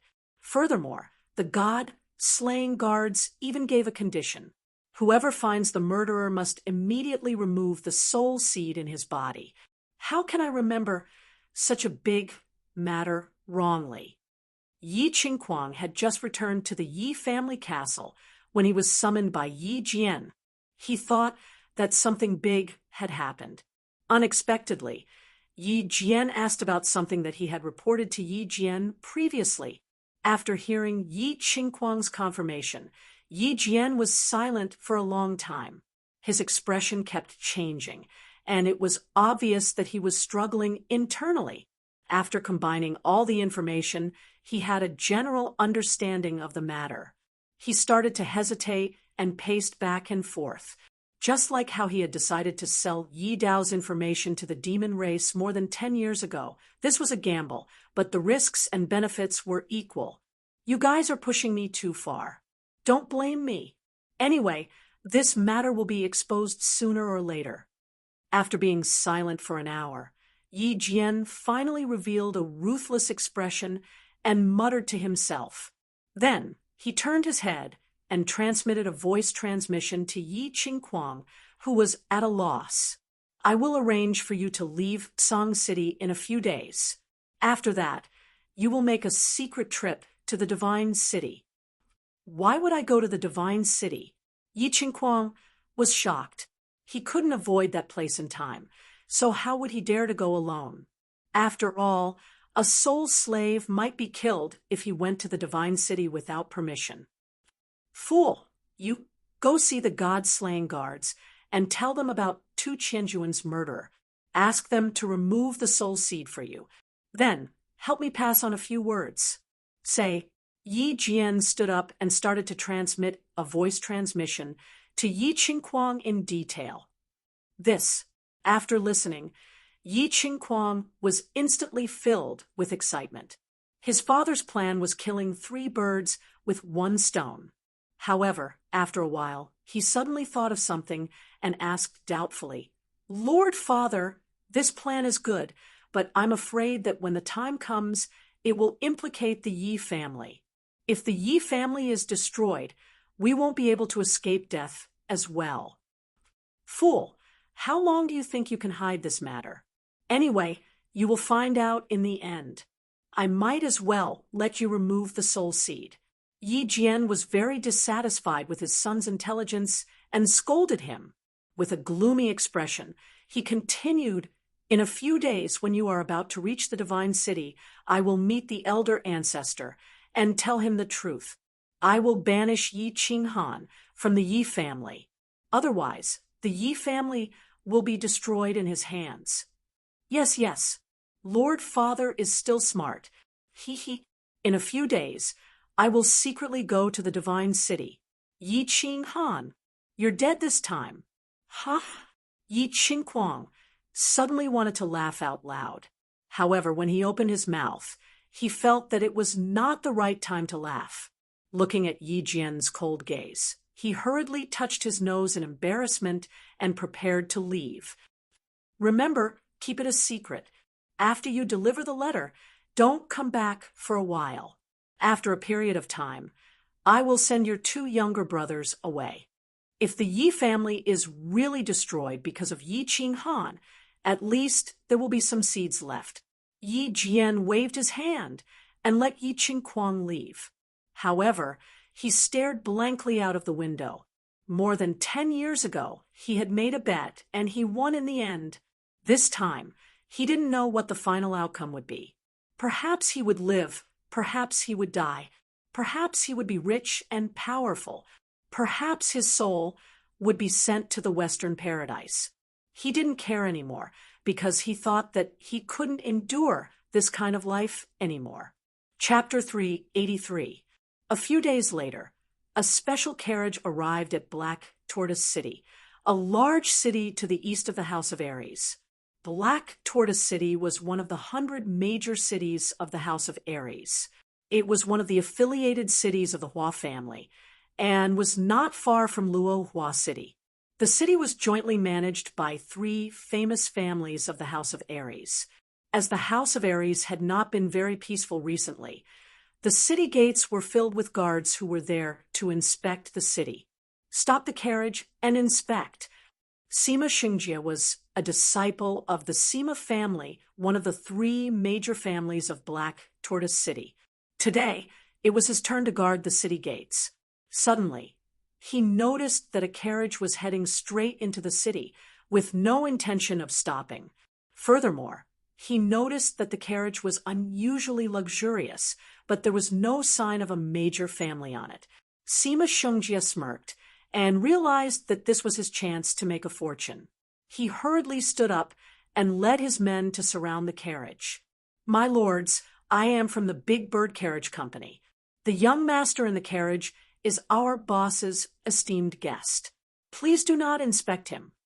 The coachman was an old man. He seemed to be a frequent traveler and knew the rules. He extended his hand and handed over a small bag of crystal coins. He said with a smile, "My apologies, the rules have been a little strict recently, so I have to inspect him." Sima Xingjie glanced at the small bag of crystal coins, and his expression became even more serious. However, his hands did not move an inch. The invasion of the mutated tribes had caused them a lot of trouble for a long time. It was not easy for them to meet such a troublemaker, and they wanted to dismiss him with just this. Whoosh!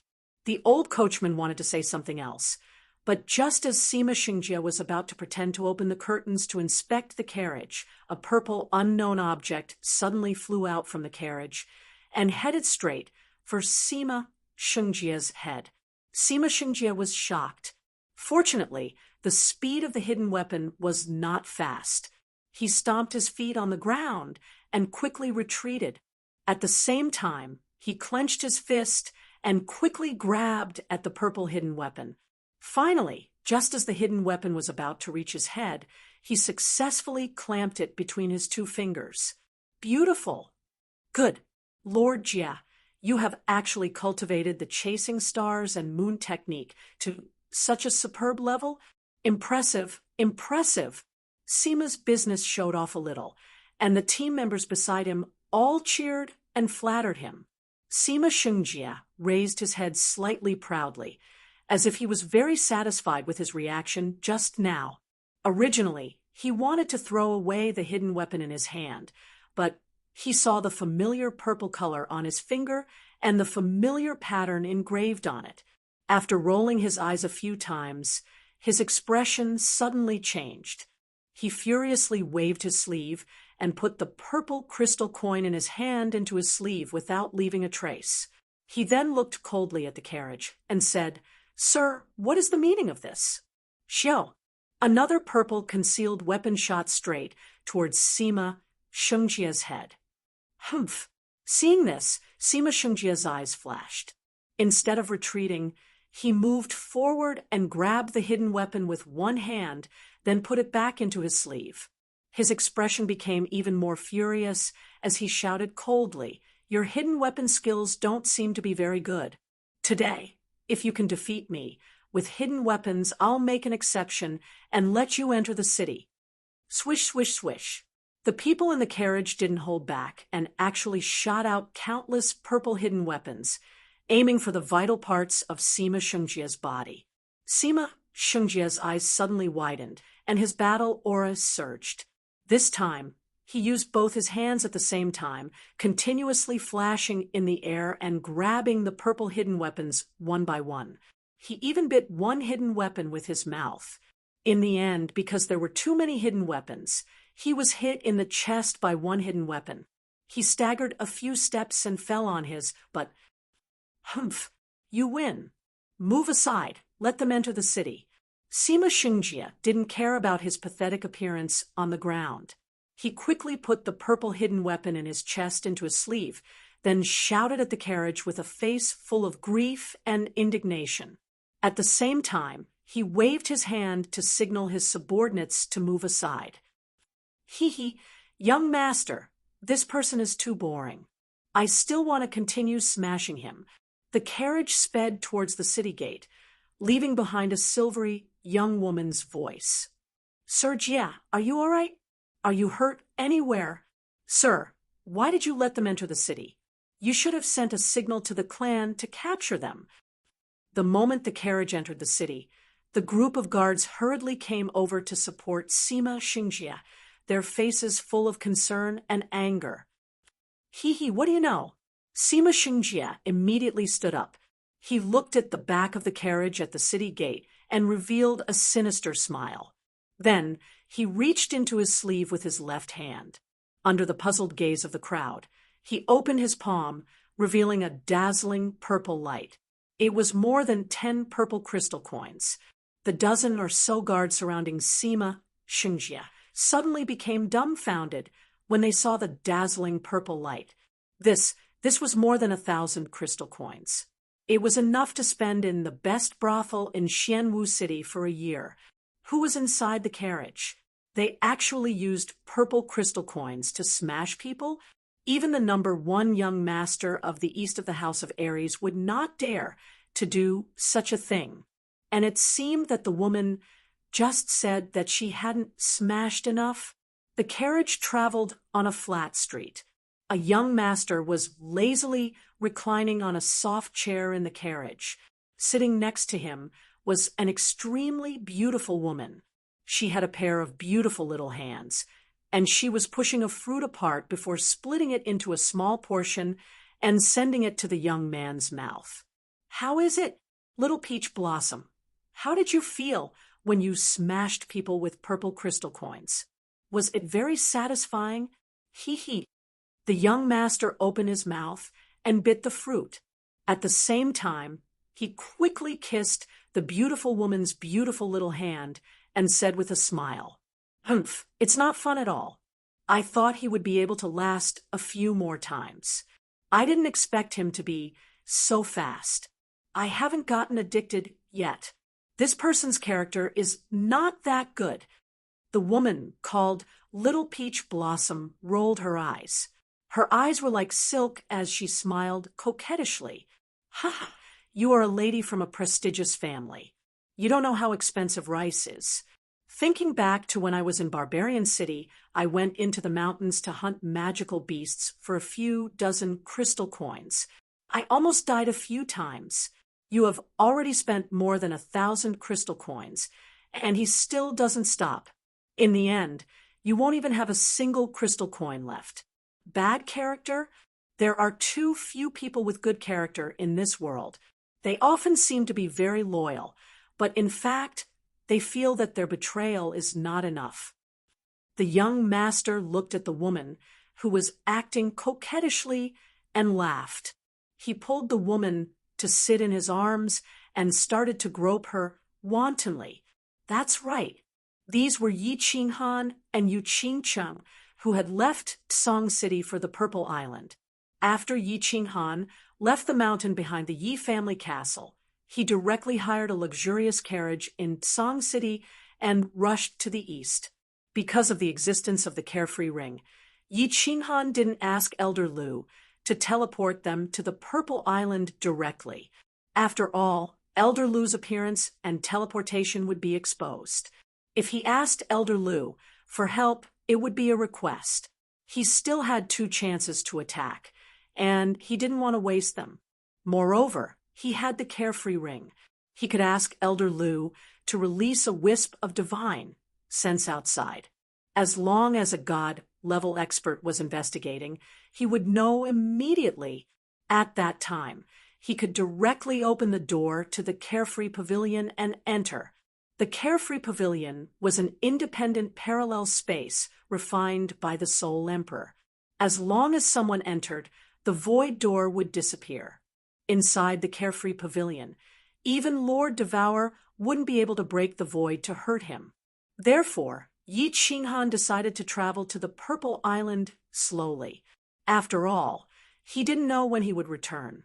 Young master, we have arrived at the Black Warrior City's commercial street. After a while, the carriage stopped abruptly. The old coachman called out in a soft voice. Yi Qinghan released Yu Qingcheng unwillingly. He stretched his body and said with a smile, "Hee, all right, I will bring Little Lotus and Little Rose out. Everyone, let's go for a stroll. We will buy half of the things in Black Warrior City. Then we will go to the Purple Island and rebuild the Cold Heart Pavilion. This brother is not short of money." Chapter 384. Yi Qingwu used the sadness of parting as motivation. After leaving Song City, she calmed herself down for half a day before entering the Chilling Heart Pavilion to ask Elder Lu to help her refine the divine crystal. Yi Qingyu also wanted to quickly comprehend the mysteries of the divine crystal so that she could become a god and help Yi Qinghan.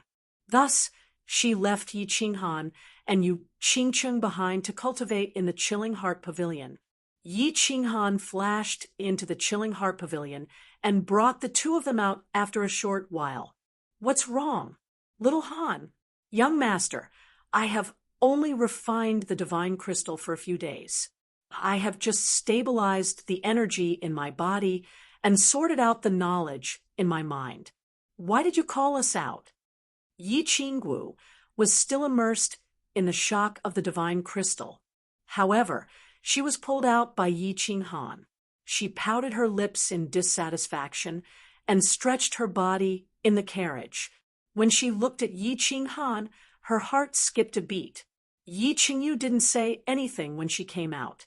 Instead, she smiled and walked over to Yu Qingcheng. She held Yu Qingcheng's hand and listened to their conversation. "Little Rose, we are about to leave this place and go to the isolated island.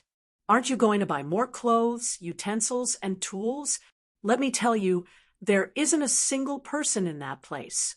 Moreover, we will be staying there for at least 10 years. When we have no clothes to wear, are you going to run around naked?" Yi Qinghan couldn't help but reach out and pinch Yi Qingwu's breasts. At the same time, he smiled mischievously as he hugged Yi Qingwu's voluptuous body. "Aya, you little scoundrel, you little pervert. If you don't stop, I'm going to scream." Yi Qingwu's breasts were suddenly attacked by Yi Qinghan in front of Yi Qingyu and Yu Qingcheng. She was greatly shocked and embarrassed. She immediately slapped away that pair of big hands unceasingly. Only after he let go did she jump away from Yu Qingqing's and Yi Qingyu's hands. She walked out of the carriage and said fiercely, "Little lotus flower, little peach blossom, let's go and spend all of this little rascal's money and make him a pauper. I want to buy 10 horse carriages worth of clothes." Humph.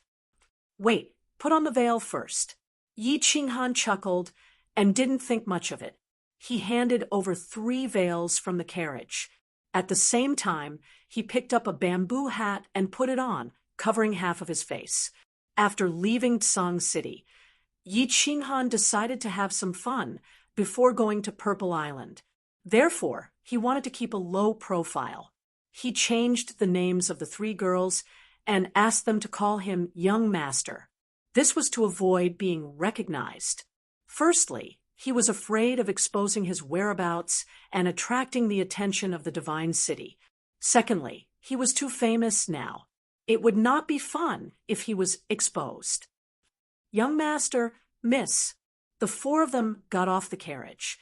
When the coachman next to the carriage saw the 4 of them coming out, he quickly bowed slightly. This big bird carriage company was actually the secret intelligence system of the Yi family. Now it was led by Yi Shisan. He was one of them, so Yi Qinghan was very relieved. "Well, we are going to buy some things. You go to the largest hotel in Xuanwu City, Suiwei Pavilion, book a few rooms, and park the carriage there. After that, you take this and go to Luohua City to look for flowers and plants. Tell him to meet me at the hotel tonight." Yi Qinghan took out a black dagger from the Xiaoyao ring and handed it to the coachman. This was Yi Qinghan's personal weapon in the mansion battle. Flowers and plants used to be very envious, so they would definitely recognize it at a glance. Since he decided to go to Purple Island, he needed to cross the sea and go to Hidden Island first. Then he would go to Purple Island. However, Yi Qinghan had never been to the sea and was not familiar with the things in the sea. Naturally, he thought of the first young master flowers and plants in the east of the House of Aries. As the future clan leader of the Hua family, it would be easy for flowers and plants to arrange some boats and manpower for him. Therefore, Yi Qinghan prepared to spend the night in Xuanwu City, which was next to Luohua City. The coachman took the dagger and drove the carriage away. Yi Qinghan brought the 3 girls to the largest commercial street in Xuanwu City, East Cloud Street. This street was the most famous main street in Xuanwu City. There were countless shops of different sizes. Basically, all kinds of food, clothing, and other miscellaneous things could be bought here. Yi Qinghan was dressed in green. Although his body looked weak, he faintly revealed a trace of elegant temperament. And the 3 girls standing on the street were like cranes in a flock of chickens, dazzling. Yu Qingqing was dressed in a peach-colored palace dress. Just by standing there quietly, she gave people the feeling that she was a fairy who had fallen to the mortal world, ethereal and ethereal. Yi Qingwu was dressed in a fiery red dress. After a few protests from Yi Qinghan, she did not wear revealing clothes like before. However, her fiery hot body and the 2 huge lumps in front of her chest could not be hidden no matter what. Yi Qingyu was dressed in white. Her soft and weak body gave off a delicate aura with every movement she made, causing others to feel pity for her. The 3 girls were just like the nicknames that Yi Qinghan had given them. One was as intoxicating as a peach blossom, one was as flirtatious as a rose, and one was as pure as a lotus. Although the 3 girls were covered with veils, and their faces could not be seen, just looking at their bodies and temperament was enough to make people ecstatic. It was currently noon on East Cloud Street. People were coming and going, and the traffic was endless. It was very lively. However, when Yi Qinghan and the other 3 walked into the street, they immediately became the focus of the street. The 3 beautiful girls with different styles obviously shocked the passers-by on the street. It should be known that it was rare to see such fairy-like figures. But now, 3 of them suddenly appeared. Most importantly, the center of the 3 girls was obviously the man wearing the bamboo hat. For a moment, all kinds of soft swallowing sounds, exclamations, discussions, and curses could be heard. All kinds of envious, intoxicated, greedy, and jealous gazes drifted over the 4 of them. In the end, the men's gazes stopped on Yi Qinghan, who was dressed in green, and they began to guess his identity. What kind of young master from a great family could have such amazing luck with women? And the girls on the street also stopped their gazes on Yi Qinghan, as if they wanted to see Yi Qinghan's face clearly. What kind of man could make 3 girls fall in love with him, just as the passers-by on the street were guessing the identities of the 4? The 4 of them turned into the first jewelry shop, then walked out after a while, and went into the second clothing shop. And the owner of the first shop suddenly walked out, his face full of excitement. At the same time, he quickly called for a carriage and began to move things out of the shop. They actually moved all the things out of the shop, an entire carriage. Then, the 4 of them walked out of the second shop and continued on to the next one. Similarly, in the second shop, they rushed to the door with faces full of excitement and began to loudly order the shop's employees to load all the clothes in the shop into a large carriage. When the 4 of them walked into the third shop, they casually glanced around, then threw a bag of purple crystal coins, and the shop owner began to load the goods excitedly. Only then did the countless people on the street come to their senses and understand what had happened. They all looked at the 4 of them in horror as they continued on to the next shop. The street was silent, looking at the increasing number of carriages filled with goods following the 4 of them. Their eyes became more and more astonished. What was going on? Were the 4 of them crazy? Or were the purple crystal coins of the mainland going to be useless soon? It was not as if they had never seen a shopping spree before. A few days ago, the number 1 young master of Black Tortoise City, Sima Zhuiming, bought a large number of precious items on this East Cloud Street in order to win the favor of a lady. But young Master Sima paled in comparison to the 4 of them. What he did was called buying, but this was called clearing stock. He packed everything up and took it away. Without asking for the price, he just looked at the goods and threw a bag of purple crystal coins over. Although they did not know how much the goods in this shop were worth, seeing how the shop owner was grinning so widely that his teeth were about to fall off, they knew that he must have made a killing. Lunatic, lunatic, prodigal, prodigal. Countless people began to curse in their hearts in shock. They hated this young master's crazy behavior to the core. He actually treated money like it was money. Wasn't this a clear slap to the faces of those who did not have money? At the same time, they secretly despised him. This person was even crazier than the young master of Black Tortoise City. In order to win the favor of a lady, he actually wanted to buy an entire street. How many purple crystal coins did he have to spend? What a complete prodigal, a hedonistic son of a rich family. Seeing the 4 of them continue to walk forward, countless people began to wake up. Many pedestrians who wanted to buy urgently rushed to the shops in front. If they continued to watch the show, the entire street would be cleared out. What else could they buy? Chapter 385. All right, send these goods to the entrance of the biggest hotel in the city. Wait for me there. After more than an hour, Yi Qinghan looked at the dozen carriages behind him and nodded in satisfaction. He did not pay much attention to the envious and shocked expressions of the passers-by. Purple crystal coins. For someone of his realm and status, purple crystal coins were insignificant and dispensable. The Yi family and the Yu family were not short of money. His chilling heart pavilion had already cost a few 100,000 crystal coins. This time, he might have to stay for a long time on Purple Island. He did not mind it, as he had also stayed in dangerous conditions. But now, he was bringing 3 beautiful women to stay for a long time. Naturally, he hoped that they could live comfortably, not to mention this small amount of purple crystal coins. Even if he had to sell his St. Tool pig slaughtering knife, he would do it. What was the point of men working so hard for? In the end, wasn't it for the sake of his women and family?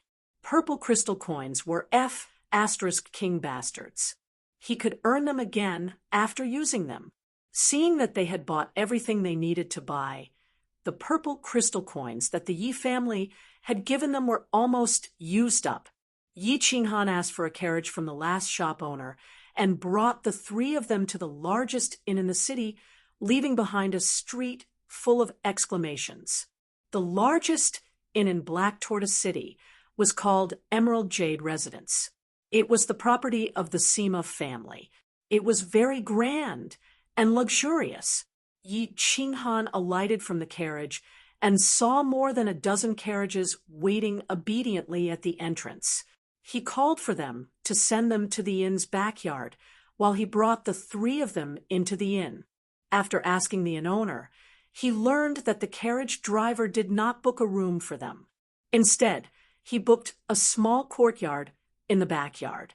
He thought to himself that Yi Shisan's subordinates were sensible and brought the 3 of them to the small courtyard to settle down. When they reached the small courtyard, they saw more than a dozen carriages already parked there. Yi Qinghan let the 3 of them rest in the room while he ordered the servants to leave. Then, he placed all the items in the carriages into the free and unfettered pavilion. His treasury pavilion was filled to the brim. In the small garden, he drank tea with the 3 women and enjoyed the afternoon sunshine and spring breeze. After nightfall, Yi Qinghan estimated that flowers and plants should have arrived. He was about to ask people to set up a banquet. Unexpectedly, a melodious instrumental music came from the main building of Tsuewei Pavilion in front, attracting the attention of the 4 people. Good flute, good sound, good skill. This person's flute blowing skill is not bad at all. This Black Warrior City actually has such a sound expert. Yu Qingcheng was the first to react. A trace of splendor flashed past her pearl-like eyes as she praised. It's not bad. Although it's still a little worse than my little peach blossom, it's still commendable. Yi Qinghan often heard Yu Qingcheng play the zither. He had never eaten pork before, but he had seen many pigs run, so he had a good ear for this musical instrument. He was stunned for a moment, seeing that Yi Qingwu and Yi Qingyu were also listening attentively. Yi Qinghan smiled, slightly clapped his hands, and called a maid who was on standby at the gate of the courtyard to come in. Who was playing outside? Yi Qinghan pressed down his bamboo hat and asked lightly, "Young master, this is Miss Ruyan's Eastern tour," before she went into seclusion. Since she came to Black Warrior City, of course, she has to perform in our Tsuewei Pavilion. The maid lowered her head as she spoke, not daring to look at anything, but when it came to Tsuewei Pavilion, she obviously raised her head a little proudly. Who is Ruyan? Yi Qinghan was not very familiar with the customs of the mainland. From what the maid said, it seemed that this person was very famous, but he had never heard of it, so he asked in surprise.